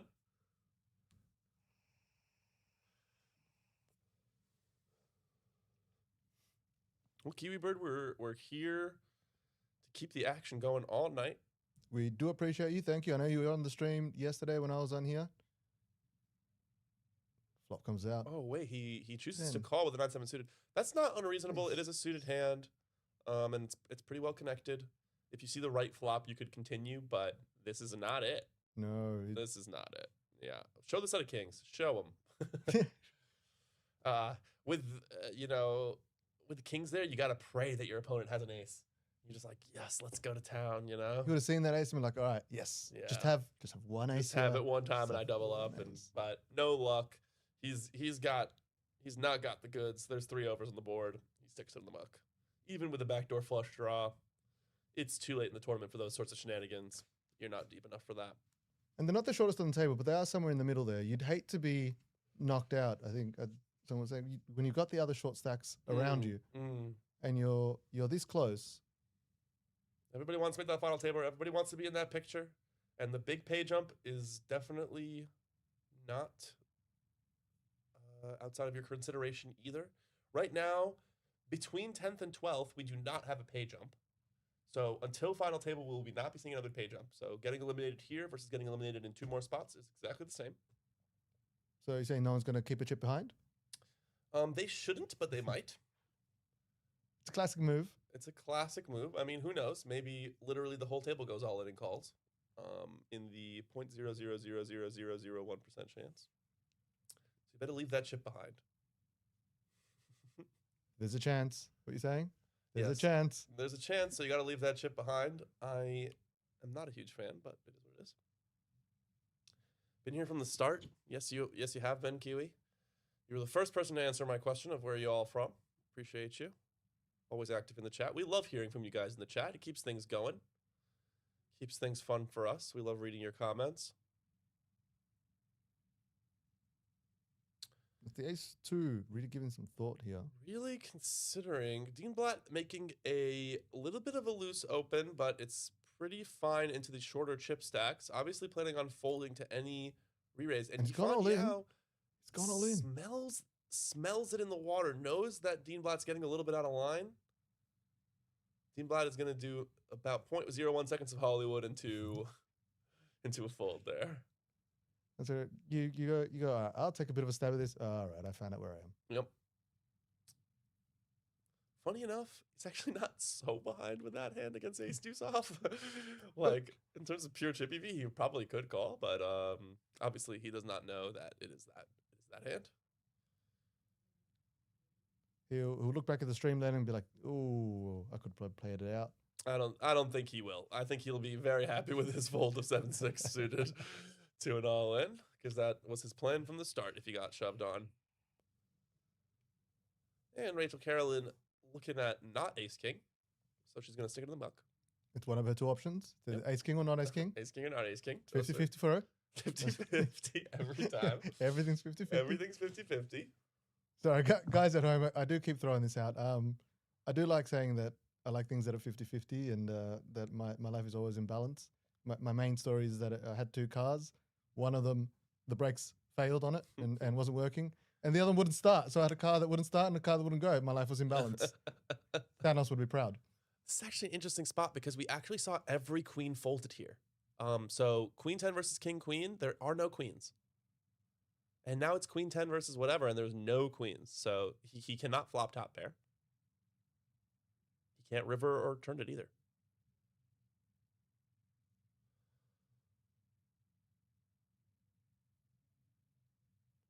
Mr. Johnson says, what a day for sports. NBA, soccer, Sainters got up. Poker and F1 in 2 hours. It's an absolute crazy day. I know that I was just walking through the CBD in Melbourne today, and there was a big event where people were like group watching the World Cup. And it was popping off, guys. It was really, really cool.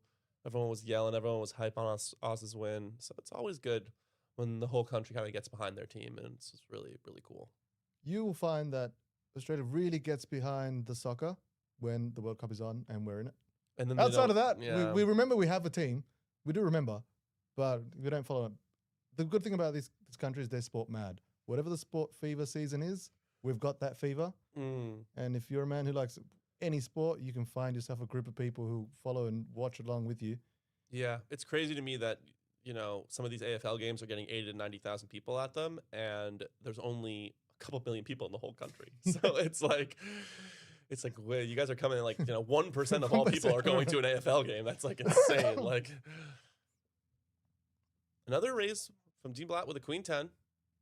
We're really, the blinds are really starting to choke out these players here. The second he feels that Rachel folds, sees that Rachel folds, he is good to go at this table. He covers everybody else. So having her to his right is actually pretty convenient. And he gets...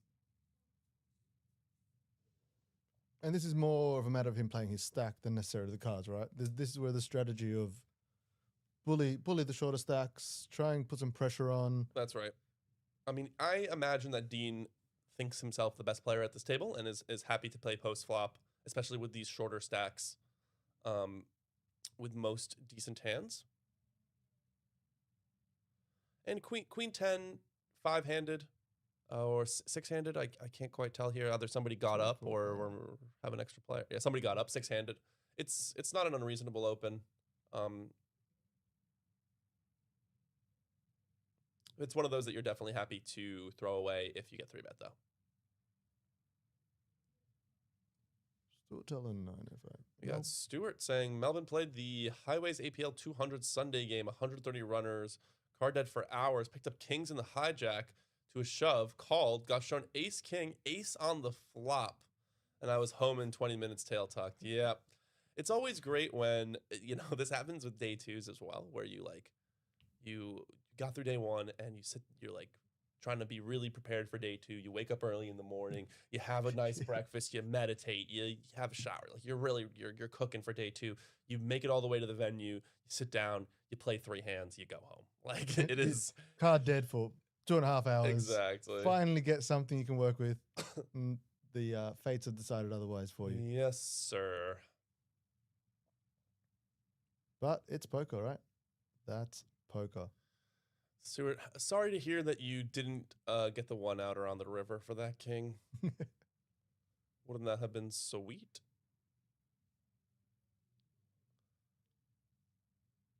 So we've got some action here. What just... Rachel Did she just bet out a turn?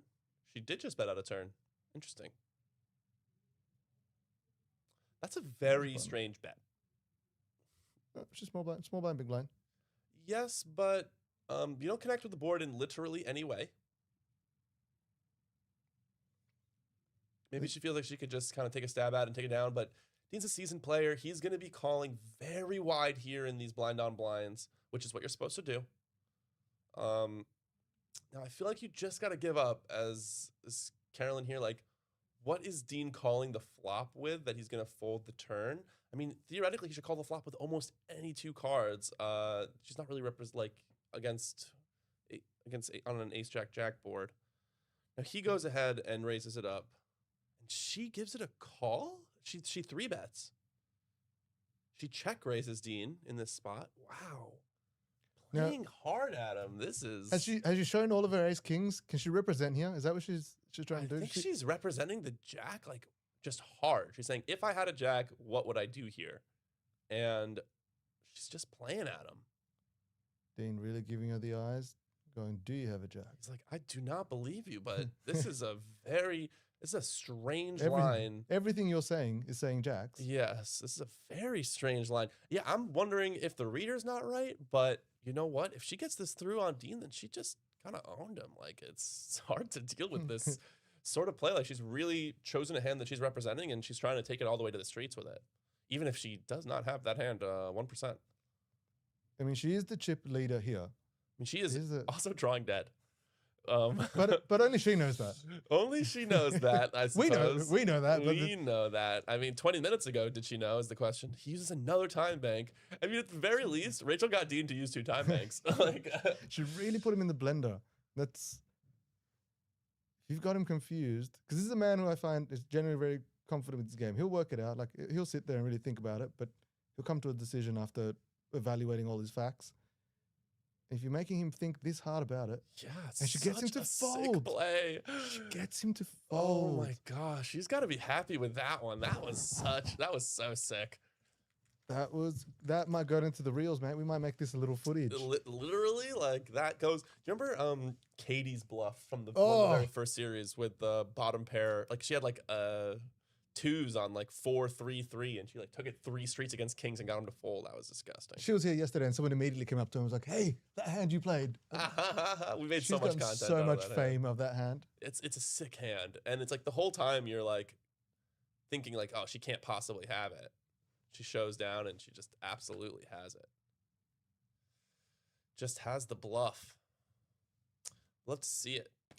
Kings. How many times have we seen kings in this? I've only been commenting with you for a little while now. I swear I've seen them at least 4 times. Yeah, we have kings and ace king. Quality hands coming up. It's because we got 2 kings on the couch, so we got 2 kings in the chat. You know what I'm saying?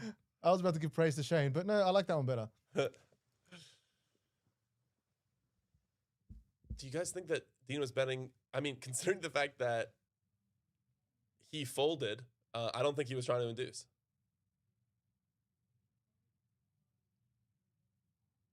I mean, he got the raise, right?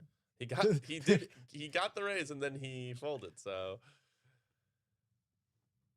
he's considering the queen 10 call here from the cutoff. I can't see why you would. This hand is usually quite behind and under the gun open. Maybe he thinks Yifan's getting out of line, but Yifan hasn't really shown that he's doing that. He has 12 bigs. Rachel here with not ace king. She's only got the two hands, ace king or not. That was a spicy hand. You can see Dean is still reeling a little bit from that hand, it looks like. He's still trying to consider whether or not he should have laid in that call. Caroline must be feeling pretty good about herself, kind of establishing herself as table captain with that play. And I think that they might have had a chat about what she would have said. Maybe, oh, no, I had the jack, it's fine. And then he'll go back and look at it. Yep. And maybe be a little bit disappointed there.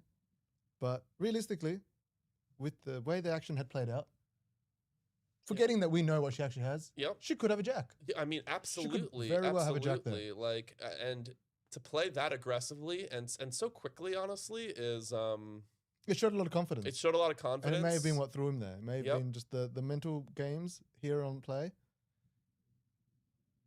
Okay, we're going to see a bet and most likely... Oh, he only has 2.8 bigs behind. Oh, it's probably going to get all of his stack in. Is he going to be able to fold a pair here with 2.8 bigs behind?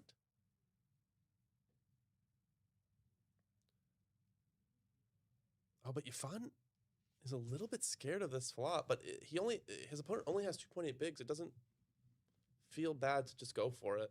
You sort of just have to, right? Like, just, if he has an ace, it sucks. He can't knock you out, but he has to have an ace here. He must have an ace. A lot of aces probably just shove into you, right? That he doesn't just call. 2.8 bigs. We got Isaac Zhao in the Facebook chat. I can't read that. I'm sorry. But maybe somebody would like to translate that for me, and then I'll read it out. If anyone has that little button, translate this. We can take a guess. Isaac, I agree with you. Yes, we are very good at commenting. And we do... You do not know what you're agreeing to. True. That facts. From my best guess, this is what you're saying. And if what you're saying is what I'm saying, then I agree. If you're not, then I'm sorry you were incorrect. Ooh. I'm having a little chocolate mousse here that was brought to us. Gosh, is it good? Their desserts here are always on point. Fire, they brought out this, that's not the Oreo one, is it? It was an Oreo one that was the other day. Oh. Shit. I may have squeezed another one in there or two. We are lucky sometimes, guys. If there's any desserts, the guys down there are nice enough to throw us some. Ooh, finds the last 8. Oh my gosh. And now Kings gets cracked.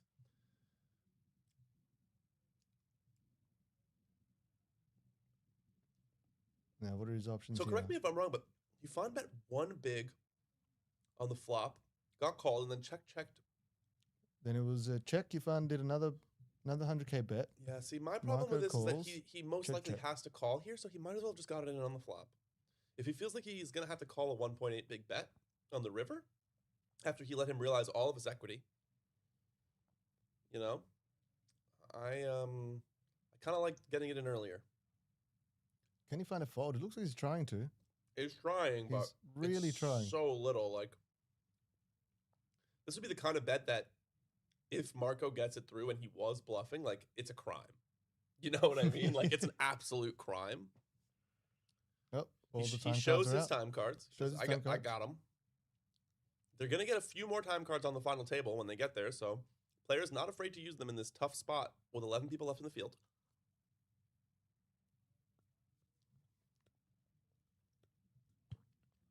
I think he knows. It looks like he knows. I think he's trying to convince himself to make the call.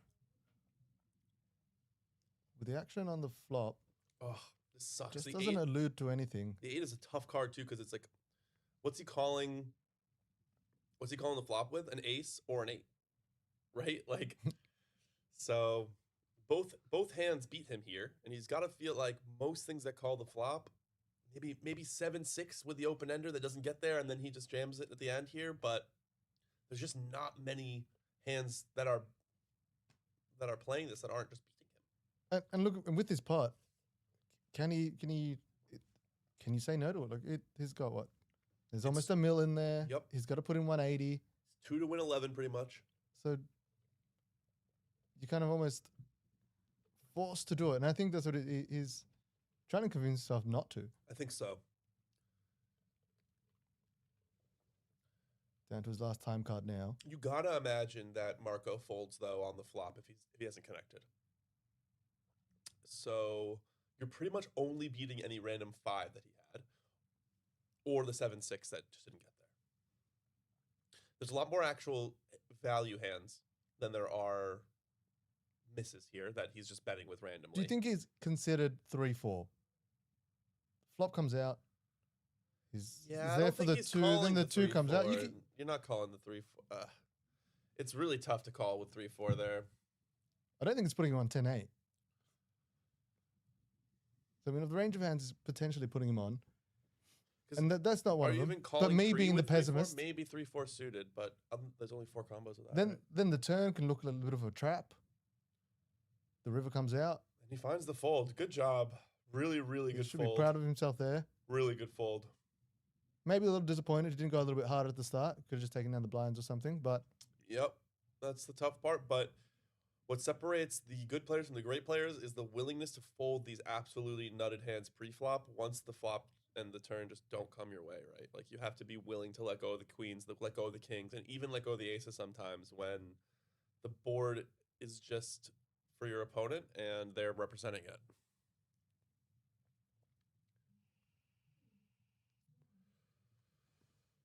Many a player has gotten their hand stuck in the jar with those hands, and Yifan says, not even for 2 bigs. Stuart Allen, great fold, thumbs up. We agree, Stuart, in my humble opinion. And not even just because we saw the cards, but because we worked it out and we said, what is he calling the flop with? What are you actually beating?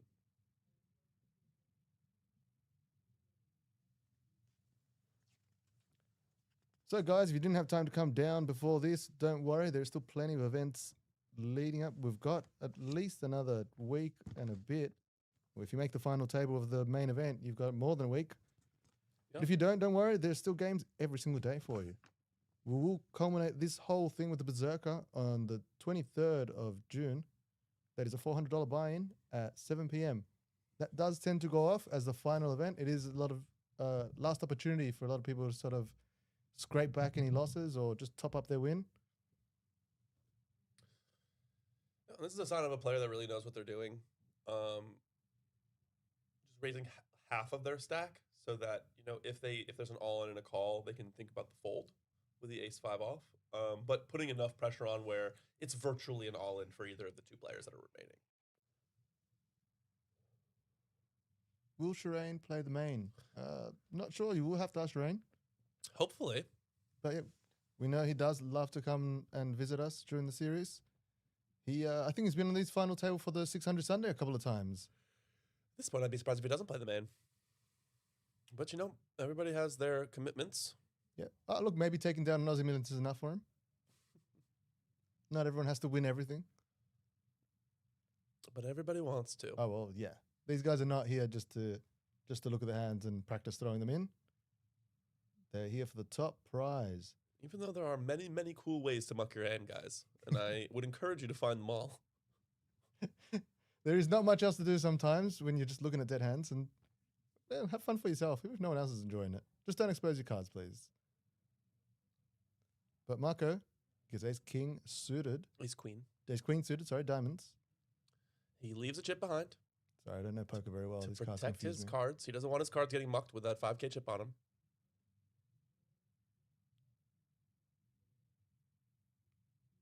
It's a long way to reach on those tables to muck someone's cards, so you really have to piss off Shayna if he's done that.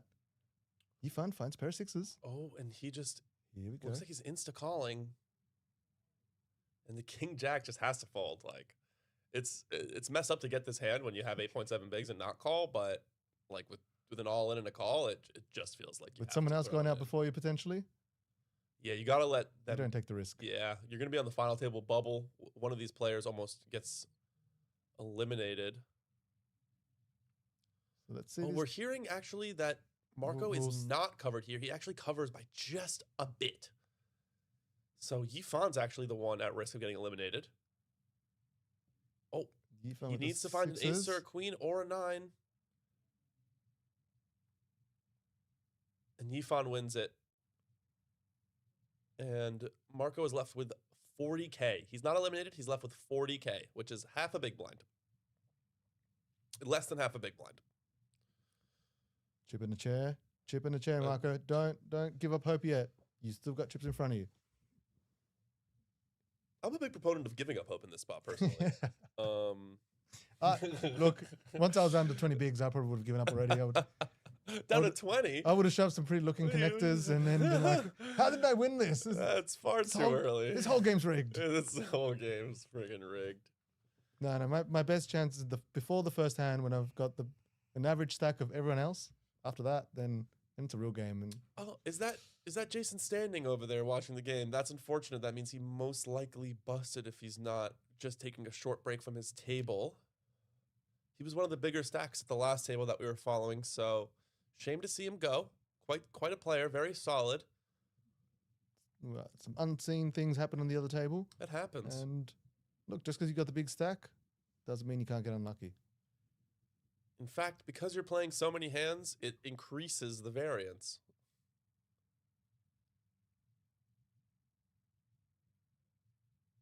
That's the game, baby. The most common phrase set up at the desk when people are leaving is, that's poker. That's poker. They tell me the bad beat, and then Exactly. that's poker. That's poker. Oh, Dean. There's a pretty Dean hand. really is saying if Carolyn folds, he is going to play the role of the big stack on the table. He is not going to let Carolyn fold and not play like he covers everybody, because he does. And he's going to, and see, this is the beauty of opening up the 10-8. You get better to fold. Look at that queen, goes in the muck. Covers you in your suits. Now it's a few clubs missing. And the 4-2 is just not going to be able to find a call here either. Yeah, he's pre-complaining. And look, the two big stacks here doing their job of dominating the table. Really, realistically, you got to keep that pressure on the smaller stacks. And Marco with 0.4 bigs, it's really only a matter of time as the button goes around to him there. Yep, he's going to be forced all in here in a matter of hands. Maybe he can find a hand he likes in the in-between. You pretty much are, you cannot raise. You can only just get your chips in and hope that you win. It's one of those funny situations where you're like, I hope somebody else shoves all in, so I'm only versing the one hand. Yeah, but then again, if you, Dean opening up the queens. And Marco. Now see, Couldn't I find a hand love there. when this happens to me. When you've been playing a little bit aggro, and you're probably playing a little bit too many hands, people are starting to get a little suspicious, and then you wake up with the queens. Now, will somebody find the cards to play back? It looks like so far no. No. But someone wants to try and pull a real Carolyn on him. Now the question It's is probably over. Adam There it is. doing a little tank for the... For the audience at home. Oh, and Just- Carolyn just folds the 9-3 suited. I think I would have liked to see a... I'm not sure, actually. I think it's a reasonable laydown.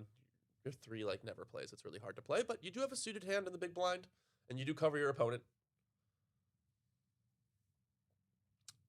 It's kind of funny because she, I guess it's a race under the gun. She really doesn't want to see it, but she played that 8-3 suited hand really aggressively against him, and then just folds the 9-3 suited in the big blind.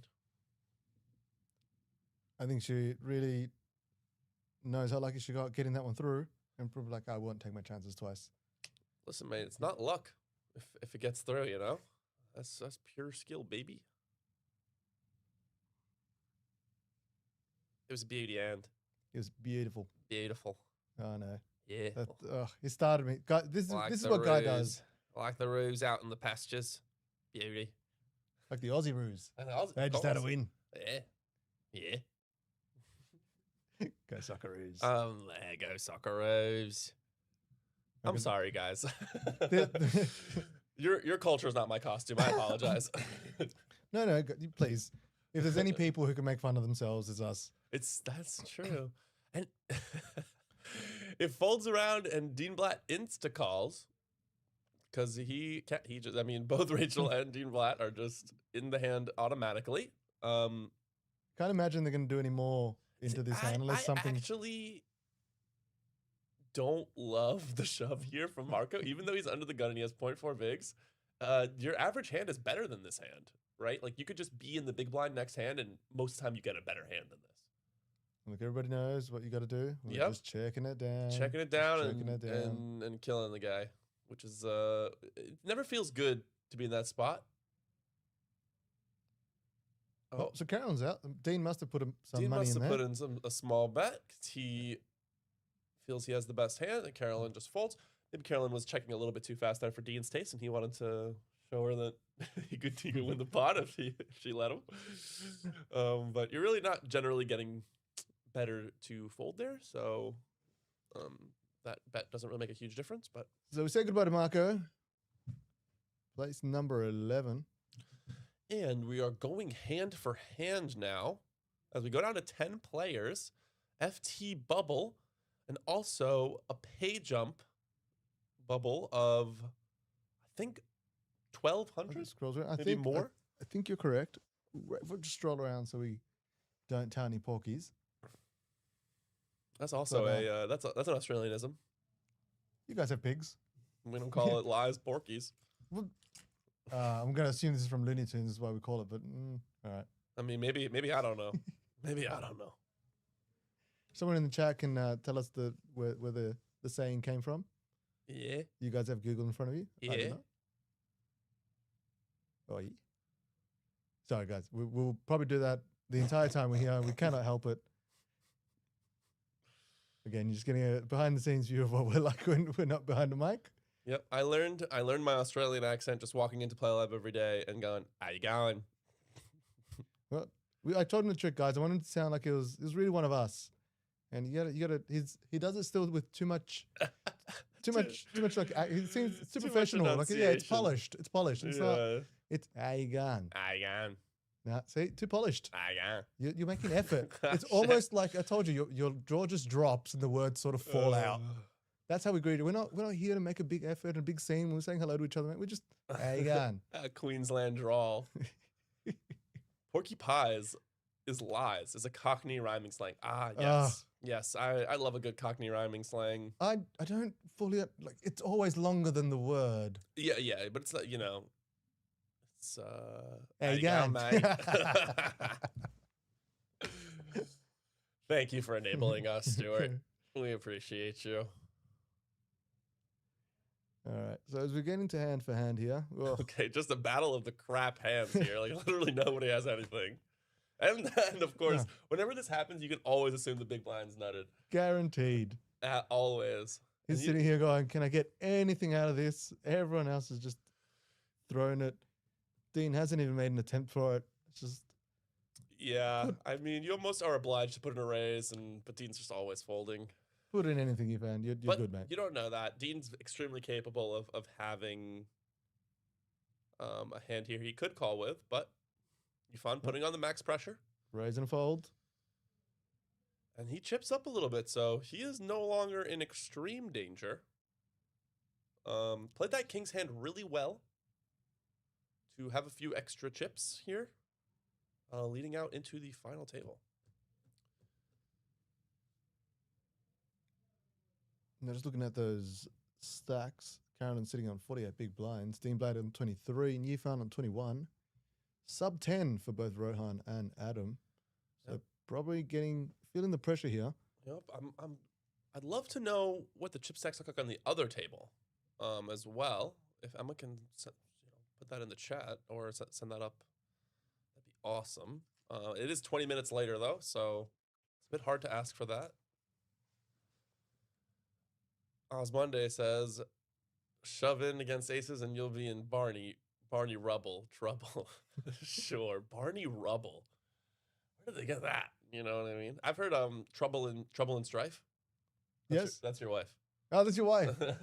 See, this is my problem with it. I can't immediately work out what it was meant to be. Like I have to sit here going, all right, what rhymes with this word? What rhymes with... Guys, come on. And there's a few more that I know that are not stream appropriate, so I'll keep them to myself. All right, we'll talk about that after. We'll talk about that another time. Most definitely. Yeah, how You you and I. going?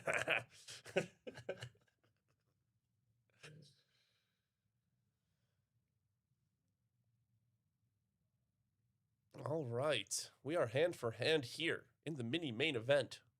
9:40 p.m. Still got a nice final table to play.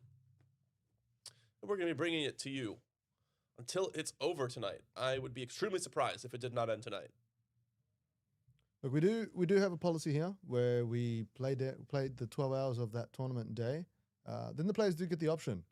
So we will go down. As long as everybody's happy to continue to play, we continue to play and we'll finish it. A lot of players do just want to finish it up. When you get to that stage, as you know, maybe final table, maybe less than that, and you're so close. You're gonna go home and ruminate and all your hands and everything. No, finish it off. We're here. Let's get it done. Yeah, I think when if it's this early in the day, let's absolutely get it done. If we get to final table at midnight, I think we should be sending people home a bit more. But maybe that's just the stream talking. You will hear me sing a different tune at 3 o'clock in the morning. I probably won't be as cheery to nine-handed to continue, but we've done some long tournaments here before, and I am a night owl, so I don't complain about it too much. I'd rather be awake until 6 than be up at 6. You do get the benefit of coming in a little bit later than the rest of the staff because they expect you to stay here till the close. Fold from threes, an open from kings, an ace king, sorry. Now I think the reader's wrong there. That should be Carolyn's hand. We will talk to Dean about that. Apologies, everyone. I think they had their hands switched. So Ryan's looking down at ace deuce. He's only sitting on 6.2 blind. There's no way that he chooses to put this one in. I don't think so. All right, you know what?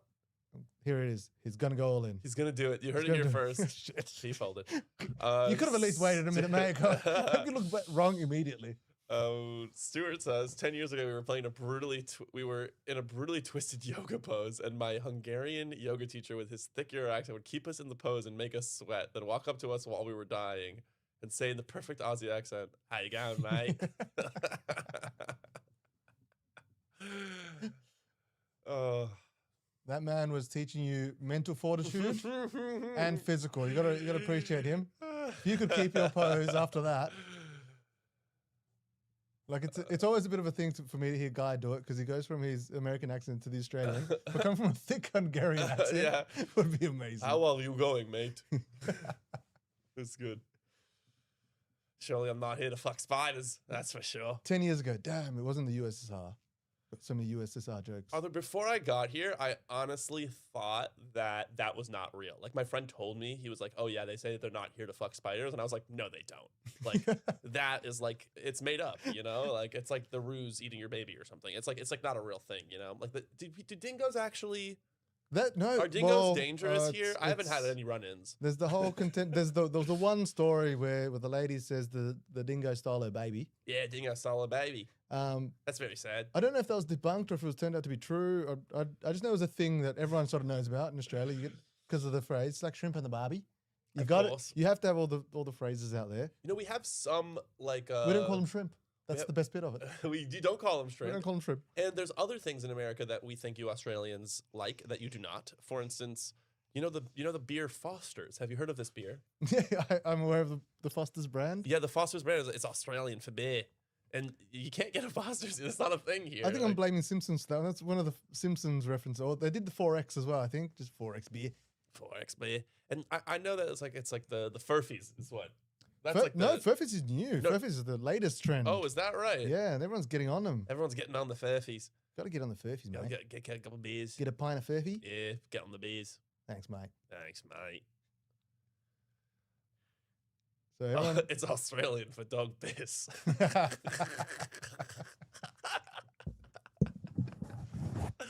I thought that was the old Melbourne bitters, isn't it? Look, I'm not a beer drinker, but I know which one the bad ones are. Because they're the cheaper ones, right? The ones we make here apparently are not to disparage on the beer community here in Australia. Don't want to... Oh, no, it's not bad. Look, as a non-beer drinker, it's all the same to me. It's kind of funny because in America we have the worst beer, but I think we also have the best beer. But maybe that's my bias. What I appreciate more is the culture behind the Oh shit. tins. Oh shit. She opened and Dean hadn't yet folded, and she kind of went to go muck her cards, and then Dean called with the ace king. Okay, tens versus ace king. We're off to the races. One of the two big stacks. Yep. Oh shit. Of the people who could have avoided this. Oh, are they calling to get a ruling? I'm actually. It's a bit of. Oh no, they're just waiting because it's hand for hand. Okay. That's what's happening. That's what's happening. But if you're Rohan and Adam here, wow, are you rooting for Rachel to really hold? Yep. You are gonna love that. That would be juicy. Just walk your way into the final table. 5.7 the two big bigs. stacks. And if you're Rachel here, like you just have this chance of just becoming like an absolutely massive stack in this tournament, right? Like you're eliminating the other biggest stack on your table. You almost certainly are the biggest stack in the tournament. She gets a king. Oh my God, Dean gets the king. It's a jack. It's a 10 and 10 only. No. And that's all she wrote. Dean doubles up and gives himself really good positioning going into this final table. Now we're going to see Dean just start really pounding this table. Well, that was probably the worst person to give extra chips to, right? Yeah. Like you've doubled him up. You can see how he's already playing aggressively whenever Rachel folds. Now it's just going to be any two cards that look decent that he's going to be playing them. It's been just a complete switch of stacks there. And now we'll see. If he was going aggressive before, when he was second, he's probably going to turn it up another level here. And ICM doesn't exist when you just had a 7-figure score. I mean, listen, ace king is ace king. If it sucks, it sucks. But blind on blind, that is the nuts. That is the stone cold nuts, and you got to get it in. Look, no one is throwing away ace king there. Let's face it. Everyone sits there. It's one of those hands you love to hate to love. Yep. Because you know what it is, and you know you a lot of the times don't have a lot of choice in what you got to do, and you just have to sit and go, all right, I just got to play it. It is what it is. It's poker. I will say pretty heads up play from Carolyn to just shove into his big blind there is an interesting spot. He probably would have had to fold ace 10 or worse, but he has ace king and he's not folding that. Oh, here we go. Per nines. Oz Monday says, do you know what American beer and having sex in a canoe have in common? Are we allowed to say the answer? That's the bit. I'll let Oz say the answer in the chat. We'll clean it up before it comes out. We can say that. Banned. I'm just joking. Wow, I can't believe you said that about a canoe. Oh my gosh. That joke comes with a slap on the back. You know what I mean? With a hearty laugh and a slap on the back. Arthur, you said that you were at NYC. That's my hometown. Love to hear what you thought of the place. Other than the garbage. Leave the garbage out of the discussion, please. That's what everyone says here. It's like Emma would have no issue banning me, lol. Okay, we'll ask Emma, and she'll be the final decider. She's down there. She can decide. She hears us right now. NYC street dogs can't be beat. I could not agree more. A good sauerkraut dog where they grill the sauerkraut a little bit on the grill with all those other juices that you have no idea what else was on that grill. Ooh, it's good. I've never been to America except in passing in transit. They just sell they rent in the cart. You're like, that's fine. That guy's been out here all day in the sun with his cart, with his sausage soup sitting there. You know what? That's fine. I'm gonna. I trust the sausage soup. I've never. You know what? I'll say this. I've had a lot of meals. I've had a lot of food poisoning, but I've never had any food poisoning from a hot dog cart. So you've got an iron gut now. I cannot tell you how many hot dogs I've eaten from hot dog carts. Like Josh Abney will corroborate that there might not be a person in the world that has eaten as many hot dogs from hot dog carts as me. And just as we're watching the final table, guys, everyone's gone. They've all given up. They've gone. Rachel, you get too many ace kings. We know we can't hold. They're all walking back. Not as enthusiastically as they can, so I don't think we've had a knockout on the other table. It was probably an all-in and double up. No, I think the Australian equivalent is kebabs. I think kebabs is just our hot dog cart. Well, you know what's funny is the hot dog carts also sell kebab. No, Yes, no. They that's can't be. what they can't- do. Sorry, you need to specialize. You can't be telling me you're here Like, selling okay. hot dogs and kebabs. There's kind of two different things. There's like the pure cart, and the cart itself, like they just wheel it around, and that's like in Central Park or whatever. You can just get a hot dog. But then they have like the full-on like food truck, Mhm. and that's what serves you what we call halal food in America, which is just kebab. Like it's exactly an HSP, but it's over rice. Because they just pick. Oh, so you don't get the chips. No, we that's get the- rice instead. That's which I prefer. unusually healthy. Yes, I prefer it. But I when I first got here, I was like, over chips. Like, you guys are crazy. And then I had an HSP at like 2 a.m. and I was like, okay, actually, I see it. I see it. It goes So- down really well post nightclub and stuff. Sorry, guys. Oh, no, we're good. Never mind. We just had the screen go black for a moment. No worries. We were gonna make it up. Don't worry. We were gonna guess. We were going to, we got Howie in. Okay, guys. Final table imminent. Final table incoming. Oh, I thought you were blaming him for the blackout on the screen. I was like, man, he's down there. It can't be his fault. Yeah, if it flashed black for a second and suddenly Howie was sitting in the dealer chair, it's a little bit scary. It's one of those horror movies where like the doll keeps moving, you know? Quality stuff here, mate. We just seamless transitions. You don't even see it on the screen. And I will say, Howie is a professional. He's been at this game for about as long as myself. So, you know, we're equally as good. I don't know what I was saying with that one, actually. I was actually just trying to give him props, and then I worked out I was giving myself too much. And You know what? Howie and you are in contention for the most brutal dealer. And not like, you know, it's not even like you deal bad beats or anything like that. It's just like people go down, you know?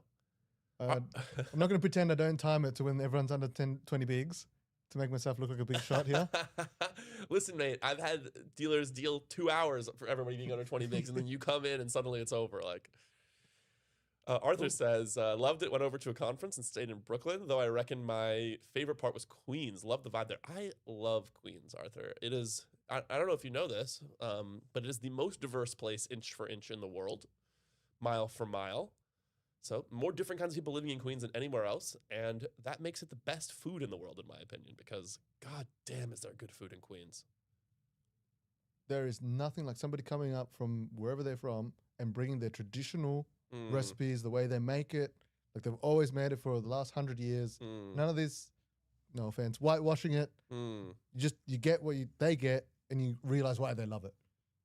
And it's always these, like, I've only been to a few other places, and when I went to Bali, you get the street food, or you get we went to the restaurant, you know, it's fine dining, and it feels like fine dining here. But if you want the real stuff, you go to the places that locals and stuff are going to, and then you get quality food. Yeah. And when the same people manage to find their way into other, like Australia, America and stuff, we're really lucky that they do, because the amount of things we wouldn't get to experience otherwise, the range of cuisines that we get to try. Yep. Look, I don't know. You'd be able to tell me. Is Melbourne as sort of diverse? You'll find, because I feel like Australia as a whole, but primarily Melbourne, in Metro Melbourne. Like as you get country, it's sort of about the same everywhere in every country in the world. But as you're here, I feel like we're really diverse. I think Melbourne's a very diverse city. I've been to a lot of cities around the world, and Melbourne's definitely up there in terms of its diversity. A lot of, you know, Eastern Asian and Southeast Asian food here that's just like super freaking good. One thing that is like a little bit missing, and you'll probably agree with me here, is like the South American food ain't all that it is in North America, you know, and certainly not in South America. But I feel like the Asian food here just is like really top notch. Well, we tried to get it over here, but there's a lot of water, so it makes it hard to run across. It makes it hard. It Carrying, makes it hard to carrying those pots and pans while you're trying to Exactly. float and tread water. You can only throw an avocado so far, you know, guys. Okay, and Stuart says, would you boys be down for me to come in and do some comms with you tomorrow afternoon? We would love that. We love getting people in the comms booth.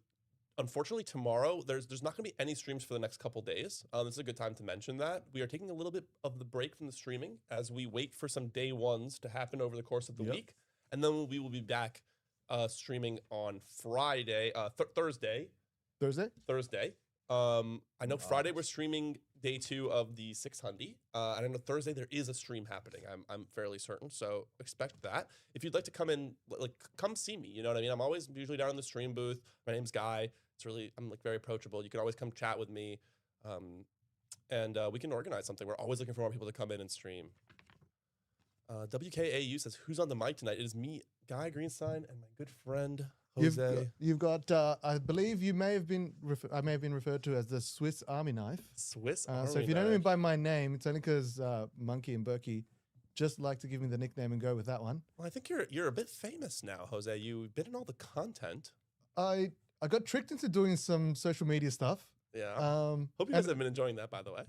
Yeah, guys, we're actually putting an effort in. We're actually enjoying ourselves quite a lot, actually. I won't.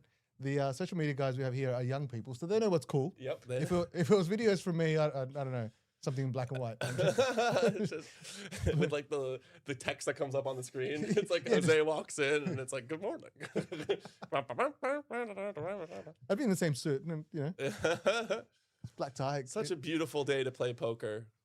5 seconds later, aces versus kings. No, let's just say. So I think me and Scotty, I'm gonna put him out there and say he's part of the video too. We've had one there. We do like coming out and giving a little crap to the other guys here who have been in videos.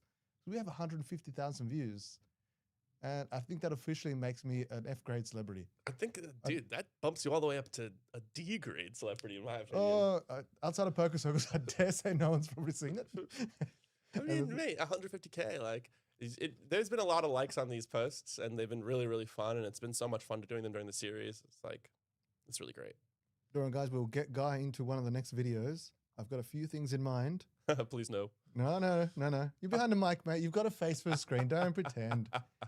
I got a face for radio, as they say. No, he's hiding his cute face, guys. Oh, Don't even. Stop. Don't even. He's a nice guy, and he's good looking, And and he plays poker well. But I'm not wearing a suit. Like I come in here every day. I'm not as dolled up as you guys. Hold on.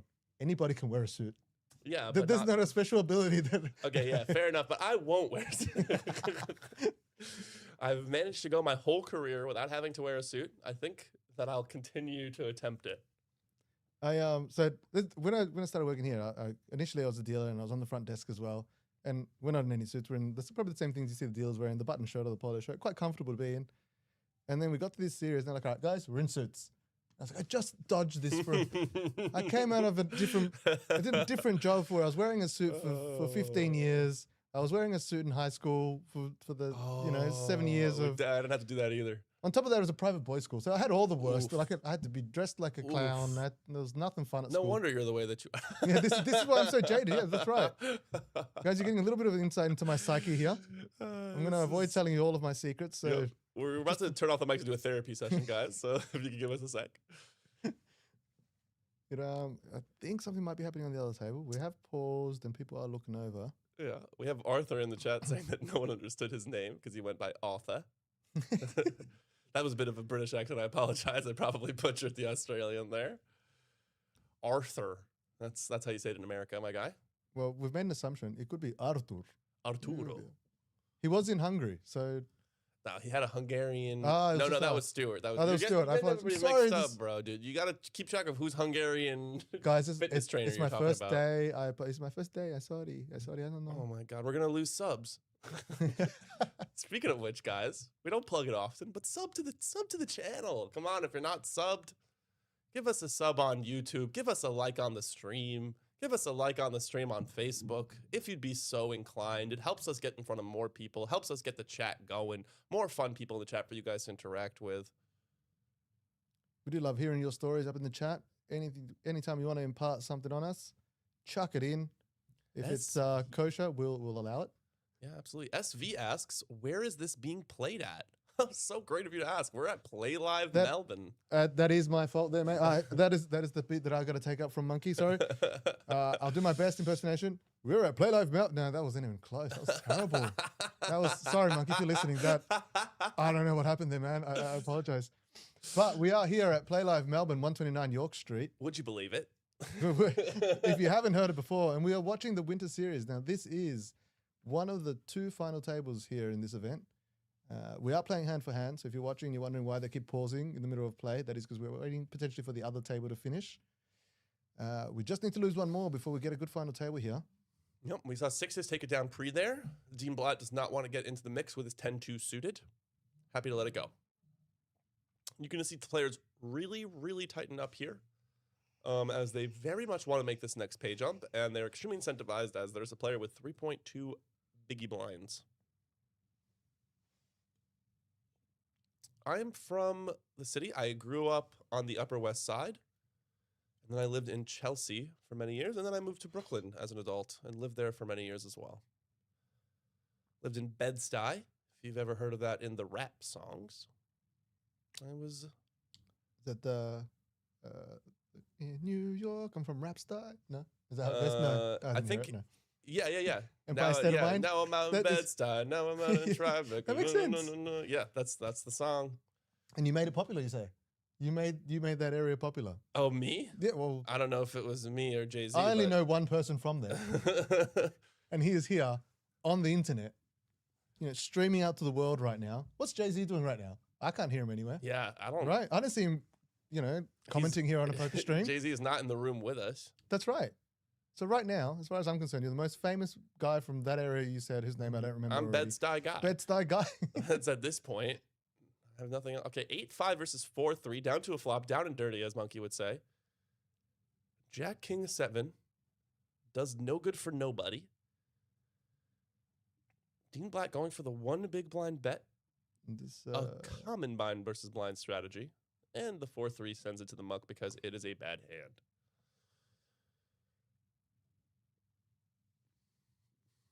I'm going down the chat in order here. Play any golf? I don't play golf. It's one of those things where it's like it's the same thing with a suit. Like I managed to make it this far in my career without playing golf, so I figure I could just keep not doing that. Have you ever had a swing of the hater. sticks? Like, okay, so I come from, like, for those who don't know, I come from like a tech, like, San Francisco tech background vibes, So the people that played golf in my neck of the woods were not the people that I particularly liked. Fair, but isn't that the only other thing to do? Isn't that you're either tech guying stuff or you're out in the golf, making deals? Exactly. So I'd rather be pressing the buttons than making the deals, I guess. But you know what? I should give it a chance. A lot of people here in Oz really love golf. A lot of people in the poker community love golf, and I do like getting drunk and driving a golf cart. So I think that's half of it, if I'm not mistaken. That is pretty much the game. Like Yeah. the rest of it is just for being outdoors. You sort of just enjoy it. If you're terrible at golf like myself, I haven't been playing for a year or so. I get to have a little shot once a week. You're just there to sort of visit the greens, just to make sure the grass is still there, the trees everyone's still good. Beauty, mate. You're there, pumping some money into the economy for the golf guys. There's not a lot of money in golf, There's not a lot of money in golf. They're struggling, I want to. Poor Donald Trump has to keep opening places over in America and across the world just because he's just trying to keep this golf thing going. Yeah. I don't think anyone knows about it. So guys, I know you guys are all about poker, but there's a thing called golf. You hit a ball with a funny stick. You aim, you get angry, Yeah. and then you go and repeat it all over again. It's a real hoot, and I recommend it. But if you are not good at golf, guy, I'm terrible. you're welcome to come with me. Oh, cheers, mate. Maybe we There's- can get Alex to give us a double lesson. Alex, no. I've taken a lesson from Alex. He's too good to go and embarrass myself in front of again. I have to kind of portray this. I'm his boss, and he knows how bad at golf I am. Oh, yeah, that's true from Oz Monday. I have played mini golf. How similar is this? There's a stick and a ball. Is there... So The real question is there like a little spinny water wheel in the regular golf course? You know what I mean? Like... Rudely, they put in these big lakes of water that my ball gets attracted to. I'm not sure what it is, but because my best mate who I was playing with, he managed to go around it, which was apparently some sort of strategy. I think that's the strategy, don't- from what I hear. Well, I'm not no Tiger Woods, but... like maybe I thought I could hit it out of the water, and I thought just play on, guys. It's laying down flat, but no. Supposedly you have to go around and stuff. It's a whole thing. So, not to brag, but we went to play, and I think it was 54 was par, and I got about 86. So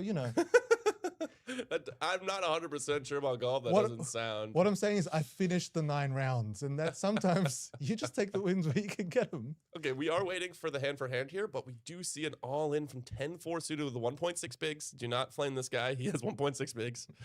And an ace-jack suited call from Dean Blatt. So we're gonna go to a flop here, and we're gonna see if Dean Black can take us to the final table, or if Rohan gets to live another day.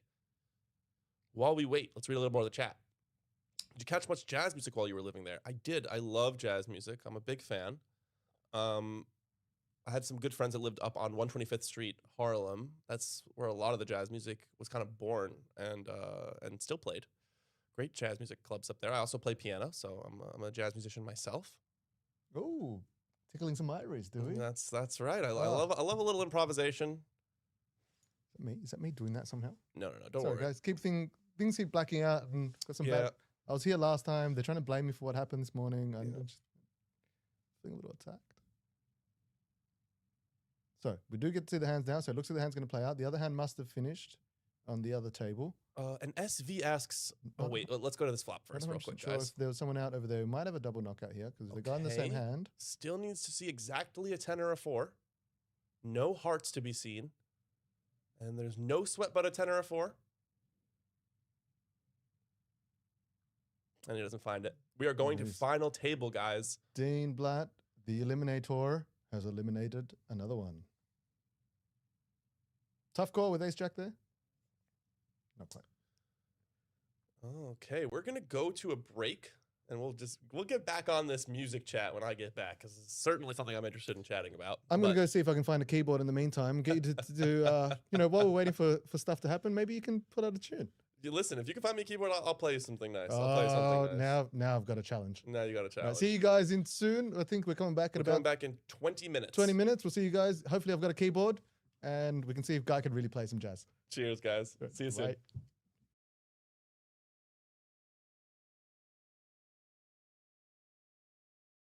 Stop guessing and start studying like a professional. Welcome to the Vault at Octopi Poker. The Vault offers powerful study tools and data drawn from real tournaments. We've cataloged the action from the highest stakes arenas including Triton, the WSOP, and Playlive. This isn't just a library of random solves. It's a curated archive of the most pivotal hands played at the world's most prestigious final tables. These are the hands that define careers. For these hands, we've provided comprehensive pre-flop and post-flop simulations. You can see exactly how the world's best navigated these high-pressure spots. Compare the actual play against the theoretical GTO baseline.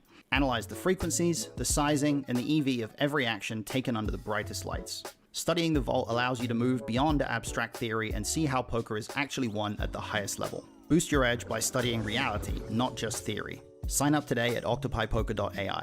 I'll see you inside.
And we are back here calling all the action for the mini main event, Winter Championship here at Playlive Melbourne. We will have the names on the top of the screen update in just a moment, but while we wait for that, let me introduce my co-commentator here. He needs no introduction, though. Bridges Rowe, how you doing? How you going? I'm good. Good to be here for this massive final table. Heck yeah. Sound like you've had quite the day. It's a busy one every day here, huh? Long days, long weeks. But we're here. We're having fun. We're playing for 84K up top. 84K, that's no joke. 750 buy-in, over 100x. Will be nice.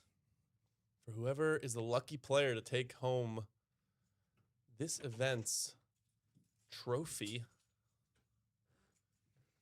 Now, Bridges, do you want the trophy or do you want the 84K? You know, what's really important to you? I've got a cupboard full of the trophies, so I'll take the 84K. Thank you very much. Geez. But no, you always want to get the silverware. Especially, that play live. I've actually had people ask the question of, like, you know, you're at the final table, your final two, the guy's offering you a chop. He's giving you better than ICM in value, but he wants the trophy. How much do you care about the fact that it's first place versus getting more money? In those spots, in the old days, and back in the day, I just take the money. You know, if I feel like that I'm getting better than my expectations, my EV, I'll take the money. Now that I'm an ambassador for the Playlive brand, depending on the tournament, I think there's a lot of value in Playing for first, coming first. So maybe that would change my opinion if I ever got in that position again. This is the way you got to think if you have a business, guys. It's business first. Yeah. You know? Ego second, your personal gain third. Yeah. Here we have Manoj on the final table. Playlive regular, opening up with the Ace King Ace off. King. Everybody's folded. I like how we have just the one picture for Barang. Yeah. It's cool. I know the tech guy. He'll eventually get everybody's picture up there. But I'll for some try. reason, only Barang's face is popping up. Yep. This is his beautiful mug. Little raise and take it from Manoj. Sharif with a massive chip lead here on the final table. If you're still in the chat here with us tonight, say hello. We'll get back to all that discussion we were having before we left. Catch me up. I was not paying attention. You're just chatting about all sorts of stuff, New York and the city and Queens and jazz. Jazz. And Oz Monday is talking shit in the chat.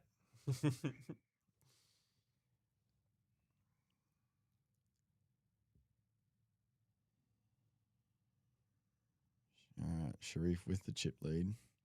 Oh yeah, there was a question from Sebi. Okay. Is there a player list still in the main event? Not live. Not live. There's the player list from day 1A, if you want to go and see who's the chip leader. Yep. I believe it is Mr. Benjamin Pocket who was commentating yesterday. He made quite a point of pointing that out to me. With the registration open, guys, we usually do not share the names of the people currently registered to the tournament.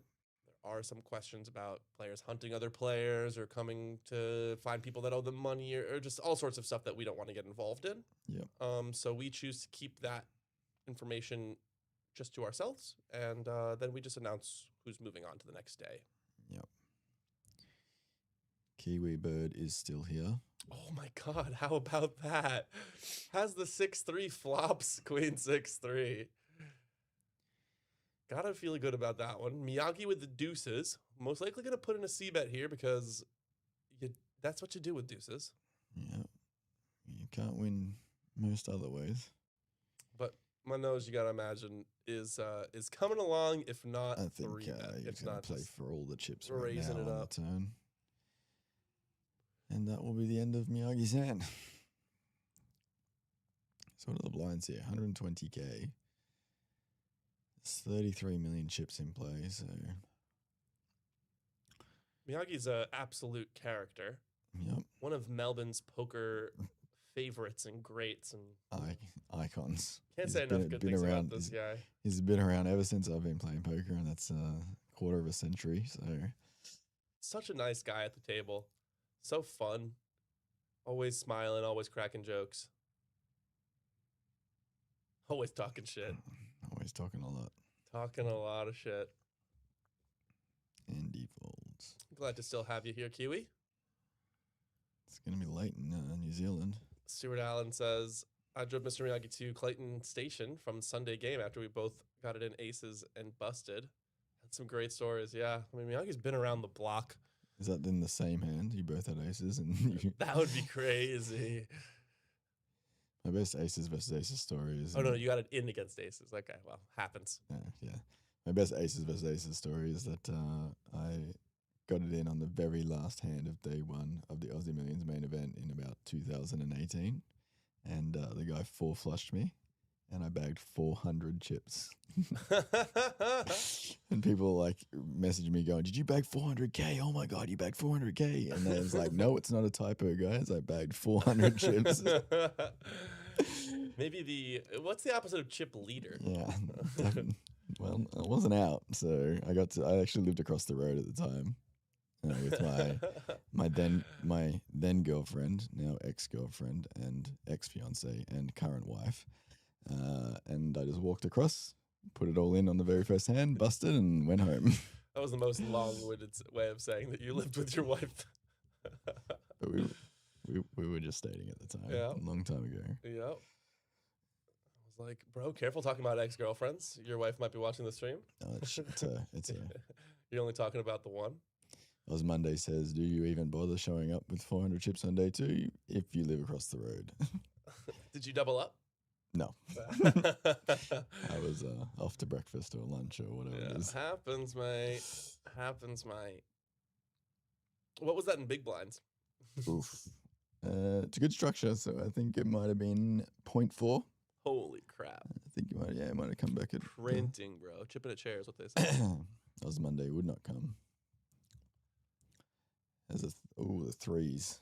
The threes have got there against the trip aces. Holy crap. Let's go and check. Is he not looking? Check. He hasn't looked back at his hand. Sharif didn't look back at his hand. He saw the 3 aces and he just threw his cards in face down.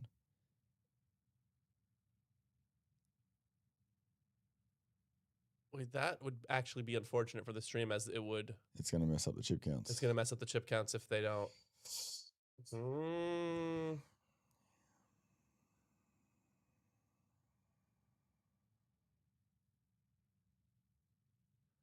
Okay, we're going to hope that that did not work out the way that we saw it, and instead the way that it should have. I saw him throw his cards in face down. The dealer just picked them up and put them straight into That's not great. I mean, Yeah. it is not the fault of any dealer, guys. He mucked his hand. Yeah. This is just how it goes when you muck your hand. Stuart Now, saying, unfortunately, we're a little bit off on the chip counts now. Stuart's saying that he played Aussie Mills main and there were 50 people left and he was playing with Miyagi. I busted in 53rd and I was on Miyagi's table when that happened. So, Stuart, we might have played together. Yes, he had like 2-point-something million chips and he lost it all in a king high versus ace high flush, or most of it in a king high versus ace high flush situation where we, the least said the better.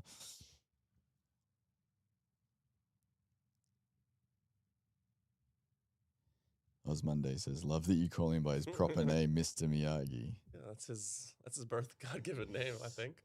Okay, and we have an all-in from A7 and a call from Dean Blatt with Ace-8, pipping him. Domination Nation. Absolutely pipping him. But he has the sweat with the A7 of clubs. If we see some clubs or a 7, he still could be in this tournament. We do see a And 7. We do see a 7, Oh, so now we're no. going to need exactly an 8 for Dean Blatt. Or a 9. Or a 9. Or a 9. Or a 9. There it is. Oh, he makes the straight. It's only chop outs And will you now. chop? No, we don't. No chop. Best hand wins. Dean Blatt needs the money, so glad to see that he's still running good. Dean Blatt. VJ Castle says, folds the winning hand, brain explosion emoji. Yep. That's a tough one. So we're going to have to remember who was in that hand. It was Sharif and Manoj. And Minaj. Yeah. So Sheriff and Minaj. They have a little bit different chip counts than what is on the screen. Yep. That'll have to get fixed up at the next break. We'll have to fix that up at the next break. This is actually something I've never seen before on the stream. No. This is a new one for us. It's somebody folding the winning hand, and the stream just assuming that the winning hand took it, because that's how the stream works. Yep.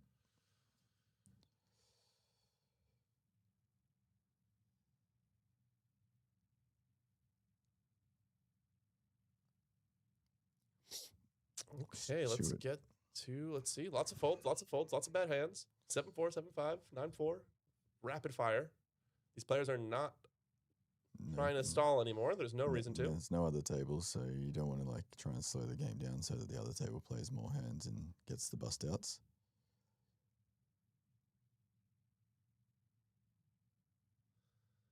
Oh, we got 8s versus 10s.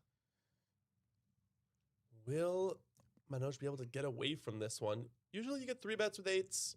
Oh, he just calls with the 10s. Yeah. Wow, this is super disguised. For the math of the chip counts, we hope that they gets it all in pre and Sharif wins, so then it rectifies the problem that we have. But this is going to be a crazy hand. Let's see what the flop looks like. These guys are actually going to be closer in chips than 77, 35. Yeah, they probably have almost exactly the same amount of chips in reality with the way that things worked out. Miyagi whiffs. Miyagi whiffs, but he picks up the backdoor flush. Backdoor flush draw. And if it checks all the way around. The boys are not going to be happy with their 8s and aces.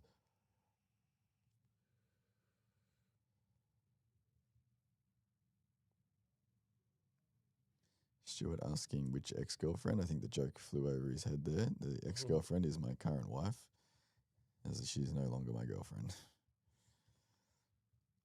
Manoj puts in a bet with the 8s and gets it done. The worst. Wow. The worst hand winning. You gotta imagine that he's got to feel good about that one. Get through after 2 calls and nobody has an ace or a queen. On the ace queen flop. I don't know. I think I'm going to check that one, but, it got through. So let's be results-oriented and say that he made the best play. Correct. I missed who joined the booth. It is Bridges Rowe in the booth. Yes. Owner and founder of Playlive. Founder, definitely. Co-owner. Co-owner, of course. Co-owner. Of course, no one owns the whole pie. It's and it's for the best that it's that way. It's a big operation here, guys. We got a lot of very good people working behind the scenes and in front of the scenes. Yeah, all over the scenes. All over the scenes. Adjacent to the scenes. That was Monday. Thought it was Tigers because the sweet dulcet tones. The deep voice. Without the singing voice, unfortunately. Yeah. Let me hear your best. Definitely not. They'd shut the whole thing down. Bridges would rather never have the stream go again. Yeah. So we're up to and 8. Be immortalized. Everybody, 9,500 locked up. Almost the magical 5 figures. Miyagi now with the ace queen. It's gone. Raise call. He just has to play for 6.5 bigs with ace queen. Yep. It's not a spot that you ever love to be going all in, but it's a spot that you have to be going all in. Them's the rules, Yep. We can see that he is ahead. Not of the 5s. He's flipping with them. Oh, he's actually doing worse than flipping because the ace. Yeah. The ace is getting blocked by Mr. Blatt, who will, I think, find the fold here with somebody behind. I think after you get called and then re-raised with the ace deuce, you gotta say that's okay. Now the 5s could definitely come along for the journey. What's the it's 5 big blinds to call? 5 Pots to win already 13. Like there's no folds here. Yeah, you gotta call. I think. Oh, also, okay, no, I'm sorry, not the right stack. This Thomas Pierce should have the correct stack, and Mr. Miyagi as well should have the correct stack. Yeah, just Minaj and Sharif that's messed up. A little messed up. As you can tell just by looking at their stacks that they are quite similar. He goes ahead and calls. He's getting the right price, even with an overpair. It's not so bad. He's happy to see the ace queen here. He's flipping. Yeah, he has to be shown an overpair before he acts in order to make a fold here. So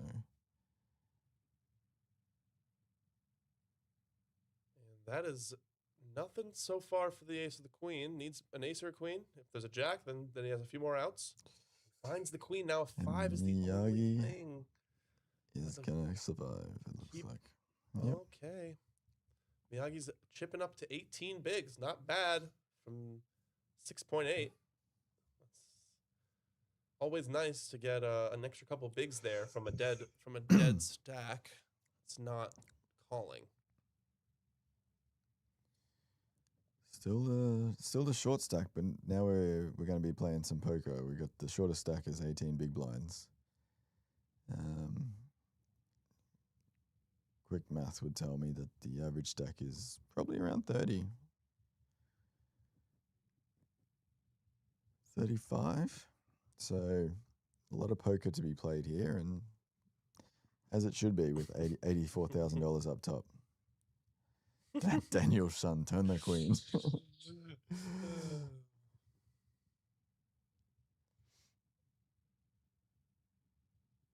Stacks on, stacks off, as they say. Yes. Stacks on, stacks up. Dean Black goes straight back to raising with the ace-2 suited. He's not learned his lesson. Yeah, this is how you finish top 2 in the Aussie Millions main event. You don't let up. You don't let up. You just keep going and going and going. And so who's let's do a little bit of housekeeping here. Yeah. We got Sharif the Sheriff and Minaj, and they're both probably around 60 big blinds, I would say. Yep. And then we got Dean Blatt at 48, and then we got a big gap. Oh no, yep, we got a big gap all the way down to 31 big blinds. Yeah, so Thomas has 31, Barang has 26. 26. 20 for Rachel. And then Miyagi and Yifan. 18. So now that Miyagi's doubled up, it's kind of reevaluated the ICM a little bit. Yep. Obviously, those 18 big stacks, you still want to let them get out, but it's not going to happen anytime soon, most likely. They still have to play a few hands. So we'll probably see players playing pretty standard right now, with players like Barong and Thomas Pierce maybe playing a bit tighter, staying out of hands, trying to let the 20 and the 20 big blind stacks go off. You don't want to be busting in any marginal spots here with these shorter stacks. What is the pay jump here, Bridges? It's from 7th to 8th? From 8th to 7th? About 2K. About 2K, yeah. It's starting to get up there, and then we'll see it really balloon towards the end. Yeah. So that is how the poker goes. Here's a little bit of an update here as well.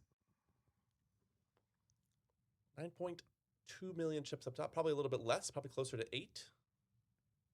Yeah.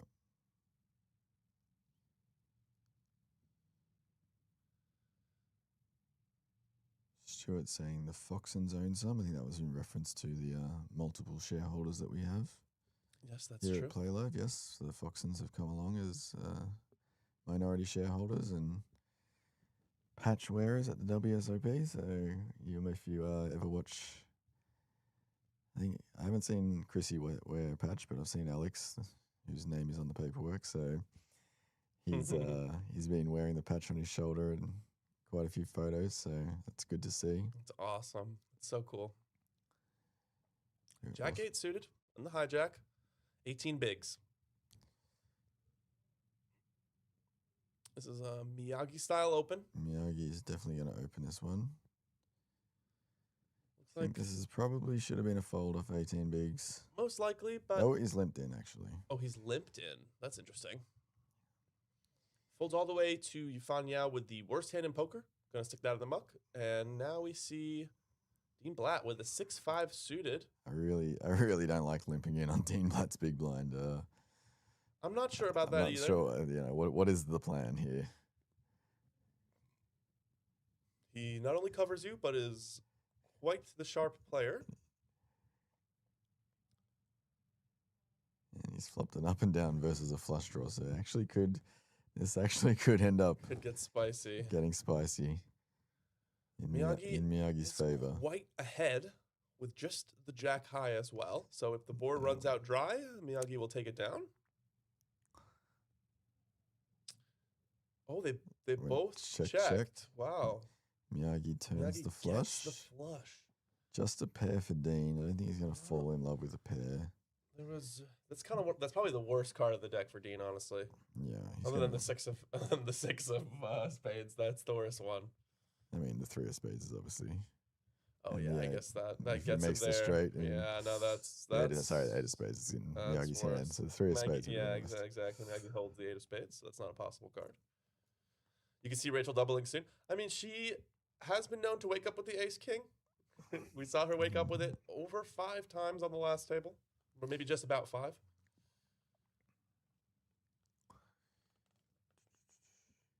And Miyagi puts in a 4 big blind bet. Over a 2K pay jump, $2,300 pay jump. So Big pay jump, and then the next one on top of that is 33, and then the next one's 5, and just keeps going up from there, guys. And he folds. Nice fold. Smells the blood in the water. Figures his bottom pair is never good, especially with the flush draw just coming in.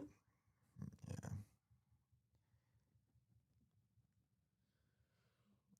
Stuart Allen says Action City. I think that's a little facetious. Things are a little tight here. Nobody wants to be the next one out, especially when nobody's actually super, super short. Yep. Every player here feels that they have a shot at the 86K. Yeah, we're in for probably a long night. Most likely. Let's tap. Let's tap on wood there. We got. We love bringing you the action, though. We don't mind staying here a little extra. Hope it doesn't go till 5 a.m. If I'm going to be honest, but 35 million chips in play. Big. We've lost the screen. Just a moment. I'm assuming it'll come back any second here. We saw the raise from the ace queen from Manoj.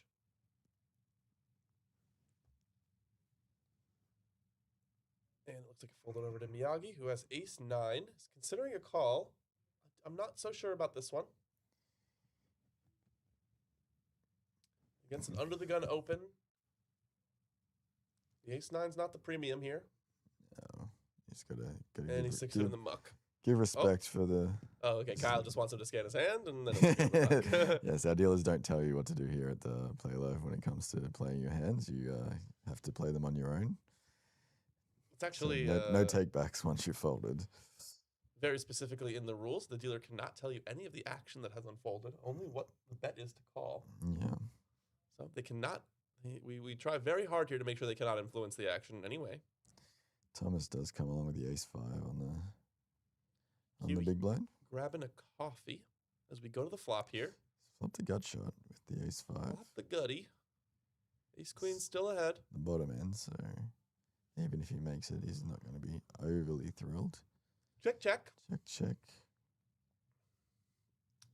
Helps. That's a nothing card. I imagine we'll see a check, check again. Or Thomas will try and steal the pot here, and Manoj does not even think about it. Snaps him off with the ace high. No. Against the big blind. Too many bluffs here, he says. Oh, and he gets there on the pair. Oh my god. If Thomas, you imagine that Thomas wants to check here and just wants get to realize he's and then they both check. Sees if and he's gonna get the bad news. Got 3 outed. Yep. Good thing he didn't fold the better hand here again. Unfortunate.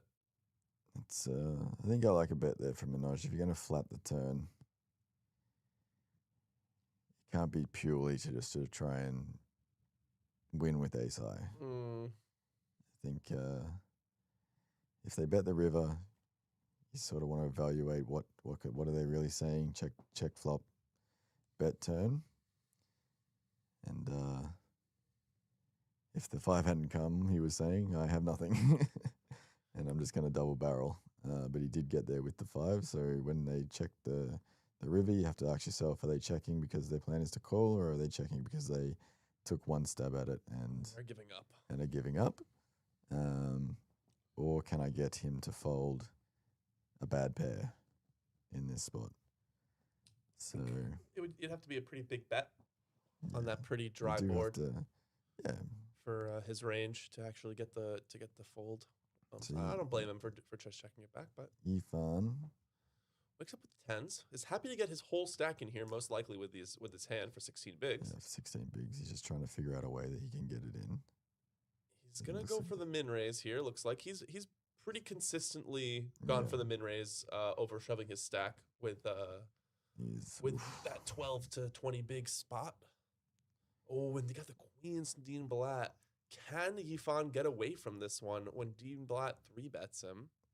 I can't imagine that is the way this goes down. I think we see a small 3-bet into a shove into a call. That's what I'm gonna guess. But we still have lots of people in the hand. You know, maybe somebody wakes up with kings behind Dean. Of course, and then maybe Yifan can actually find the fold if it goes like all in, all in. For that reason, I kind of like with the 16 big blind stack. I kind of like a limp. A limp, interesting. If there's plenty of action behind you, you can be pretty happily fold a hand like tens here, but you get to be the one to shove if it just calls all around, or if there's just if you limp and then somebody raises, you get to shove, and your fold equity is far greater when you've limped and got 3-bet rather than you've raised and got 3-bet. Your SPR is just so much smaller. That you're just going to get called a lot. So you can get a hand like, let's say someone makes a mistake and raises a hand like King Jack after a limp, which is like, wow. Oh, this is the kind of hand I'd be part of. This is absolutely the kind of hand I'd be part of.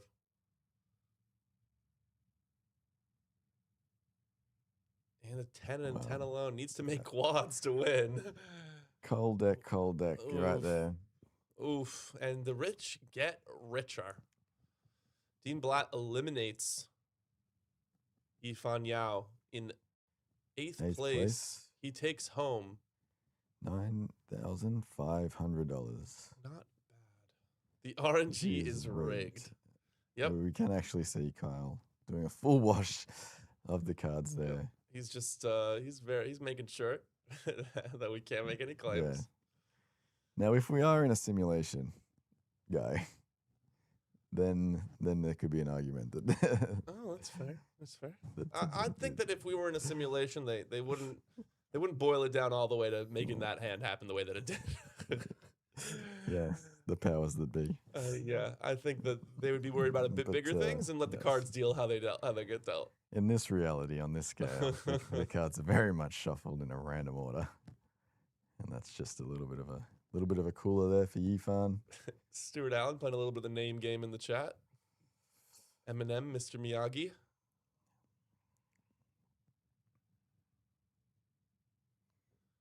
Dean Blatt with a mystery hand. Most likely going in the muck. That's my guess. Ace-3 suited. If Dean Black thinks that hand was a fold, who are we to argue with him? We don't know what it is. We don't even know what it is. We don't even get to know. But we assume he's correct. Thomas on the button. Standard open with the ace-3 suited. You know, that's a good open, but this is a very nice hand to wake up with in the small blind. This is I always find it funny in poker because it's like the wisdom is it's like you can raise looser as there's less people left in the pot, right? Of course. But obviously, if everyone's folding, all the bad cards are gone. All the bad cards are gone, and there's more likely to be good cards at the end here. So that's also true. There's an interesting kind of dichotomy there where sometimes you get re-raised and you're like, oh wow, this guy had the goods. So Minaj just flats out of the small blind. That allows Sharif to come along with the Jack Deuce suited. Interesting that he chose the flat with the Ace Jack here. That's definitely a trapping play. You gotta feel like you have the best hand with the Ace Jack. It does look like they have similar stacks, but we know that Minaj's stack is actually another 15 or 20 big blinds. Sharif's stack is 15 lower. And so Sharif's is 15 lower. So I would have liked a 3-bet out of Minaj here. They're very deep. And Thomas is going to fold a lot to a 3-bet. And now he gets there. So and he just gets there. And he gets there. He's incentivized to call. And he gets paid. You know, this is the kind of board that maybe if Thomas even elects to call against the 3-bet, which is unlikely, you still get the position here and you get to play your hand with the odds of Thomas folding his bottom pair as opposed to getting to feel like he might have the best hand with his bottom pair. Yeah. Does check it back though because of that instant call. And we know that the ace-3 is ahead, but will Minaj go for a river bluff here to try and steal the pot? Or will it go check and Thomas will get the good news? I think he'd have to go quite large here to get a fold. He does not. He decides to check, and Thomas just turns over the winner. Yeah, he's kicking himself for not raising pre here, I think. Yeah. Did not look happy when Thomas turned over that hand. Ooh. Stuart Allen has confirmed we are in a simulation, boys, so perhaps the cards are rigged. Yep, I have some theories about That's that, and you can come and find me when I'm off stream and tell you about them. Not by anybody on this plane of existence. Is that okay? You know? What's that? Is that outside the rules? If the cards are bequeathed by some outer force, you know, is it still kosher? What can we do about it? Yeah, We're just here to have fun and play hold'em. if a card is bequeathed by that force, you know, why do they like Dean Blatt so much? You know? Yeah, it's true.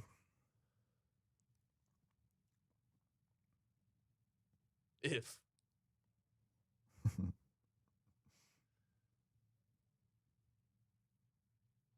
MT should go 800. Yeah, I mean, we would have liked to see a raise there, but I'm sure that he, you know, seeing the hand afterwards, Yeah. would have liked that play from himself as well. But You should have 3-bet pre. you make the choices you make.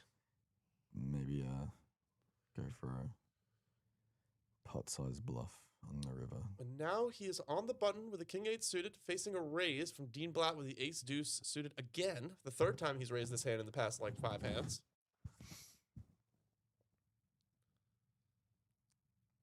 You know, elect for a 3-bet. That was a 3-bet. Or is that a call? It is a 3-bet. It's 3-bet, 610. It's a 3-bet to 3x. Just flatting hasn't worked for him, so This time he's not just gonna flat behind with the player that he thinks that he's ahead of. He's going to get a bet in. And it's not unreasonable to think that you're ahead of Dean's range with the king-8 suited here. Usually that would not be the case, but everyone else is playing pretty tight, so Dean is definitely going to sniff that out, and he's going to be raising a lot more. But then also he's going to give it up if he gets 3-bet in position. He's not going to play a bad ace out of position. that's always really rough. You get an ace on the flop, and then you're side calling all the way to the river. You'd much rather play like the 7-8 suited, because you know you're not trying to make one pair. Mm-hmm. Ace deuce, you make one pair of aces, and then all of a sudden you're like, well, I got to call 1-bet. Yeah, or you hit the deuce, and you're like, this isn't really anything. That's nothing. Kiwi's back. Thank you much. Maybe he is the force, says Arthur. Wouldn't that be nice?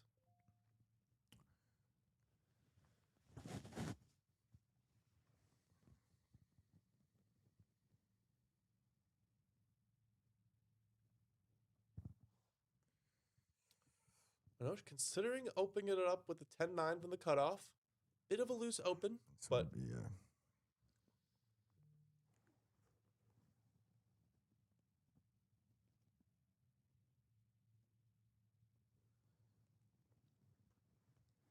Sherry folds, Miyagi folds. Rachel in the big. we have just 7 players left here. Can't really defend the queen 5 offsuit, so the 10-9 is going to get through. Nice raise. Sort of says if Dean's out of the hand, I feel comfortable playing. This is most likely still covered by Sharif, even though there is a bit of a miscount on the chips there because of the hand that happened earlier. So certainly not chip leading the table by any means. I think that Dean is in fact chip leading the table now, though, with the redistribution of chips. Yeah. Just barely, if anything, though. Just so you guys know, we're going to go on a break in a little bit here. Let the players take probably their last break of the night, or maybe there'll be one more. As we do a few more recounts and make sure that we have the right chip stacks.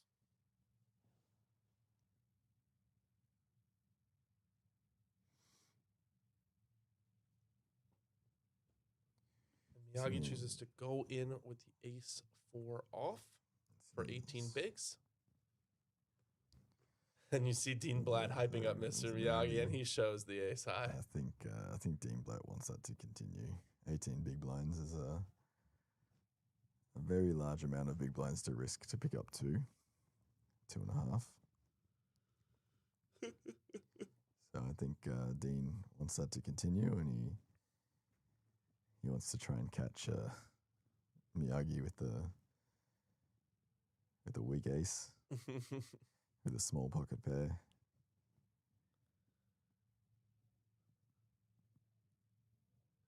Stuart says in the chat, the cards aren't rigged, but we are in a sim. Miyagi's about to wake up with a Miyagi-style monster. Just watch. Miyagi style. I've heard that a lot.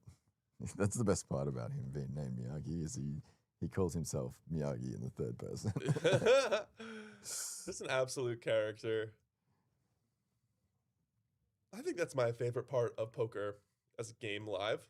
It's just the characters that you meet. Yeah. Just the people. As long as it's all respectful. Absolutely. And I feel like here at Play Live, we've really cultivated a vibe where it's super respectful. Carol and Rachel just gonna chuck those 2s away. And Dean Blatt with the ace 10. Some big stacks are gonna go to battle here. Beauty.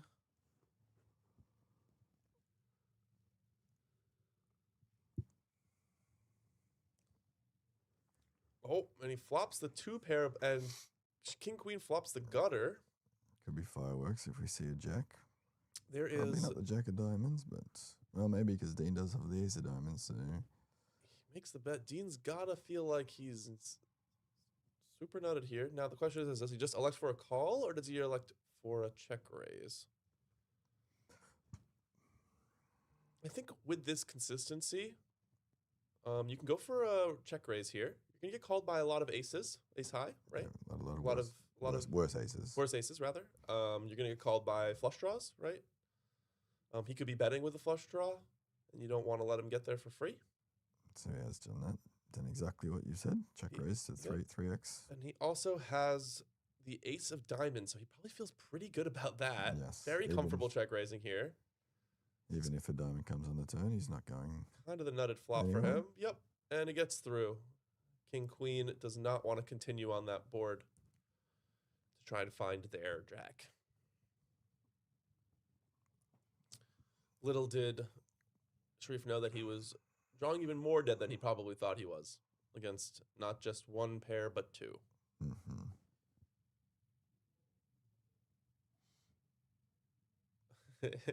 Stuart, are you saying a Miyagi style monster is ace 4 off on the button? I'm not convinced.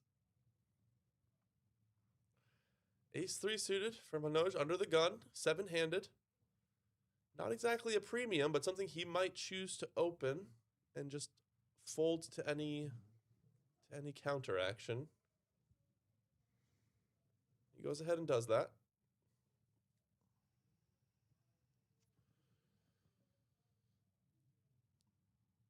Players folding around the table. Rachel considering a call with her mystery hand. Puts it in the muck. 7-6 off. Not sure what Barang's considering here. Yep, throws in the muck. Dean Blatt throws in the muck. And we got Thomas Pierce, who has the non-suited 1-gapper. This is the kind of hand that you definitely can choose to defend. But he's choosing not to. Can definitely come along with the 10-8 there, but at the same time, folding is completely fine. Very reasonable. It's like everybody's leaving. Yep, and we're going to go to break, guys. So we're going to go for a short break, 15 minutes. We're going to be back here with all the action. We got Poker Celebrity, Mr. Miyagi on the table, 7 left. Bridges Row, I will see you in 15. We'll see you then. See you guys in 15. Thanks so much. Stop guessing and start studying like a professional. Welcome to the Vault at Octopi Poker. The Vault offers powerful study tools and data drawn from real tournaments. We've catalogued the action from the highest stakes arenas including Triton, the WSOP, and Playlive. This isn't just a library of random solves, it's a curated archive of the most pivotal hands played at the world's most prestigious final tables. These are the hands that define careers. For these hands, we've provided comprehensive pre-flop and post-flop simulations. You can see exactly how the world's best navigated these high-pressure spots. Compare the actual play against the theoretical GTO baseline. Analyze the frequencies, the sizing, and the EV of every action taken under the brightest lights. Studying the Vault allows you to move beyond abstract theory and see how poker is actually won at the highest level. Boost your edge by studying reality, not just theory. Sign up today at octopipoker.ai. I'll see you inside.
And we are back with the action. 7-handed mini main event, the Winter Championship here at Playlive Melbourne.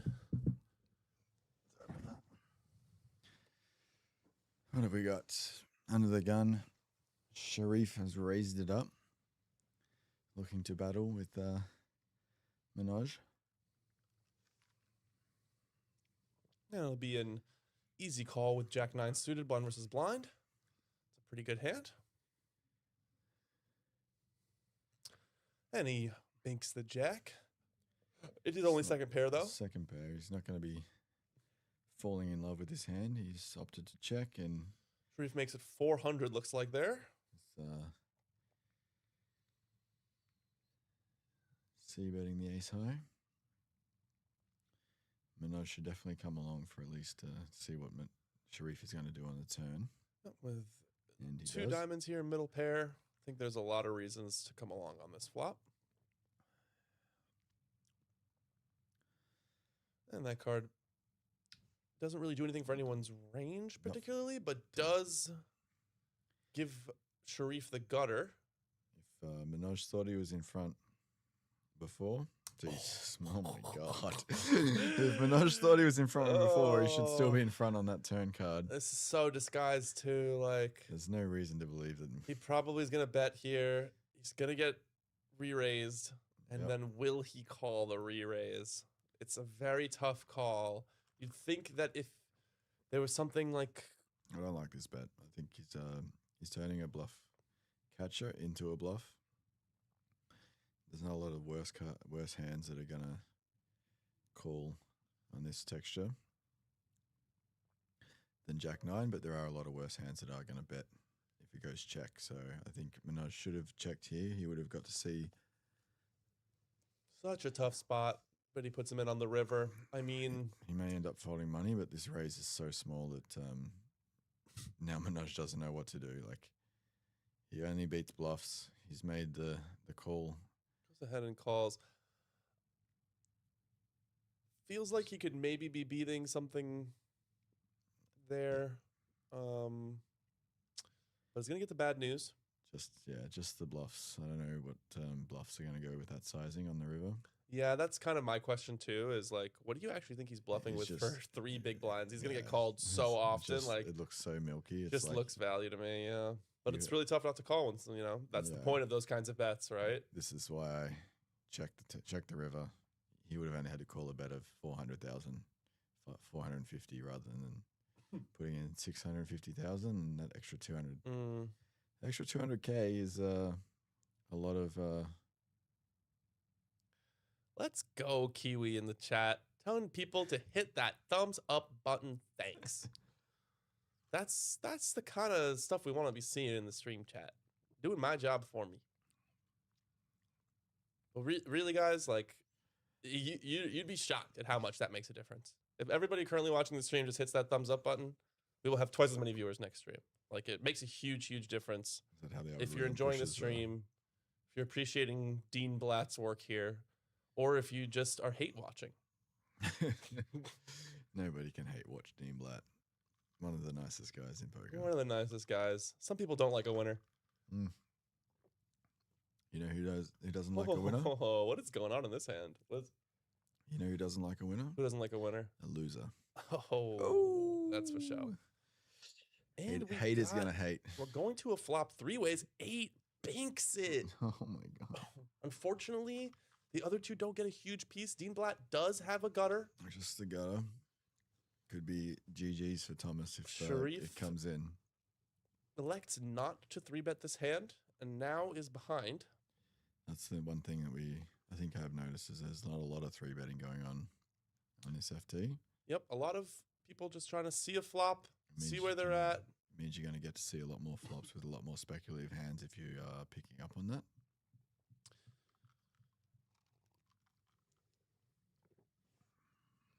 Dean makes the raise, the C-bet, and Thomas obviously comes along. You probably don't love this card as Thomas, but at the same time, you're either super nutted or somehow you're behind, but you probably don't feel like you're behind. You're never behind. other than obviously queens. Yep. And because you unblock having a queen in the hand, I think that Thomas should really go for.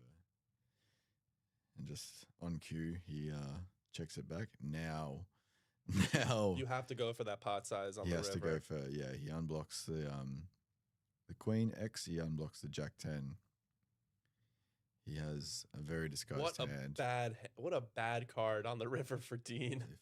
If I'm Thomas here, you need to go like the only hands that are calling you are going to be Queen X and Jack 10. So Dean's going to bet it himself because he's made the straight.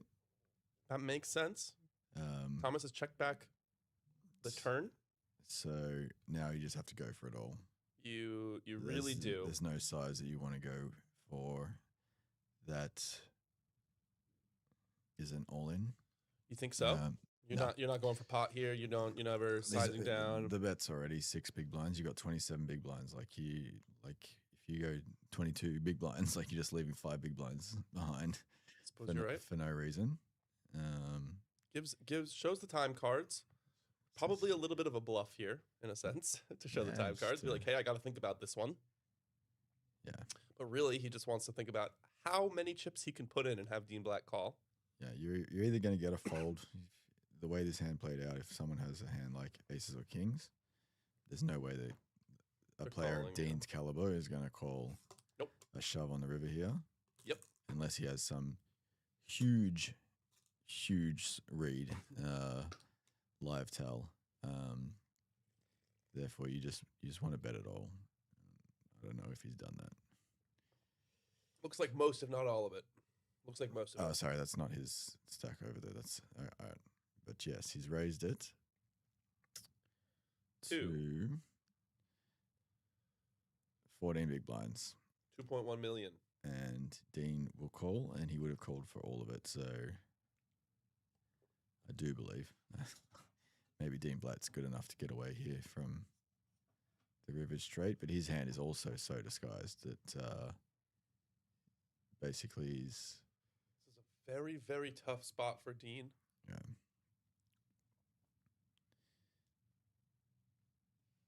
Yep, the river action. It's really hard for Dean to believe that he raised cutoff and got called by Queen 8 or Queen 9. Like,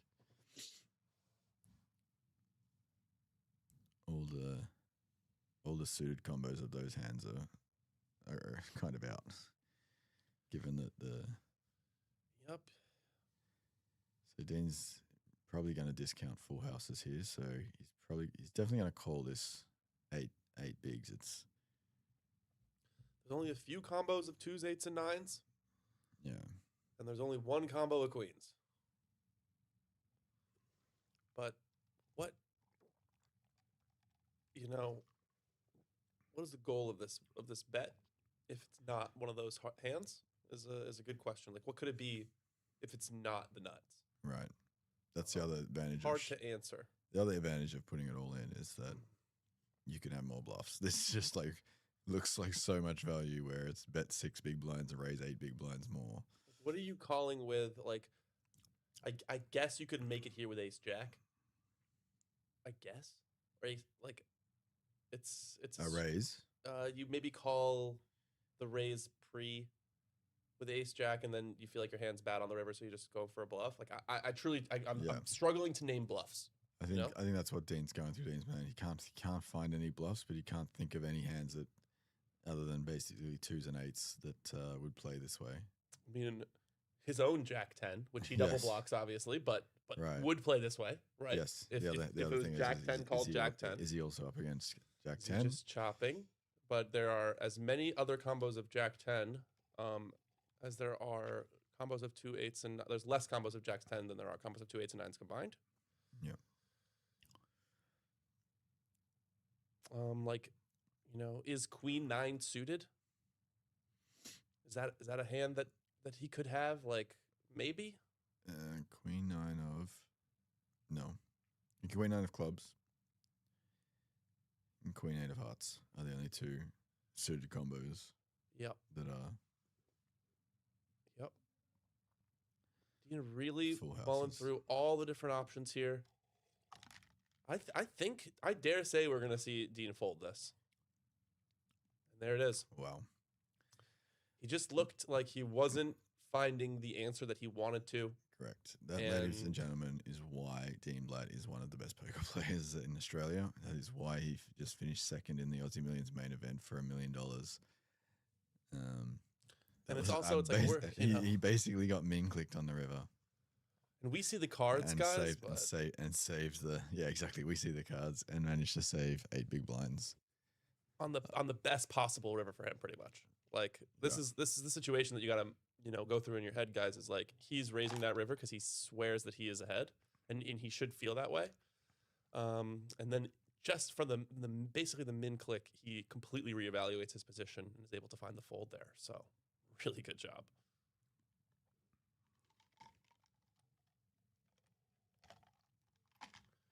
Yep, there are maybe some 2-pair that raise you there, but a lot of 2-pair are probably just gonna call that bet and try and be good. I don't think they're gonna turn their hands into bluffs, and I don't think that their hands are good enough value to actually be raising there. So The question is whether this is a value raise with a hand like King Queen, Queen Jack.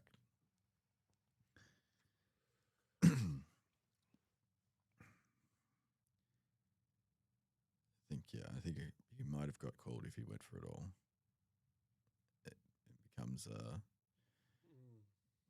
much more likely that he has value, but not the top of his value.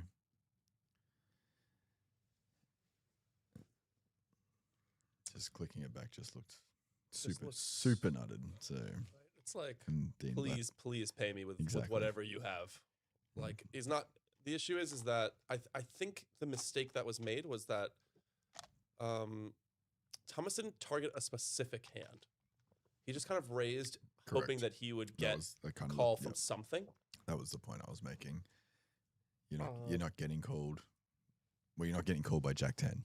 So if you're not getting called by Jack 10, you're probably not getting called by anything. Exactly. So, but you need to go for maximum value, because if you have a player, pretty much any player lesser than Dean Blatt's ability, you will be getting called by Jack 10, and you'll probably be getting called by a hand like Ace Queen.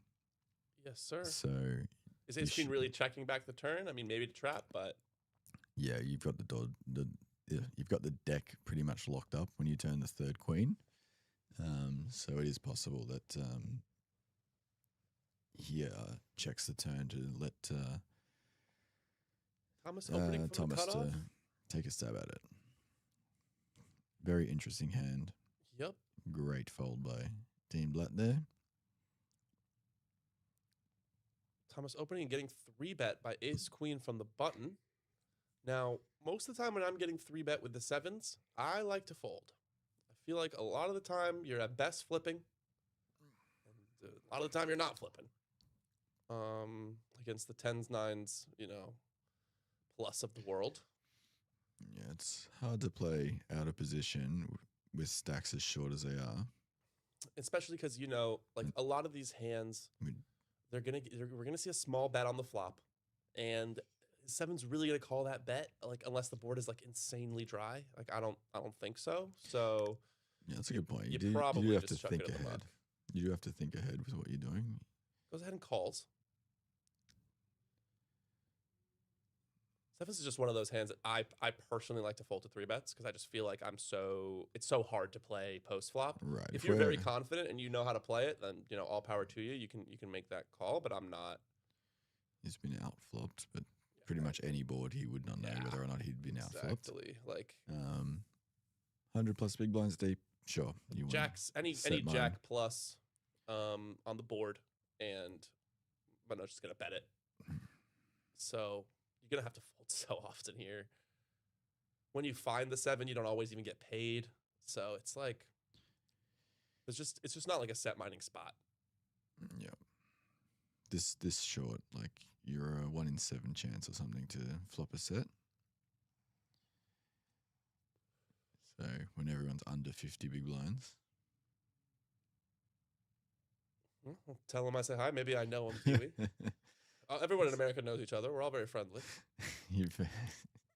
I've actually had that experience overseas. Like I mean, someone finds out you're Australian and they're like, "Do you know this person?" And I'm like, Wow. I mean, if there's any place on Earth where if you meet somebody and you ask them if they know a person, like I feel like Australia's not a bad bet. There's not that many people here. Well, there's even fewer in New Zealand, so But maybe you have the very interesting spot of being friends with Richard Turum and Josh Abbey individually, yes. even though they have known each other since they were very young, and they're both just random Americans, right? Yeah. So Not it's so small random. world. Yeah. True, they're both true gamers, so it's not surprising that you'd meet them both through poker. But Well, I didn't meet Richard through poker. you didn't meet Richard through poker. Richard was here in Australia on not a gap year, but it was part of his university studies. He came and did 6 months at Melbourne University, and we call met, that study abroad in America. yeah, study abroad, and we met in a club. Wow. It was early in the night, and the lights were still on, and then there was no music. And I heard the accent. And we started talking, and turned out we both played poker. Oh, Richard much higher level than I did, and then it's a crusher. that was the friendship sort of grew from that. And then when I did meet Josh at the World Series of Poker, we realized we had a friend in common. So it was a Small world. completing the triangle, Big world, but And, small world. and we became friends as well. Yep. And here we are, And Playlive Melbourne. they both were in Bridges' groom's party. Yeah. So this is how it goes. And then 682 people showed up to play the mini main event at Playlive Melbourne that didn't exist until those 3 clashes of randomness occurred. For those who don't know Richard Turum, he's one of the most underrated poker players, in my opinion. Really quietly, just an absolute I think if we crusher. Like if you ask people that know, they know, and if you ask people that don't know, they're like, "Who's that?" who is that guy? And then you look up and he's got $1 million in live earnings, and He's not even a poker player full he time. doesn't even play poker He for a doesn't living. even play poker for a living. Yep, one of those players that has that crazy history of playing on Stars back when it was up, and just being one of those first online grinders. He was a groomsman at my wedding. I sat next. He didn't have a bridal party, but I sat next to him at his wedding. So that was that's how good of friends we are. I still don't know his online poker name. Am I crazy there? Was it a raise from Ace Queen and Ace Queen folded? It looked like there was a fold from an Ace Queen somewhere in the mix there. It went by really fast, but it looked to me that was the case. So, and then we're going to the flop. Ace Queen versus Jacks. Jacks super ahead. I can see how this ends. No ace or a queen. Thought we were going to get a deuce on the river there. And there you go. just like Stuart said. Miyagi style. Double it up. Miyagi style. That one was a little bit more standard. Yeah, to be I would say expected. so. But now Barong on fumes. Fumes, very short stacks. 3.8 bigs. You got to imagine that the other players are going to tighten up now. The lower stacks. If this is the end of Barong, I think we should give him a shout out. He won the super stack. Yeah. He final tabled the opening event. He's final tabled the mini main. I think he's picking up an extra. Now taken back the lead with this performance. He's taken back the lead in player of the series. He was already player of the series. He had a 30-point lead. He's going to pick up another 100. If he leaves now, if he does end up in 7th place, he's going to get another 160 points to. Wow. It'll take a serious extend his lead over. Serious form of run good from a few different players to really catch up here. He's really pulling himself out ahead here. It's very hard to final table this many events. Well, the final table a 1,164 player field, and then final table back that up by final tabling a 682 player field, and to win the 50 player 2K buy-in on top of that on your day off. Yep. from making these final tables. You're just like, I made day 2. I'll play the 2K and then bake that. It's well worth the 500 or so points that he's already accumulated. Do you know where he's from? Is he a Melbourne local or no? is he from out of town? I think he's from Adelaide. I've never met him or seen him before. Yeah, I think this is one of his first times at Playlive. Definitely, I think his first time at Playlive. And Manoj with aces. And remember, Manoj has a bigger stack here. We did talk to the people downstairs about readjusting those chip stacks, but they need to do it at the next break, as they were not even aware, because of course they're not aware. No one saw the hand that was mucked, so no one was aware that the chips got distributed incorrectly there, including Sharif. including Sharif. Yeah. So really, nobody on this table even knows that that happened.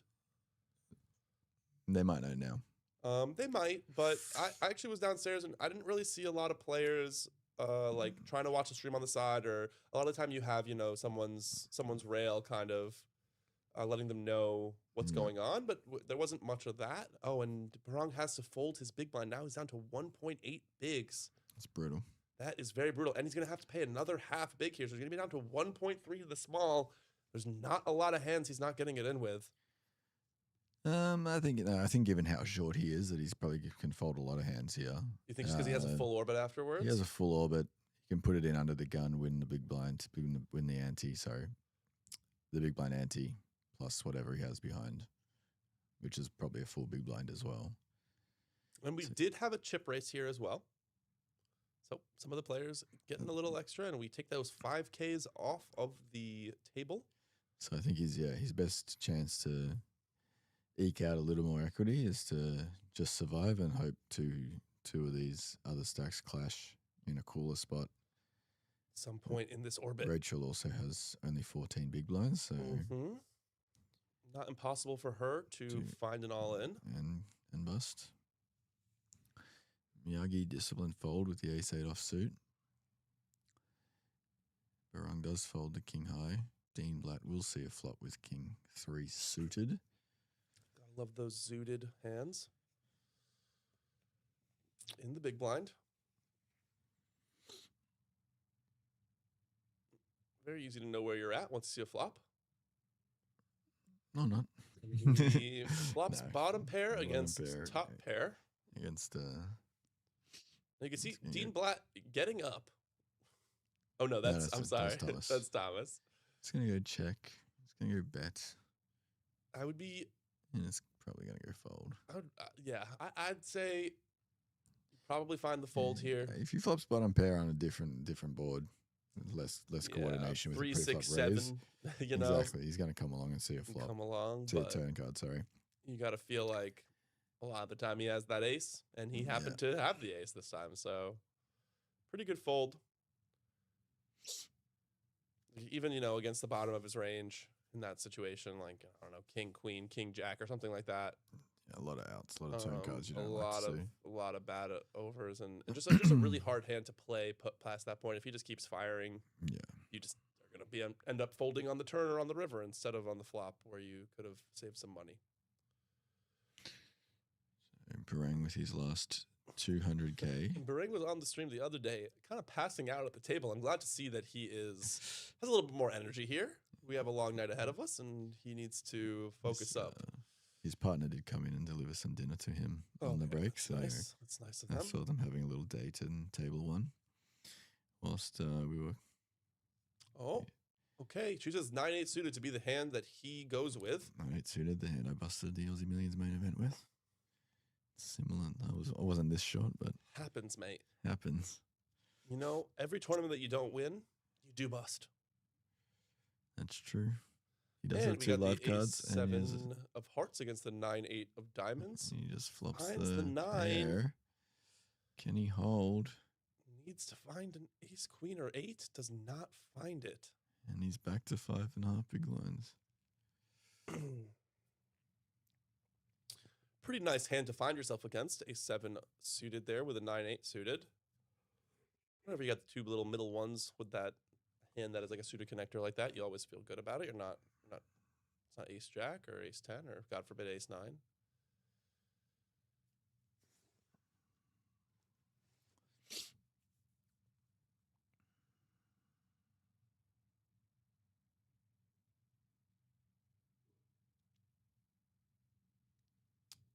Okay, Shano dealing on the table right now.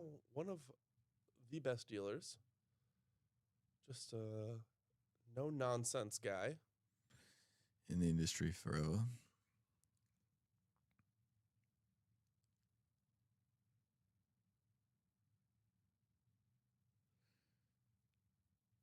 Okay.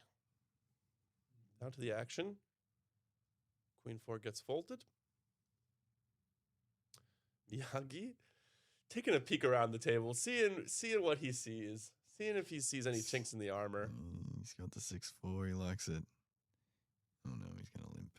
He's limped. He's limped. I'm not sure about limping on this type of table. I'm happy to introduce a limping range with as the stacks get shorter, but not just any 2 cards. Not just the same limping range you had before. Yeah. Yeah, that you've had at the beginning of the tournament. It can't just be the hands that you don't want to put 3 big blinds in, but you are happy to put in 1 big blind. You just get raised from the small blind with 7-4 off. No, I think it's a call. It was just a call. I don't like that call personally. No, just throw that away. Just throw that away. It's 7-4 off. Like, yeah, bad hands are bad hands, guys. You can make adjustments, and exploitative adjustments for sure, but gotta imagine you're behind here with 7-4 off and you're not getting the right equity. And in the worst position, like you just like how do and you he just gets and now you're just like folding 100%. Apart from the 7-7-4 flop, what are you really hoping for? You know, like half a big blind is still half a big blind, and at this point, guys, half a big blind is an entire is more than a starting stack at the beginning of this tournament. Yes. So just because you're really deep here, you got some bigs, doesn't mean you got to throw half a big blind away. And he gets the folds. Yeah, he gets 2 folds. Fold. Nice squeeze there from Manoj. But also a pretty easy play against 2 limpers. Yeah. You're really hoping that Manoj just wakes up with nothing there and is happy to check it down. When you're limping in that position. He's a bit of an aggressive player, so I would be surprised to see him not do that with, king high and any ace high and just put it to the test. So Miyagi limps the 6-4 and then folds the ace 8 off. If you don't know what you're doing, then nobody else can figure out what you're doing, you know? Fact. Okay, Dean Blot definitely going to raise this one up. He loves his suited connectors. He still feels like he's in a good position to bully some people, even though he lost a pretty big hand recently. Sharif defends. Sharif defends with ace 4. Makes perfect sense. And he gets the ace. And there's some backdoors for Dean. I think Dean's going to have to bet this. It's a gutter. Smashes his range. Yep. It's very unlikely that Sharif is going to have an ace in his hand. He's got a call. He does happen to have one, but he makes a pair. Probably is going to slow him down a little bit here. Yeah. See if he can't get some showdown value now. He still has a lot of draws and the pair now. Does check it back. He makes nothing. He makes 2 pair and his opponent has better 2 pair. So right now Sharif is ahead. And I think that it's both going to go check. He knows he's never getting better to fold. And you could see that he pre-folded that hand. Right, he knew that he was like, behind. If you had complete air, king 10, king queen, queen jack. Sorry, queen 10. He was going to take it down with a pair of 8s, and other than that, he was going to turn over a better hand. see the bad news, but not put any extra money in. I got some love for Dean in the chat. He's been playing pretty darn well. But honestly, tonight or the last 20 years? Yeah, one of the 2 for sure. One of the 2 for sure. Rachel went from really finding a lot of great hands on the last table to being dealt pretty much nothing by Shano. Maybe she's hoping for Kyle to come back, not just because of his dashing good looks. Got some bad news for her. Kyle has left the building. Oh, well, no more ace king for you then, I guess. And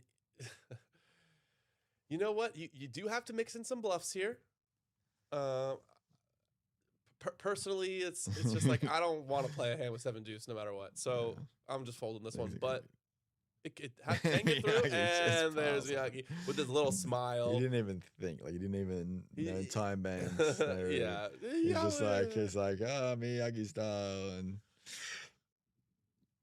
yeah, well, it's not that hard. A bit of a donation from Manoj to Miyagi there, yes, but very unnecessary. I don't think he just clicked it. I think he made 400 rather than 300. So Yeah, trying to be a little aggressive with his worst hand. Not really like something that a lot of players are tempted to do. You really want to just be consistent. yeah, I mean, good- if he's also doing that with aces and kings, then by all means. But I somehow doubt that. play good hands, and then learn when the board hits your range, Yeah. and then we can start thinking about bluffing. Yeah, if anybody needs some advice on how to get started in poker or, how to become a winning player, learn pre-flop. Yeah, Yep, just figure out. It's a very easy thing what you to should kind of do. memorize what you should do if there's been no raise before you. Oh, Sharif acting out of turn. Manoj has tens. And Manoj has tens and is now in a. That's actually such a bad spot Right, he to do what he did. He doesn't know what to do. But like with the extra information I've been given here, now I'm liking the 3-bet a lot. But if he 3-bets, Sharif takes it back. Oh, is that right? Yeah. So if he flats, Sharif just has to call. But if he 3-bets, Sharif can take it back and fold. But I feel like Sharif has kind call. of told you the strength of his hand here. By calling out of turn, you know that he has an okay hand, but not an amazing hand. And so I think I like getting him to fold when you have the tens. So what are you up against? Absolute garbage. You've Yep. saved Sharif $300,000. Yep. Oh, and Miyagi with a king queen, but he has 33 bigs. Yeah. He's unlikely to do something too out of line here. He's in the worst position. Given that It's such a tough spot, but I think I like a fold, but it this is such a tough I think spot. this is definitely a fold, given that Sharif called out of turn. Manoj raised anyway. Yep, he does fold. 8-3 off. It's going to go in the bin, and we're off to the races. Oh, no. We still have to decide if ace Thomas comes 6 along. calls. And this is a theoretical fold, I'm pretty sure. Yeah, definitely. Yep. You're getting dominated a Hand- lot of the time. Hand in the cookie jar. Manoj wasn't phased by Sharif's flat, so You could see it's how almost always Minaj going to be a good hand. maybe regrets that, but after we're seeing the consistency of hands that were up against him if he had just called, I Yeah. think he shouldn't be too upset with the Yeah. play that he made. It was the right play, and it made the right thing happen, which is that everybody folded their hands that do have equity against him. Correct. If you call there and you go against a flop with 7-6 suited, king queen off, ace 6 off, like Yeah, you're in, you're in trouble you're with in the a world tens. with So any you, non-10x flop. you might have the technical equity there, but you still got to win this hand. You still got to play poker, you know. You want to win this hand that we're playing right now. So, especially in these big spots, you can start to forget about the chippy V a little bit, because there's just so much ICM pressure on all these players, so much up top, right? Like the difference between 7th and 1st is $70,000. Yeah. So, all in with the 4s for Miyagi with 33 big blinds and an instant call, which is it's a great call. Sure. Folding. With 4.2 bigs against the button, you're pretty much just calling any form of bet. Well. Wow. Okay. Oh, so now So it needs he a needs straight. exactly the straight now. Ace or a 9 doesn't find it. Barang has been eliminated in 7th place. Still leading, as we were discussing earlier. Massively leading the Massively leading player of the series. player of the series now. Would need a player that has been doing well to basically win the main, Or to the 600. dethrone him, or we need some serious serious work in the 600 plus the main for some players. How many more big? We had the 600 left. Yeah, so the 600 starts tomorrow. We had a few We winners have earlier in the 4 chat. flights in that one, Monday, Tuesday, Wednesday, and Thursday, with day 2 on Friday. We have the main event, day 1C, on Friday at 4:15 after the 600 final table kicks off at, let me pull out my schedule that I wrote, 2:10. So Friday, 210, the 600 comes back, plays to a winner. And then We'll be streaming that. we'll be streaming that, absolutely. We are going to take 4 days off from the stream while we play those opening flights. And then we'll be back. So 210 Friday, 600 final table. No, sorry, not final table, day 2. And then at 4:15, 1C of the main events. And then Saturday, we have 1D of the main event also at 4:15. Is that correct? Yes, Yes. sir. We have a ton of main event mega satellites on that Saturday. If you want to get in before, get in during, get in after. There is late reg on day 2 for one. Those main event Saturdays are so fun, guys. If you want a chance at playing the main for a cheap price, $250, 1 in 7.5. that's pretty good. That's pretty good. I think we've got some 10-seat guarantees in there. So Or you could check just out the play a flip schedule. if you don't feel like you're good at poker. Yeah. You just- If you feel like you're luckier than you are good, play a flip. 1 in 10 chance to get in the main for $150. Miyagi gonna get a heart here. Miyagi style. Miyagi style, will he find the heart on the river? He actually has a lot of outs here. But he is mega behind. Mega behind the queen 3. Happens.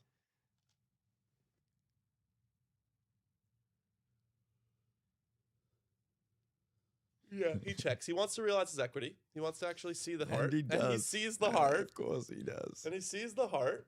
And Dean Here's the fourth not nut, happy with this. the fourth nut flush. Not happy. You got to imagine that if Miyagi is considering a bet and then decides to They're check gonna have a lot and of then heart finds X. the heart, then you're probably not good here. And Miyagi's gonna attempt to make a bet, but I believe any size Miyagi chooses, Dean is going to fold. It is irrelevant on the sizing. He could bet 1 big blind, and I believe Dean would fold. Oh, he just checks it back, decides to see his 9-high flush and make sure that he's not getting absolutely coolered. It's Miyagi style.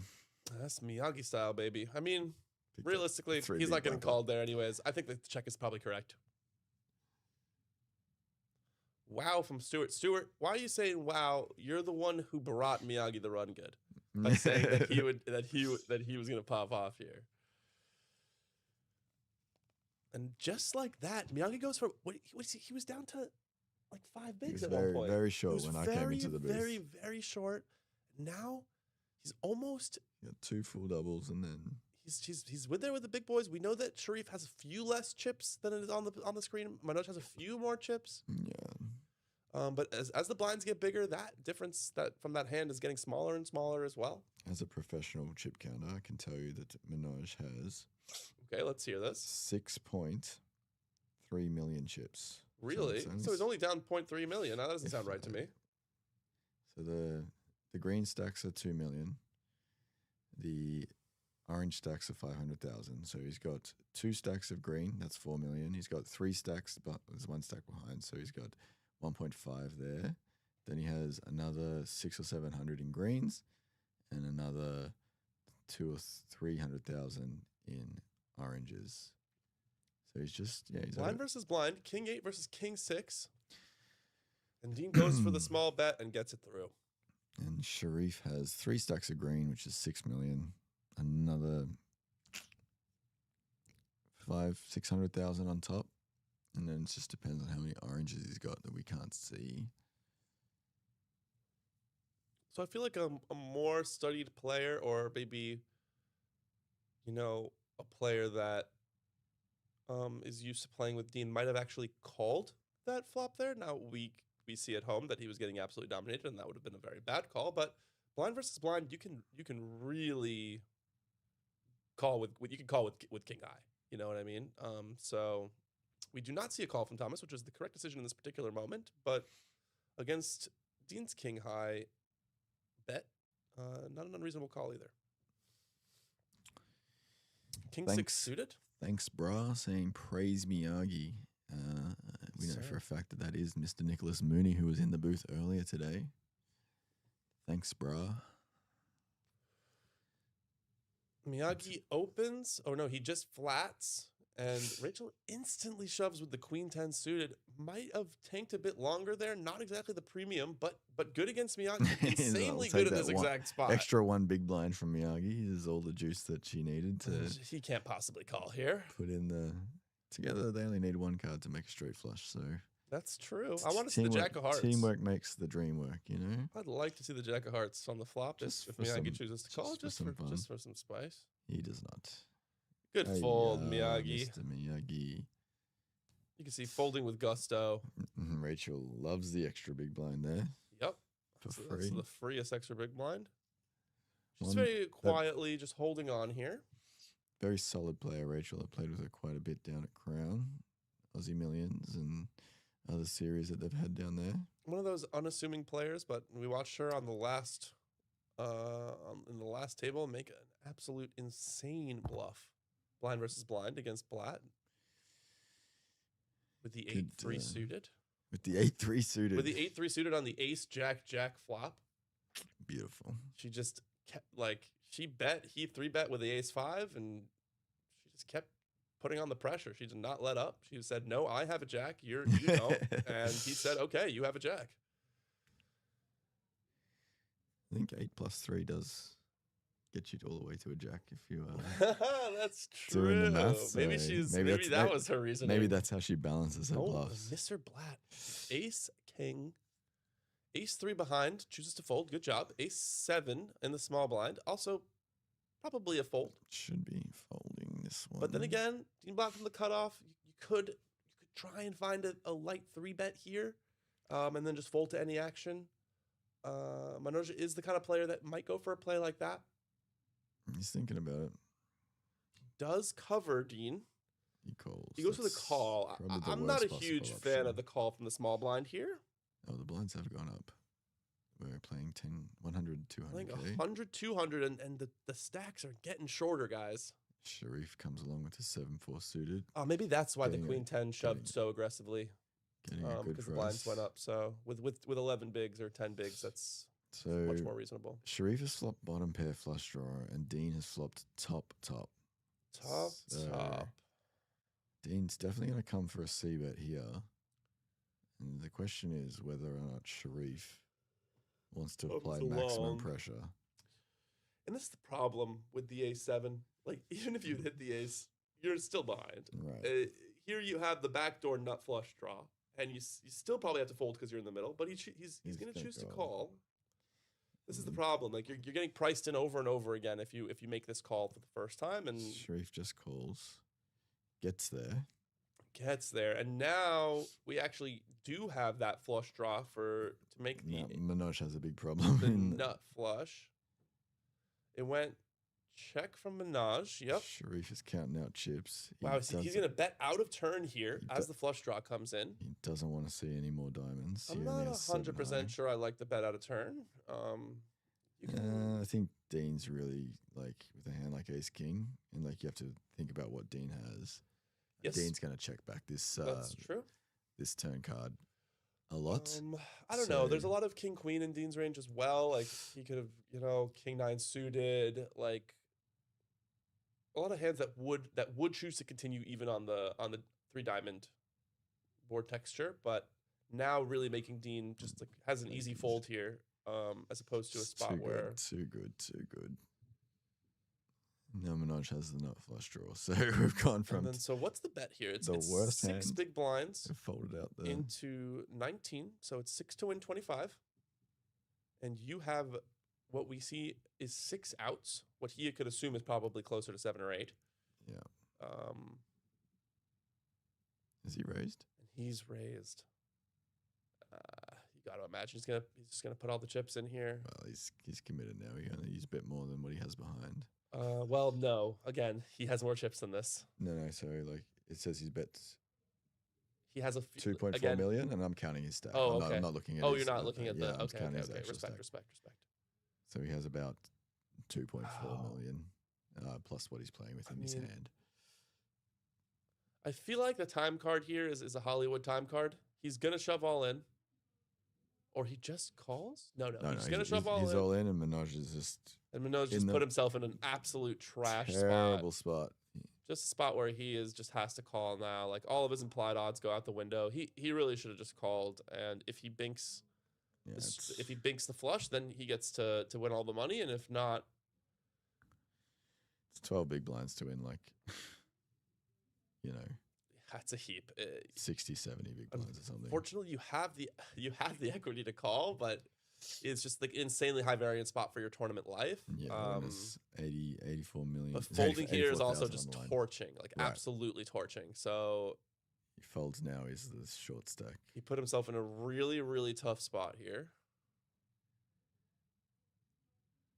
So Sharif has Sharif does cover him, correct? 8.8 million in front of him. Minaj had about 6 million. So Sharif's number is wrong, definitely. About 700K off there. Minaj is correct, so I'm not sure where the other Where the extra chips went have at this gone. point. In the counts. We will get an up-to-date count at the next break. Unless there's a pile of chips I don't know about, I can't see. Still's got 3 time banks. I imagine he uses at least one more of them here before flicking in the call. This is for his tournament life with just the ace high. So there's no point not to max time bank out here. This is why you save them. He's looking around, considering what the pay jumps are, I think, and what the ICM pressure is. And this is why you don't want to raise here. Yeah. Because you get what put. Was the plan? You get put in this spot, and then you like if at any point you get put in a spot where you're like, oh my god, like what am I supposed to do here? You have played the hand incorrectly. You've made a mistake. You've made a mistake somewhere along the way. Usually, obviously there are some real cooler spots, but and he just shows the ace of diamond and just. And Sharif does not muck his hand this time and will win the pot.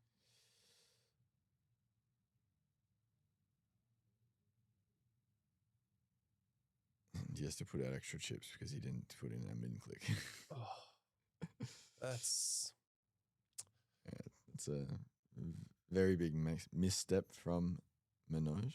That's a very tough spot. It's going to bring him down to the shortest stack on the table. He doesn't even get to see if he would have made the river. Right. Right? Like that's always feels terrible when you don't even get to know if he would have made it or not. I mean, a vast majority of the time he doesn't, but if he would have just called, he could have gotten to see and made the either easy fold or easy call on the river.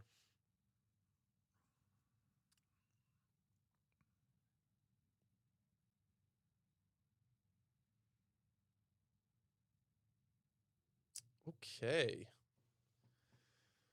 6 players left here. Minaj just has to dust himself off and... Yep, you cannot let that bother you. You just have to live with the decision that you made and try and play the best that you can with your 12 bigs remaining.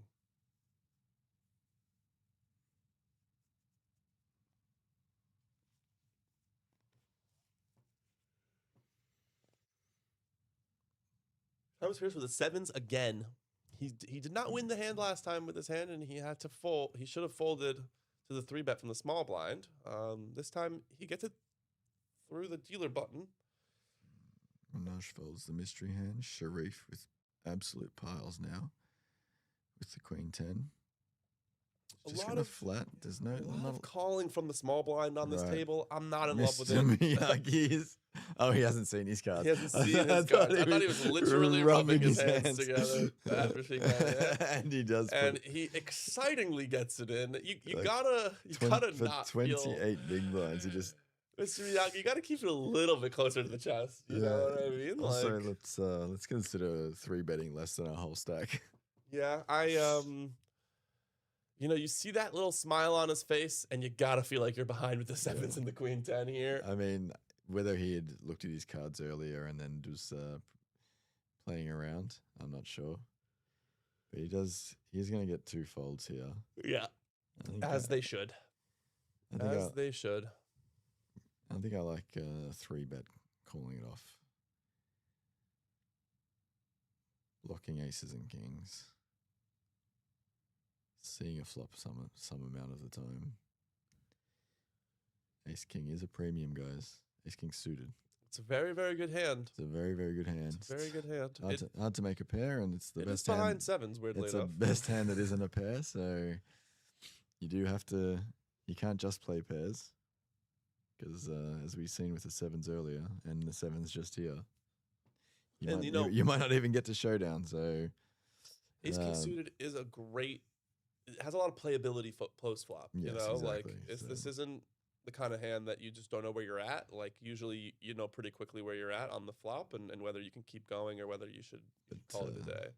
That isn't Miyagi style. Miyagi style is put it all in the middle and hope to not be believed, because that is quite common when it comes to Miyagi. I mean, so far And we've only seen that's- him jam. That's why he ends up with piles and piles and piles of chips in tournaments. We've seen him jam with mostly the goods. 3 lots of ace X, ace 6, ace 4, ace 8. Ace 8 isn't going to take it down. The best one. Actually, King eight has calls come along from the big blinds. with just 9 bigs behind. Not sure I love the call with the king 8 off, but it's not the worst. I don't think Dean is ever opening a hand that he's not happy to go with. Oh, Dean's actually, is he short now? Oh, he Yeah. had the ace king, Mm-hmm. made the right fold. He had the jack 10, made the right fold with the straight. Yep. Just players getting there on the river against him, and him making the correct folds to stay alive, but unfortunately keep chipping down against these big hands. So I think Dean is very aware of all the stack sizes at the table. So he has a plan for every eventuality when he raises Rachel's big blind here. Rachel chooses to muck it. She does give up. Which is, again, obviously correct in this exact situation, but you can maybe float a flop, but with 8 bigs, it's hard to easy play. throw it away. Hard to play. Take a bluffing line there. Yeah. With the 8 bigs, like You're not really gonna get it through very often against anything that has any equity.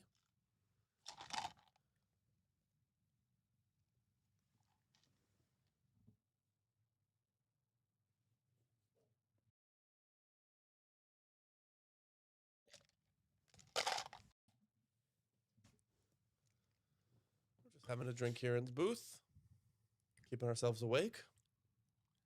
Stay hydrated, guys. How are you guys doing back at home? Are you still with us? You up? You awake? Who do you want to take it down now that we're really the last 6 here? Who, like, with, not counting Sharif because he's got the most bigs by far. Who do you think is going to win this tournament, Bridges? It's hard to go past Dean. If it isn't Sharif, you would imagine that Dean is going to maneuver his stack. 24 big blinds. He is third in chips. Anything can happen, though. If those numbers are correct. I'm just looking at his stack, and it might not be. We're definitely going to get a full recount at the start of the next break to make sure that we are giving you guys the exact correct numbers and not numbers that are close enough. Miyagi, what's happened here? Got Stuart has and raised Kiwi's the big. still in the chat. Arthur's still in the chat. Arthur says Miyagi. Miyagi's raised the big. Rachel has shoved, and then he Miyagi has just called, and he's dominated. And he's going to need 9 or He needs hearts. a 9 or hearts. There's a spade that is good for Rachel. Okay. A 6. Now he has a straight draw. He has a straight draw, up and down. And doesn't get there.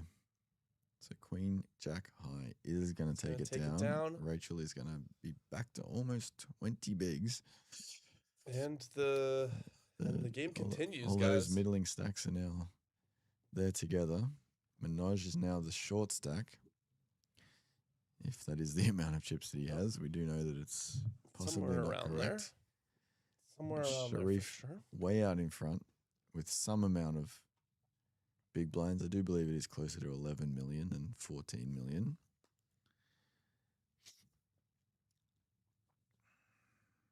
Everyone else sort of waiting.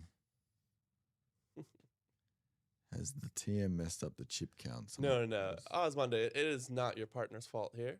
what happened is somebody mucked the winning hand, Yes. and that has kind of mucked up the chip counts here a bit. Sharif folded. He made a 4-card flush with pocket threes, and he was shown trip aces and thought that his pocket threes could not beat that, and didn't look back at his cards and threw them into the muck.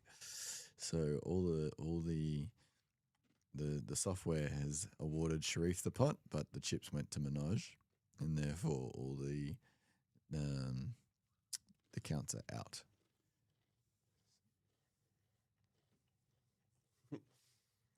Mark was saying he's also rooting for Rachel. That sick bluff earlier. I agree. We've had she's not the first lady to run a sick bluff on this feature table. We were talking about We were talking Katie. about it? When she did it, oh we my- started talking about Katie's bluff. Sure. All right. I wasn't watching that, guys. So I had that thought independently. Great minds thinking alike.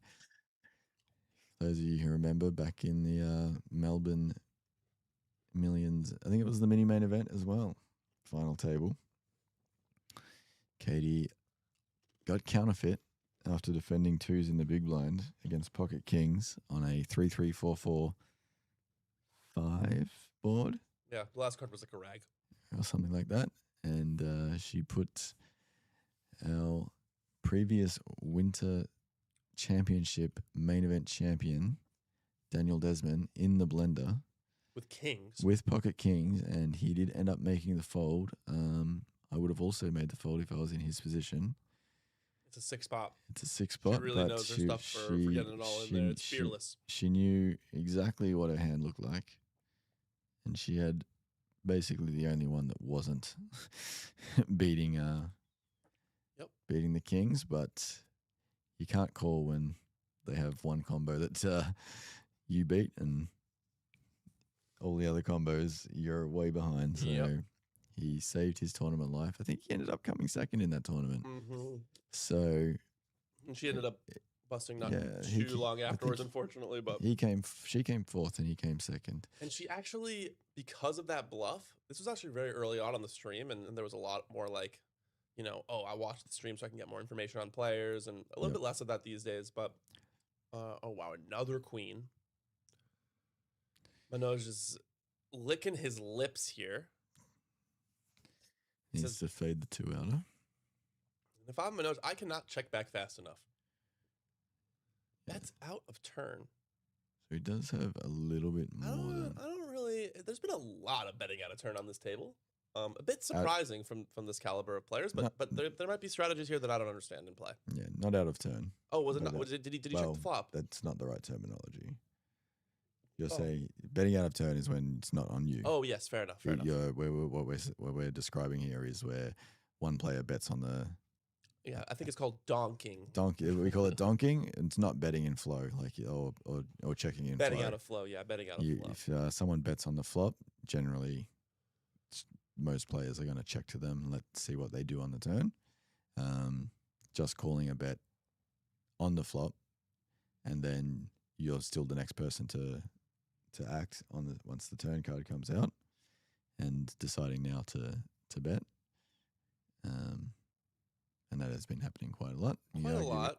People really telegraphing what their hand strength is. Miyagi's going to limp under the gun with 10-9. Yeah. I'd like to see a raise. I'd love to see a raise from Miyagi. I'd love to see a raise from Miyagi. He just folds. Oh, We got it all wrong. Rachel, oh, wow. Ace queen. Maybe he felt He smelt it from across the dealer. The weight of the ace queen. Rachel has raised it up 2.5x. Oh, because like everyone's just folding. Yeah. There you go. She gets it through, picks up the blinds, doesn't want to mess around, doesn't want to... You can see her aggression frequency very low on this table. Yeah, she has been just... she's been pretty card dead. Card dead. Folding. Osmonday asks... oh my God.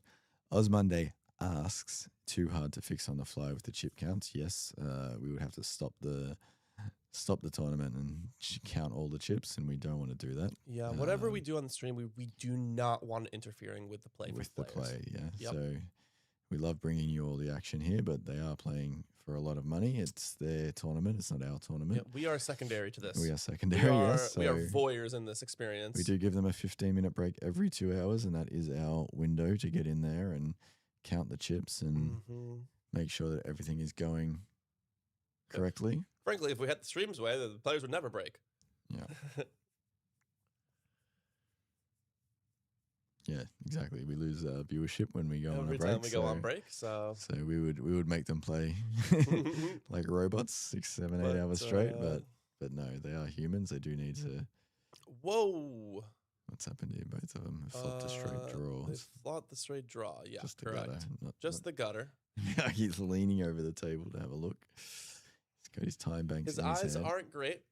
I've been on the table with him before, and I've told him what the suits were a few times to kind of help him out. That's The cards the, here that's at the Playlive Playlive do difference. Yeah. Yeah, well, the Playlive difference is that the cards are hard to tell the difference between the suits.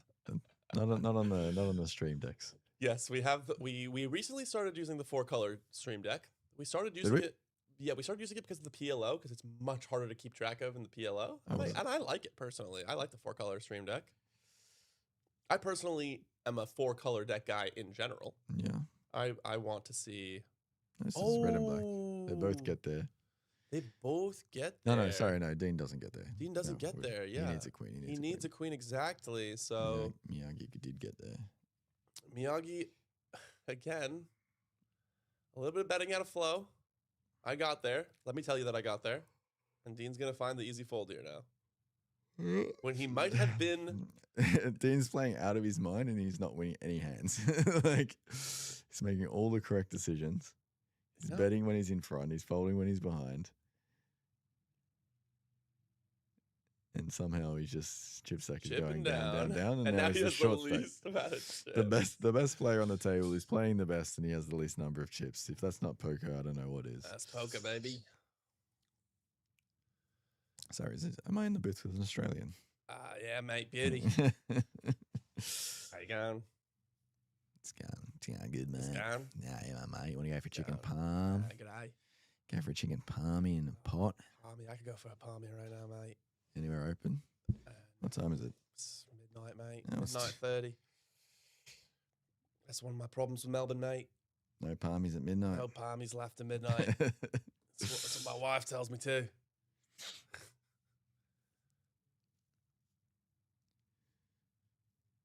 Is that a stereotype that all Australians are married and they've got a Sheila? And they got a Sheila. And the old ball and chain. Red Rooster has a very nice pie at the moment.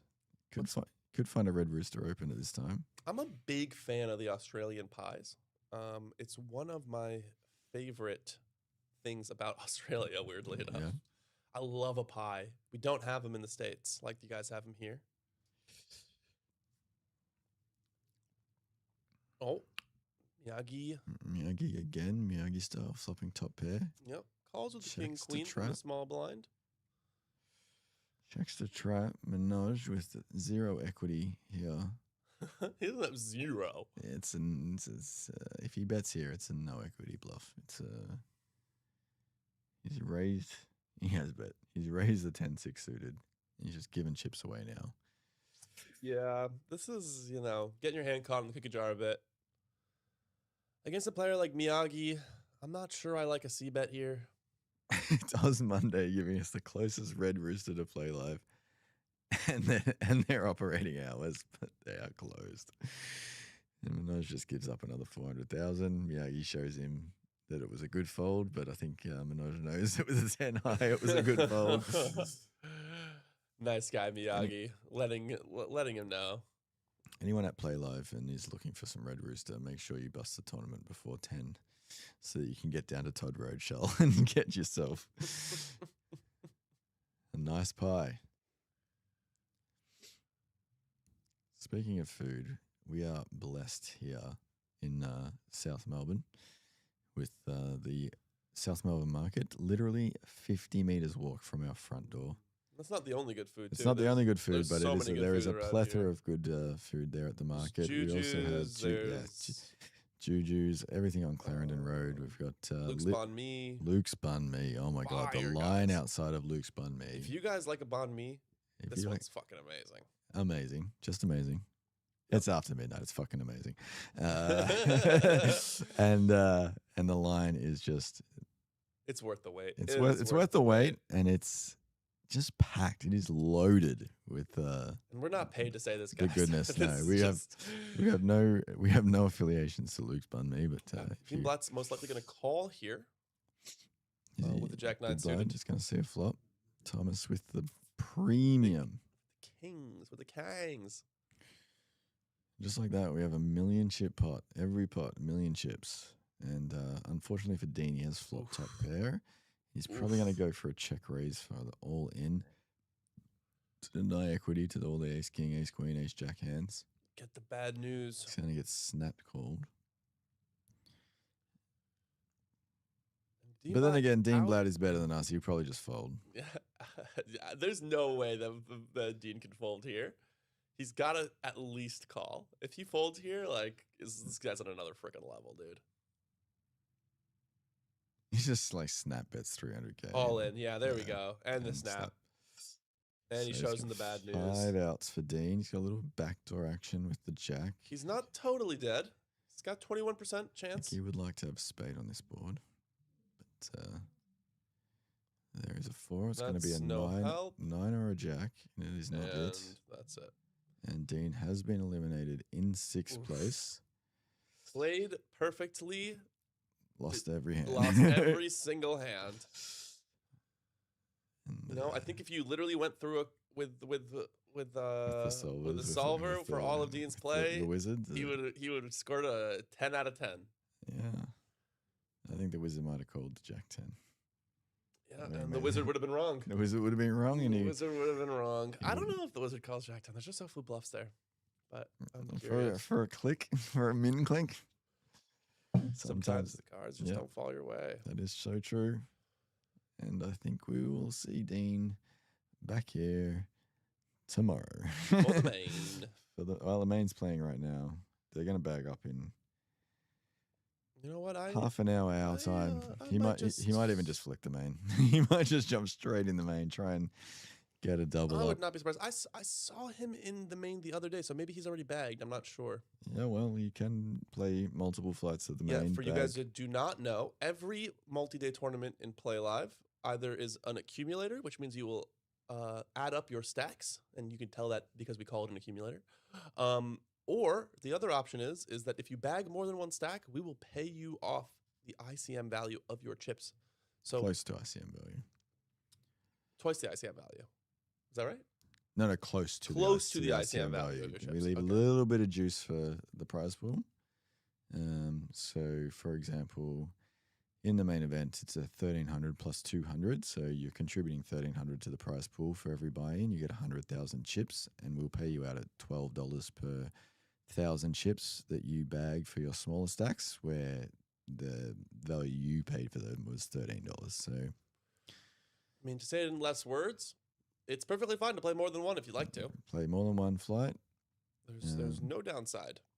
If you bag, you get to play your biggest stack on day 2. That Yep. gives you the biggest chance to win the tournament, Exactly. and you get close to chip value. If you have a little mini Pay stack and you want to keep firing, Yeah, we don't want punt. to incentivize that. Don't punt in the last levels. Still take that stack through to day 2. You still have a chance, but come back, play another flight, and try and bag bigger, and we will pay you back. Yeah, and we have some really fun rule sets, like the one for the golden ticket, the accumulator bounty tournament, where if you bag more than one stack, you eliminate yourself, Yes, and you get to pull a bounty. that one is an accumulator. So So fun. every bag that you have, we consider you to have knocked out the smaller bags. So if you bag 4 times, you've knocked out 3 copies of yourself, and you get to pull 3 bounties right at the start of Yep. day 2. I believe we did have that happen this year. Yes, all of our golden tickets, we've had quite a few people pulling bounties right before the start of the day. And it's good fun. It starts the tournament off with a good vibe. Everyone gets to pull some bounties. You get to see if the Big s- coveted 5K gets removed. Yeah. I was overseas for that one, for this series, so I didn't get to see. Vietnam, huh? Yes, little family holiday. Mm. Got back 2 days before the series started and straight into work. I was here 2 hours after I got off the plane, Cutie, mate. dealing with contractors, making sure that the place was spick and span, ready to go for the opening event. If you're wondering if there's any rest for the wicked, you No. heard it here first. There's none. No rest for the wicked. Plane landed at 10. I had to let people in at midday. Speaking of which, I have a flight in 12 hours. Off to Off to Tassie, mate. what's the nickname? Tasmania. Yeah. The Apple Isle? I've no idea, mate. I guess I'll know when I come back.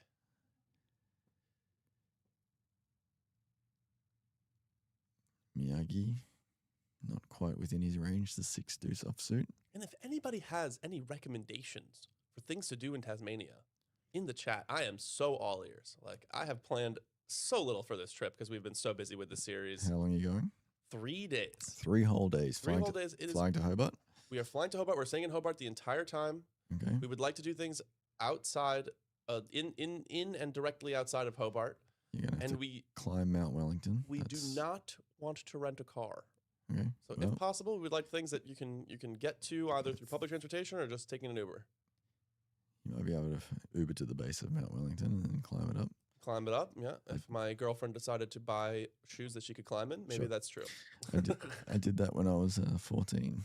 Oh, wow. The one and only time that I In Crocs, because that's all she wants to wear. visited the Cadbury factory. Yes, I went to the Cadbury factory when I was 14 Oh, as is that not well. a thing anymore? That's exactly the kind of thing Oh, that it's I'd not a wanna thing do. anymore. That's the Oh kind my of thing that I'd want God. to do. So thanks, Oz Monday. Oh Really, my God, that just brings back memories of really making me upset that I wasn't alive earlier in my life. Jack says go to Mona. I make you upset that you weren't alive earlier in your life. That's crazy. Yeah, I went to Tasmania on school camp, September 2001. I think you can guess the dates. Why I Oh, remember that. jeez. And we went to the Cadbury factory. We had a different September 2001 in New York. Exactly. Yes. A different one. And we went to the Cadbury factory, and you could just pick chocolates off the line. Right. Far could less just- you could Willy Wonka in ours. You could just eat whatever you wanted That sounds whilst you so were good. on tour. We had a teacher in high school that was one of the ex-VPs at Nestle. Nestle, And he yeah. told us that a Nestle chocolate bar off the line is one of the most delicious things. Oh, it's so different It's- to what you get in the store. He said that it was like as if you like eat a 2-week-old cookie before against like a freshly baked cookie. Yep. It's like a totally different It's experience. a different experience. And I'm a big candy bar guy, so I'd love to experience that one day. Thomas has King Queen suited. talking chips after eliminating. Was it Thomas that looked out Dean? Yeah, it was. Pretty. So he raises the King Queen suited. We got Yeah, 2 shorties, 2 middies, too and big. Mr. Sheriff with the big stick. Rachel sees a flop. She's hoping for not diamonds. Well, that's One diamond, a but flop that she can probably feel comfortable folding on. she's happy to just check fold this one. Salamanca Market is pretty good, but not open every day. Yo, I'll be sure to check which Wait. days that's open. I know that right now is Dark Mofo Festival, and that wasn't part of the plan when we set it up. So Yeah. I think there'll be a few interesting exhibits and food markets open that might have not otherwise been open, as it is the Winter Solstice Festival in Tasmania, which I had not even known about until recently. Very cool thing though. Yeah. I love a good It's cultural. great to festival. book a trip and then find out that you're going during the thing that happens Right. in the place that It was you're just going. it was just when was convenient. I Yeah. wanted to go before I left Oz to back to the States. I will be back in September, but I wanted to get just Saturdays, mate. Oz we won't Monday. be there We're then. gonna have to ban Oz Monday from the chat. He's just saying all the things that you can't do. Yeah, Like, it's a little bit disappointing, Oz Monday. although bluffing is part of the game, So it's Manoj just is not slowing down. No, Like he's just, wants to keep playing hands, wants to keep playing aggressively, does not care Do we think if he is short stacked. a If he bit, has, bit of tilt the way things have gone? I creeping in? don't think so. I think he's just sticking to the game that he plays. I'd like to say. Sure, he's flop bottom pair, And backdoor flush draw backdoor flush. with the ace of spades already on the board, so it's the second nut flush. Just He gonna makes it. Keep firing. He's happy to keep firing, but Should not work. Pierce, He's gonna have to. you're gonna call. I You mean, can't see a flop and then not call, right? You must call. On this board texture. And then you kind of hope that it goes check on the turn, and then you feel like you're good, and you could probably put a bet in on the river. Ooh, so a lot of outs for Manoj. Equity here. Gets this the second spade. So now he just needs one more spade. Oz Monday saying Mona and Mount Wellington is about all you got. Tasmania is limited in stuff. They are getting a football team in the next few years. Yeah, I mean, we're looking for a nice. Yeah, that's the thing. I've heard that from a lot of people, Oz, is that we would want a car to go see some of the more naturey stuff. But we're just there for 3 days. We're just trying to have a nice Hobart City experience, get some nice food, stay in a nice hotel. I think Port Arthur's a little bit too far, if I recall correctly. We took about an hour on a bus. An hour on a bus isn't bad. Not exactly the romantic vacation my girlfriend probably has in mind, but Thomas has just jams all in over the top of. I like it. I kind of like it. If he knows that Minaj has been getting out of line. I like it. Obviously, you could be jamming into a better ace, which would be very sad. But you do have some outs with the. You could get some folds. With the. Oh, no, you don't have any outs really against a better ace. Except for the 4. Yeah. He's not. Minaj didn't find a call with the ace of diamonds, so you can't imagine he's. This is a very similar spot. It's almost exactly identical spot. He has to choose if he wants to try and call to make the nut flush or if he's just going to fold against the all-in.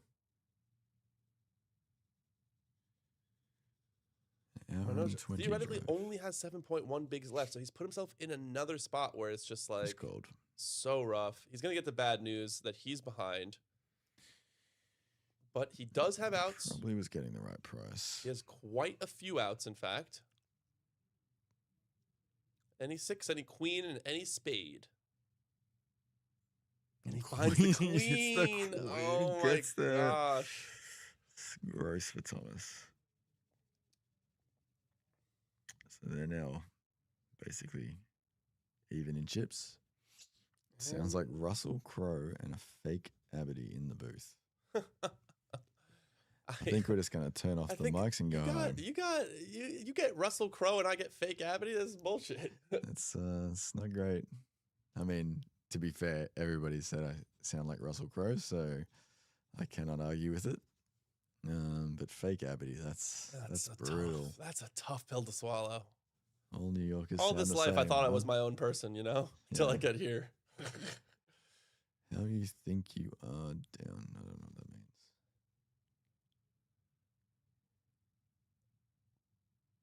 Yeah, what do you mean there, Mr. Monday?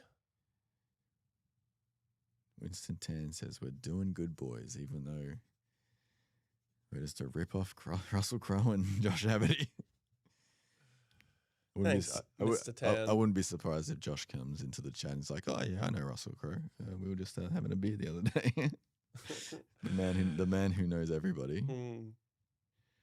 Oysters. Where is Josh at the moment? Maybe we'll go somewhere we can get some nice seafood in Tassie.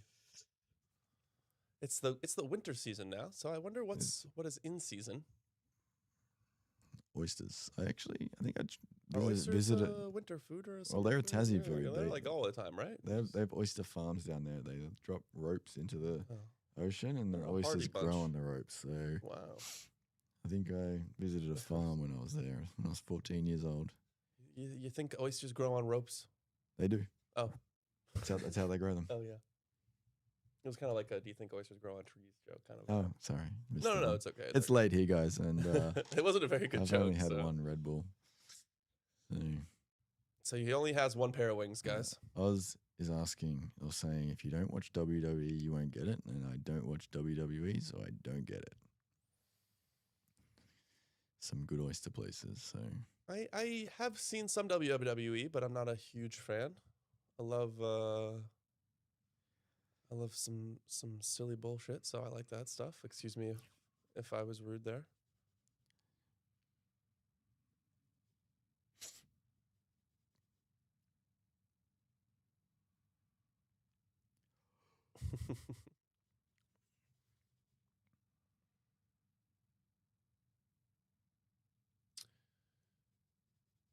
Okay, we're up onto the next hand here.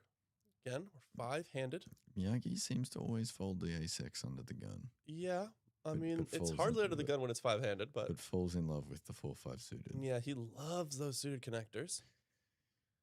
So He likes to make those disguised hands and then Yeah, shove to let you know he's gotten there. I've played with Miyagi a long time, and I sort of know this about him, but it's like getting a bit of confirmation. So next time that I battle with him on the felt, I can help. I can construct some ranges a little bit more Oh my accurately. gosh. Abusing your power here, Bridges. Hey, man, we're all watching the same thing. Yep, this is readily available content for anybody, especially those who subscribe to the channel. For those who 'cause- subscribe, you can watch it completely for free. Those who don't can also watch it for free, but you don't have to pay anything to subscribe either. Oh, I didn't know we were charging, and it turns out we're not. There we go. Sherry flops a flush draw, gets the flush. Ooh, makes the flush, but also was just ahead. It was just all was the way just ahead. crazy and ahead. Dominating ahead. Just Menage. he doesn't get to the He's- spot by he's playing just junk. gets choked back. He doesn't get a heart on the river. I mean, was he just completely dead? on He the was turn? completely dead, but Yeah. like he could actually make a flush and then not know that he's dead. He's gonna take a stab at it. Oy, oy, oy. Sharif's just gonna look down and go, "Oh yeah, I do have the nuts. What do I do here?" Sharif should just click this Just back. like, This is just like every spot for Manoj in the past 6 hands has been a bluff into a re-raise by the nuts, which is just tough. Sometimes you just run into it over and over again. You know, he's not supposed to have the hearts every time here, guys. Did Manoj double?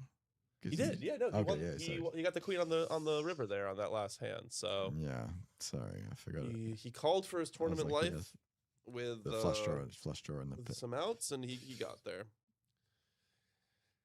Yeah, He he has has to to- raise. I think I mean, legally, by the rules, by the yes, rules, he's he gonna have to must raise. He has the And nuts. if I was him, I'd be raising the absolute minimum. Yep, just 2x.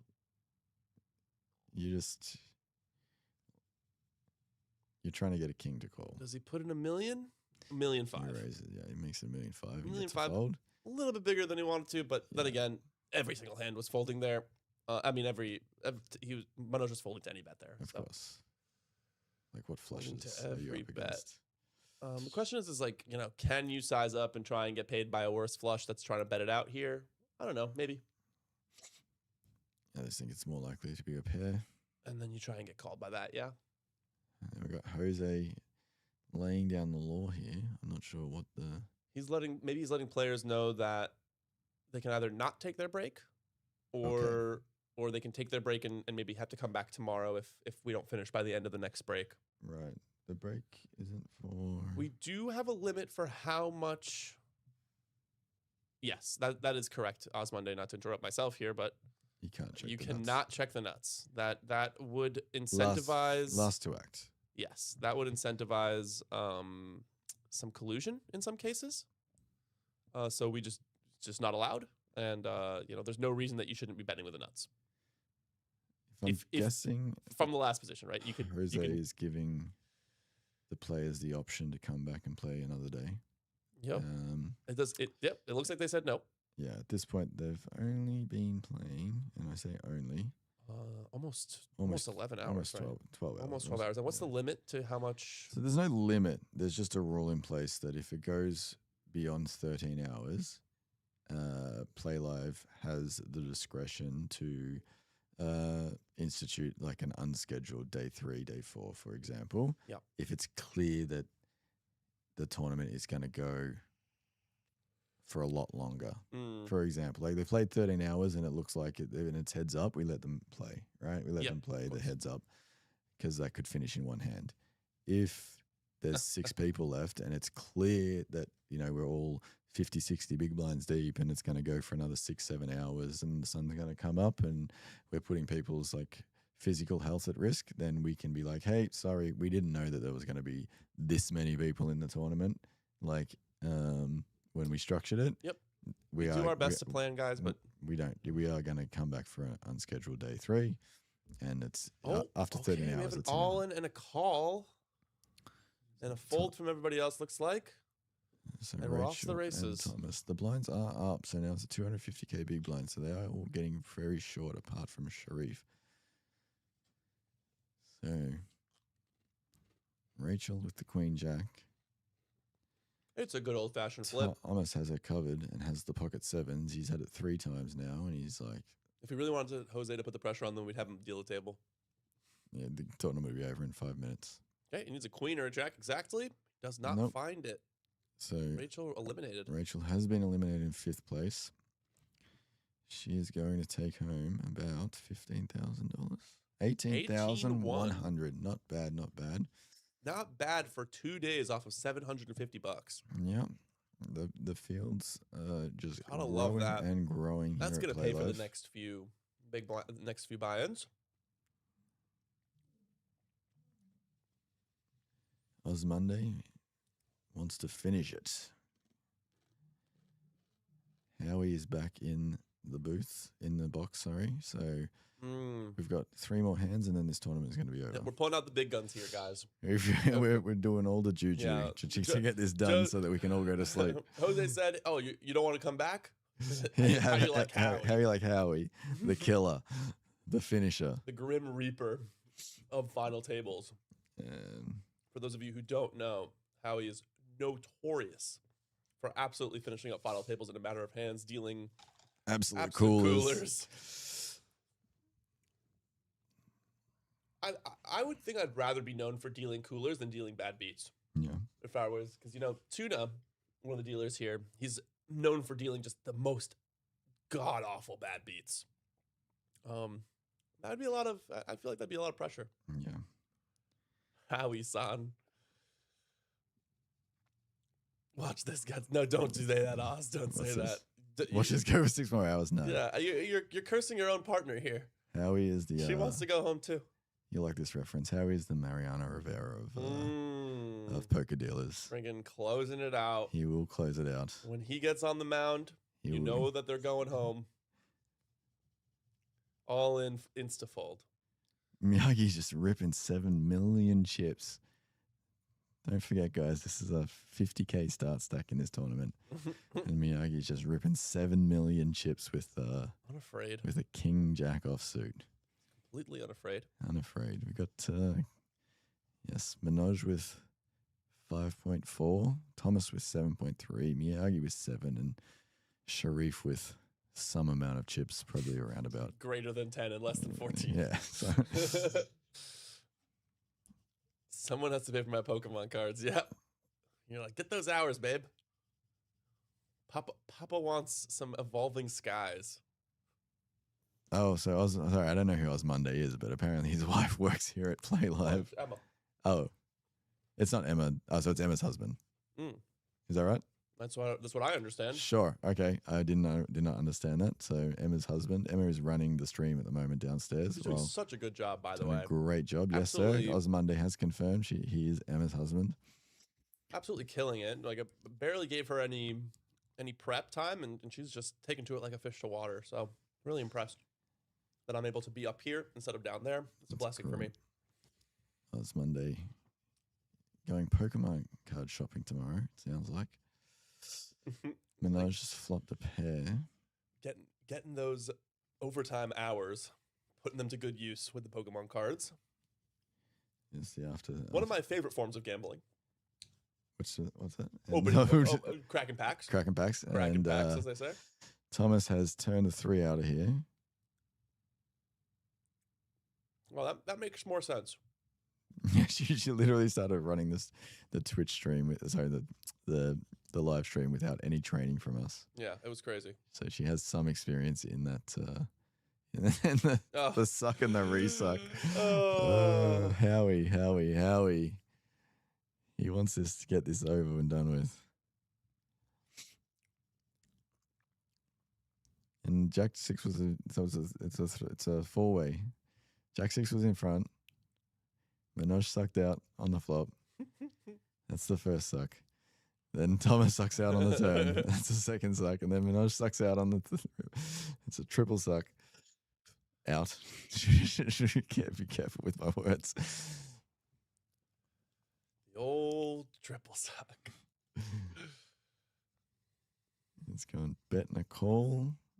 It's not. Oh, no, Yep. it's a bet and a call. And Bet and a call, and Minaj shows shows the Thomas goods. the goods. Two pair, baby. Rachel heading off to the payout booth in gonna the get in the paid. background. Get a Getting her 18K. 18K and what do Which I would not. I'd personally, you know, if you told me at the beginning of the tournament that I'd get 5th guaranteed, I think I'd be okay with it. yeah. No one ever likes getting 5th until the next day, and they're like, "Hey, Yeah, I have it wasn't that 18,000 bad. more dollars than I had yesterday." Yep. That's a few Everyone's- pies. That's a That's few a pies. few Red yeah. Rooster pies. Everyone who didn't win is always disappointed, but then you look at your bank account and you go, nah, it's not so bad. It's not, my life's not so bad. I played cards for a couple days and made Miyagi- 18K. Miyagi, ace, queen, four-handed, 28 big blinds. Do we think this is all going in the middle? I mean, he should just raise. He should just raise. He should just raise. Oh, he's just raising. Beauty. He had it already planned out. He had Now the the question is, what did he raise to? 2.3 bigs, a reasonable open. 2.3 bigs. Miyagi has mixed it up. He's doing what the solver probably says to do.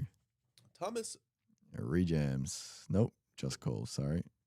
I don't like the call with the fours No, this personally. is, I do not like the call with the fours. You can rejam here or you can fold, Yeah.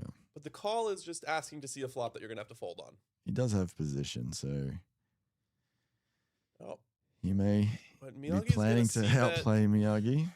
He's gonna c-bet very often here, like on this board right here. Definitely when he gets the top.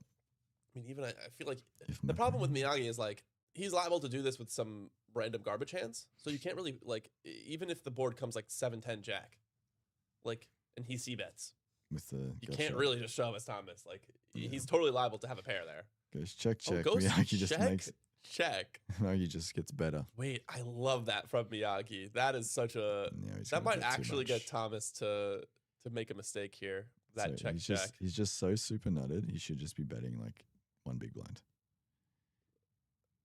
But he instead fires Looks like a massive bet. 1 million. Maybe 800,000.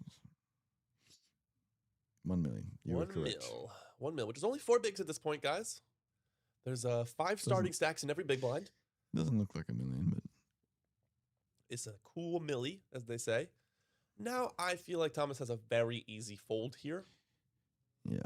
I mean, even if you discount the queens, like even if you're like, he doesn't have a queen because there's 2 queens on the board, like still could easily have ace, jack, jack 10, king, jack. Like there's, infinite value here. He's just cold with the fours. He's going to call again with the fours. Now, is he going to find a 4 on the river? Yes, That's he is. so Oh my sick. god. That is oh so my sick. god. That is so sick. Play bad and get rewarded. Oh, Oz already typed it into the chat before we even. Is this This is so people messed on up. the rail? This is so messed up. Wait, why is it saying it's an ace? This has to go. Oh, We saw the 4, we right? saw the 4. That's not good. That's so the cards are A little bit off there, but that's saying Miyagi has a check back. Now I see what happened.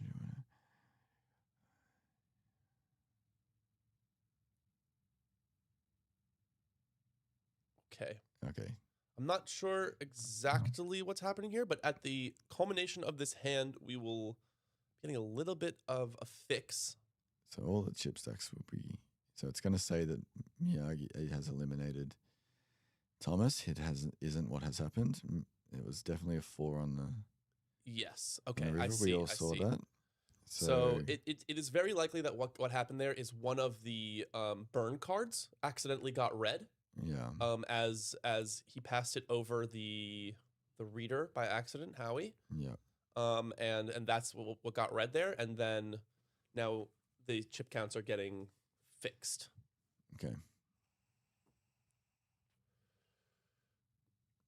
So we do still have Thomas here. He has just got a full double up, and he could be close to chip leader. My now. God, that 4 on the river. Wow.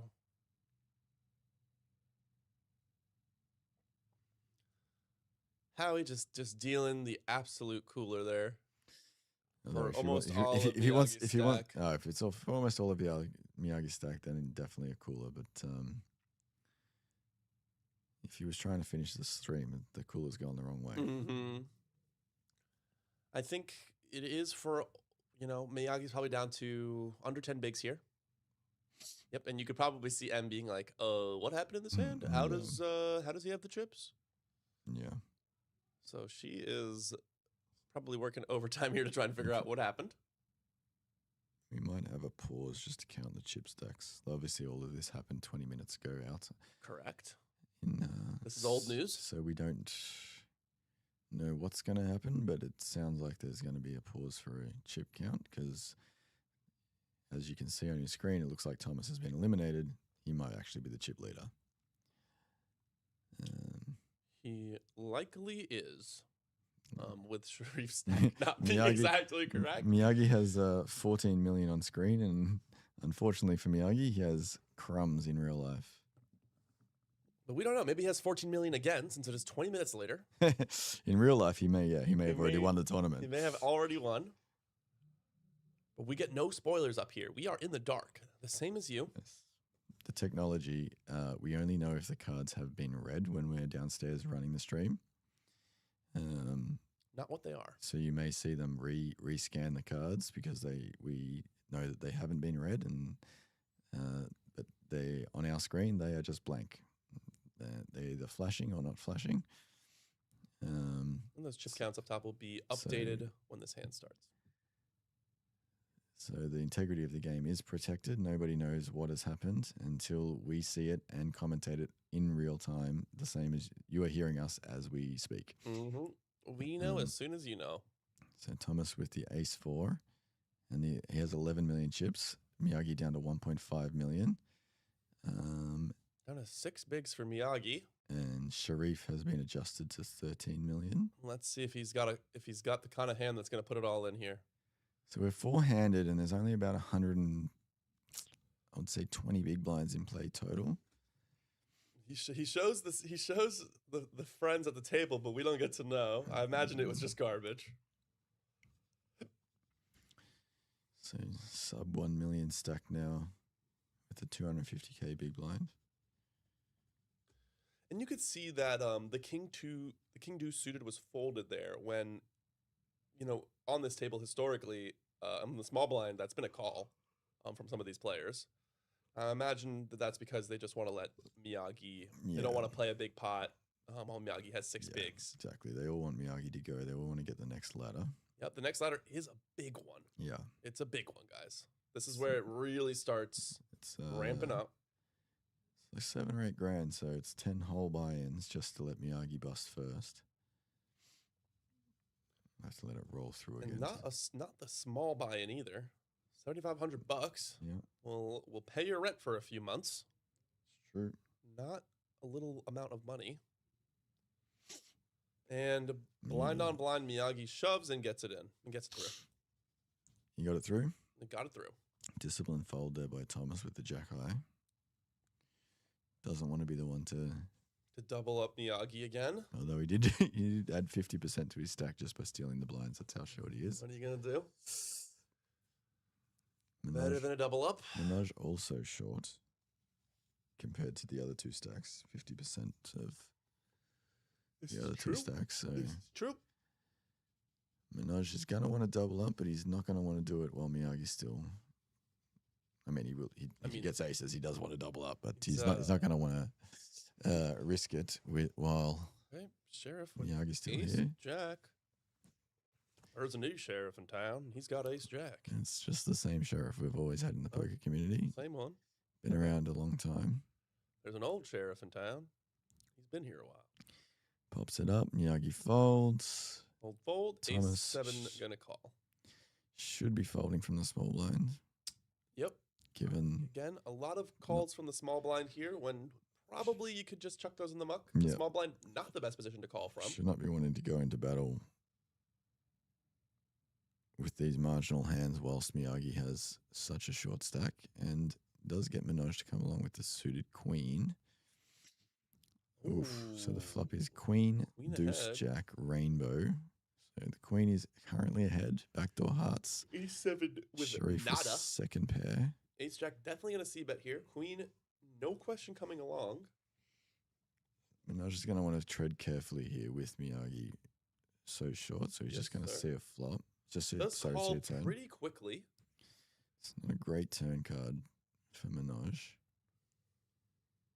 Minaj, pretty fast to act in these pots. Hands like I always wonder if that gives away information or if it he makes the two pair on the river just to. makes it tough. Now If- he's got to put a bet in, and I imagine, depending on the size, we could see a call. There are some missed draws. Any 10 is a missed draw on the river here. It's gone quite large. He's only half pot, but 1.2 million. That is half pot. That's right. every chip counts at this final table. When I say quite large, that is Miyagi's pretty much whole stack as a single bet. So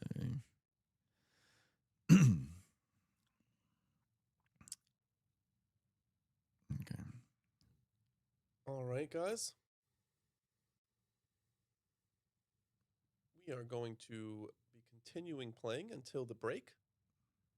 And then it seems that we are going to come back tomorrow for the conclusion of this stream. But Yeah. that doesn't mean go away, because we still have upwards of 10 hands before that break. So there's still a lot of action to be played. We could still see a bust out and see who's coming back tomorrow. I reckon it's odds on that in these, we don't know anything, but in the next 11 hands that we have before these guys go home and decide to come back today, I think it's a 50-50 chance that Miyagi bags the chip lead. Miyagi style activated. Talked about this the other day. Like, if you're Miyagi and you have 6 bigs here, do you even want to come back tomorrow? I mean, obviously you do. You're playing for a ton of money, but Listen, you're if very you- likely to bust out at the if beginning you- anyways. If you bag 400 chips in the Aussie Millions main event, you come back the next day. That's all I know. All right, so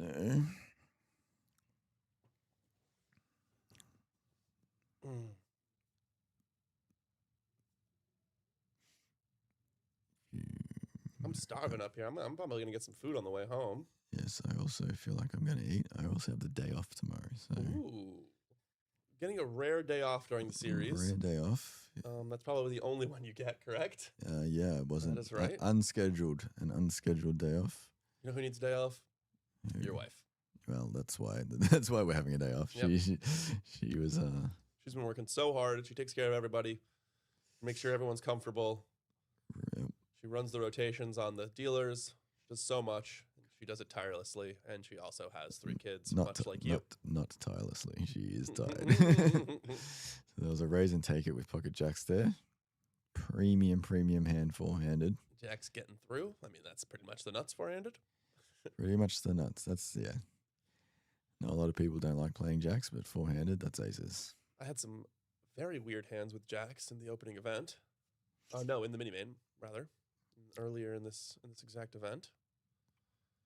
So they're chopping up your money, is that what you're saying? They've been betting my starting stack like it's nothing to them. They've been putting it in the blinds. Do you know which of the Who owns it? orange chips Yeah. were yours? Or Yeah, I had no oranges, my guy. We didn't get there, you but didn't get that far? oh my God, there's seems like Miyagi. it's action here. All in for his... All in for Miyagi, and it's And gets probably going to be an called. ace-9 call. Like there's no reason not to. Miyagi's going to bag the chip lead. Is going to back the chip lead. Unless Manoj can find a 9 here, or 4 clubs, or 4 diamonds. Miyagi will be Another doubling 5, 6, up 7, 8. off of 3.8 big blinds. Oh my Oh god. my gosh. Will Miyagi find the ace or the king? 7. He's only got 4 outs because one of the kings has been folded pre. Oh! Oh my god, he finds gets, the he gets. I ace. forgot about the ace. I forgot the ace was a. Oh my That's disgusting. gosh. Oh, he's counterfeit with the king kicker. Wow. And Miyagi is going to bag the chip lead. You've heard it here first on Playlive Live Radio. I hope you guys are still watching because even to the end here, We're getting some entertainment. we're getting some juice. Look at Miyagi, all smiles. Good value for your money, which it is free to watch the live stream here. Yup. And it's free to subscribe. It's free to subscribe. It's free to subscribe. It's, What? Yeah, Then that's what why I'm- isn't everyone doing that? Then? Why isn't everyone doing that? That's Get on crazy. Get to on me. Twitch. Get on YouTube. Get on the Facebook. Yeah, you just gotta follow us on Facebook, I think. Yeah, follow us on Facebook, like and subscribe on YouTube. If you just follow us on Twitch, but if you have a Twitch Prime, you can give us a free sub on Twitch, and that would make a huge difference for us. We do not have that many subs on Twitch. Wildcard Poker, is there any deal yet? No, there's no deal. Not that we These guys know are of. quite deep. They are just That gonna we come know back. of. We've been told that hand number 70 will be the last hand of the day, and then they'll be coming back tomorrow. Oz, we'd love to get your Prime. Maybe on Friday's stream. I'll be back here, and Yeah. I'll be holding you to it, Oz.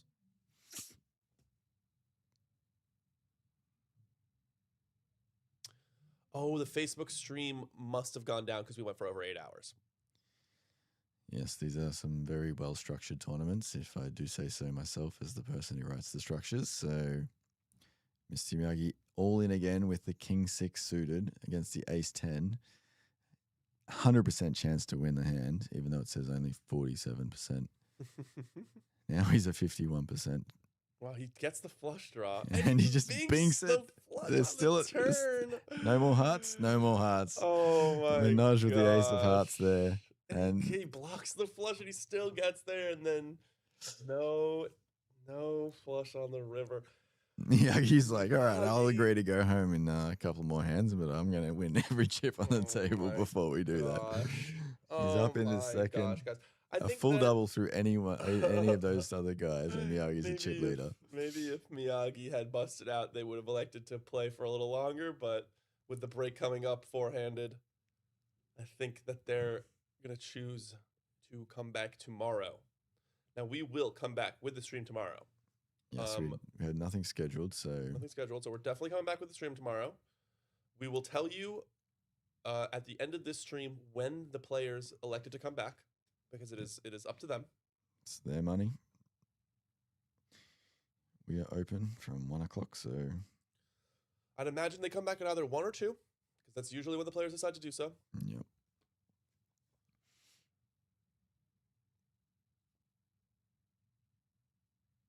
Nines? Maybe Miyagi called off with the ace queen, knowing he was behind because he just knew he was going to run it back up anyway. Ooh, just a call from nines?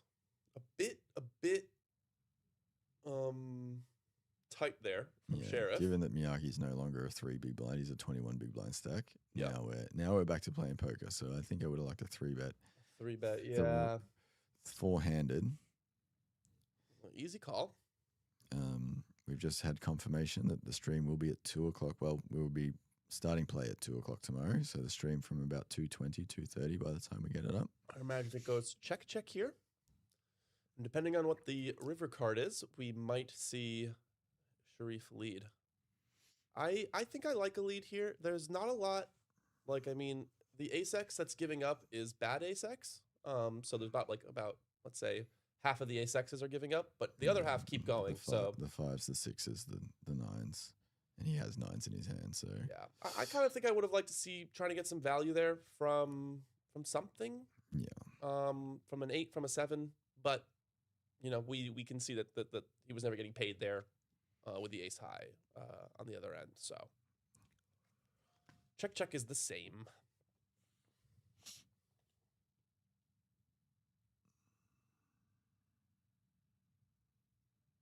Miyagi playing 5D chess out here. He's lit his sack on fire just to spin it back up again. It is a strategy.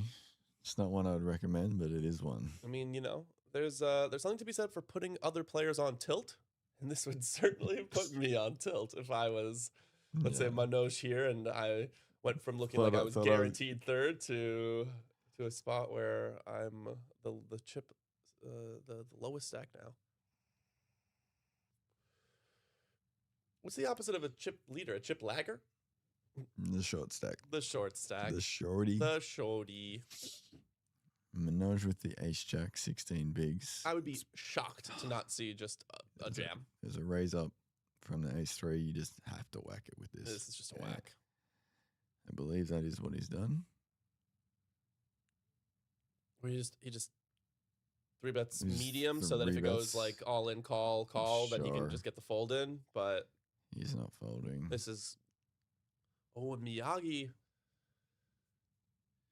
put in a little bit of a tough spot, but I think you can just fold here after the open and the 3-bet on the king queen. That's a good fold. And the ace 3 has got to go in the muck too. Yeah. So ace jack taking it down. 6 bigs the same as 20 there. Putting a little bit less risk. Makes sense. Sure. I like these half stack jams in these spots where if, you know, everybody goes crazy behind you, you can somehow find a fold with ace jack. Because it is not an absolute slam dunk, but it is pretty damn good.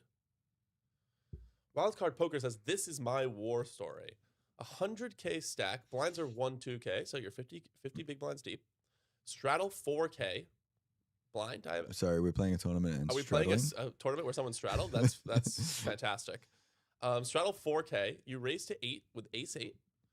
Board is queen 4 jack, turn 8, river 8. You raise to half your stack. The straddle jams and shows queens. Disgusting. Yeah. Disgusting. Not sure what's going on with this straddle in a tournament. And then 8K pre-flop seems like it's going to be a little bit too small. Wildcard, be honest with me. What was the buy-in of this tournament? Yeah. Be real with me here. Were you dealing it yourself? Yeah. And it goes, how do you get to the river? That's the thing. There's no betting on the flop. There's no betting on the turn. Yeah, he doesn't. He just He full trapping all the way to the river. That's freaking brutal. And then the guy just has queens full. You bet half your stack. I'm questioning whether or not you folded. Yeah. This is a man. That man is a man who's in it for the pride. He doesn't want your chips. $50 buy-in. He wants your pride. He wants to straddle and dominate. Do you think he looked at his cards before he announced the straddle? 7-3 is good here, funny enough. Yeah, I mean, this is like one of those things where it's like, oh yeah, you straddled with queens. Like, I'd say some percentage of the time you're just full of shit, but you know. That's such a horror story. I would be so upset. I had a good all-in and call in the mini main here for my tournament life. Ace 5 versus Queen 9 suited. I had the Queen 9 suited. Board comes Ace 4 9, turn 9, and wouldn't you know it, the river was an ace. I actually witnessed that hand. It was a beauty.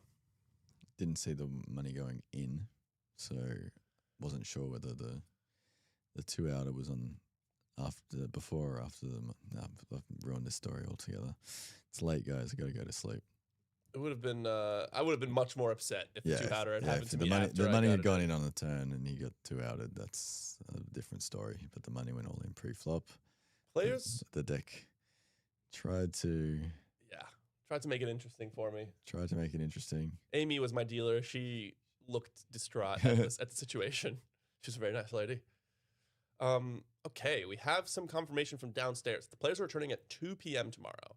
We are going to try and get the stream up. Now, this wasn't a scheduled stream. We'll find somebody. We'll find somebody to do it. I'm confident that someone's going to do it, but we, just so you know, we are, flying by the seat of our pants here. We did not have someone scheduled to stream tomorrow. So we're going to get that up for you. And it's going to start at 2 p.m. So that's 2:20 for the stream. Tune in tomorrow at 2:20 to see the exciting conclusion of Mr. Miyagi winning. Yes. I'd love to see a Miyagi win.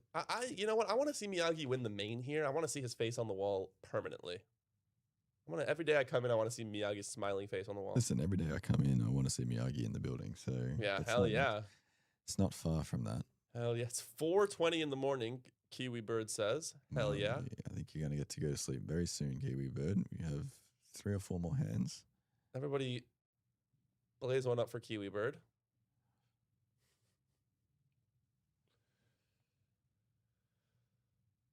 Online MTT bubble has just burst, and I'm 39th out of 40 with 8 big blinds.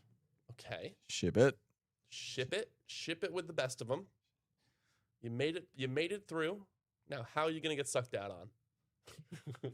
Man, we got the money. Like, Uber from the cutoff was 7s. Sevens? Button reshoves.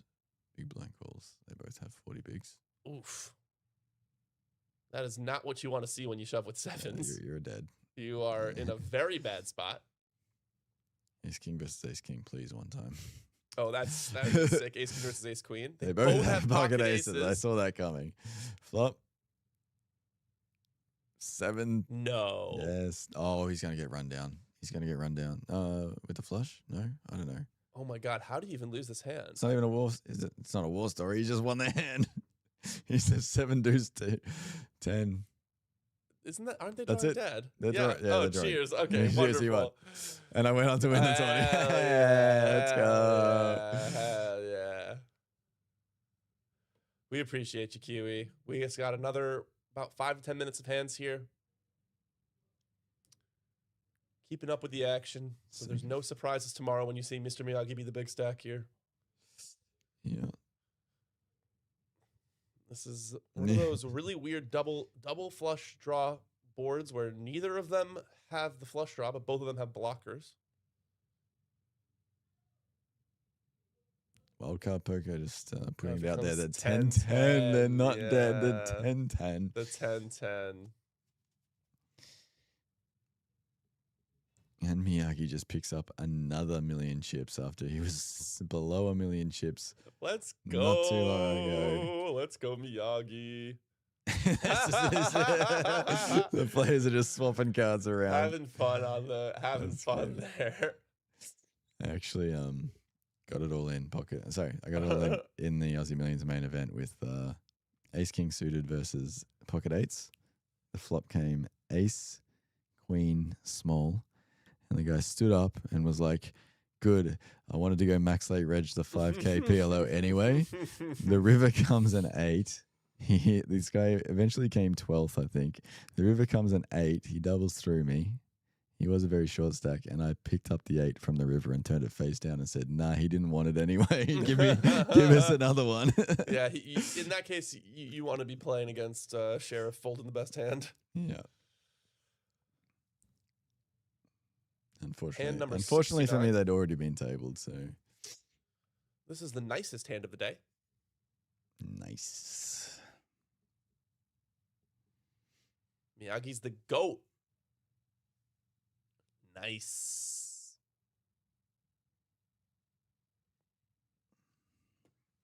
Whoa, whoa, whoa, whoa, whoa, whoa. What just happened? Ace 10 was folded in the small blind, it looked like. Hmm. King 4 opened it up and Ace 10 fold. I'm not 100%. Again, these hands are sometimes going by a little fast, so it's possible the cards got misread, but it did look like that was a fold from Ace 10. I would be surprised there, though, to be honest. We've seen calls with a lot worse on this table so far. So the clock is stopped in the background. That's the main event. They're bagging up. You can see all the bag on the table. This is our final hand of the And night, This is guys. the last hand. This is the last hand of the night. I think Jose. I dare say the Sheriff's not going to win it with 5-3. Jose's laid down the law and he said, "Listen, guys, this isn't going to happen tonight. We're bagging up the same time as the main event. We're not going till 5 a.m., We're boys. not going to 5 a.m. We'll see you at after a good night's sleep." Better for us, better don't- for the stream, better for the players, It's honestly. way better for the players. I don't think any Better of for the them can players. complain. Oh, I think he knows this is the last hand of the day and he's just shoving. The 10 deuce. I don't love that.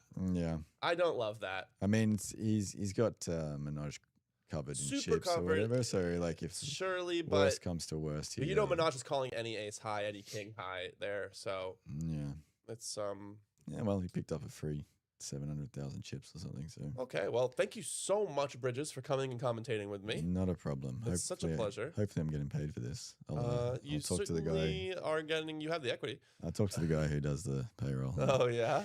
Yeah. You send a message to yourself. Yep.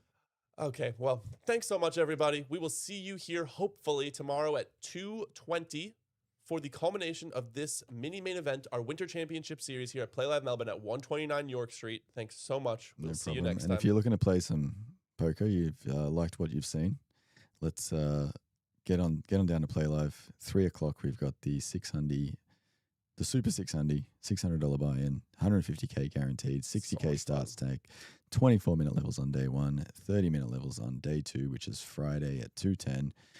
Come on down to Playlive. Hell yeah. See you guys soon. See you tomorrow.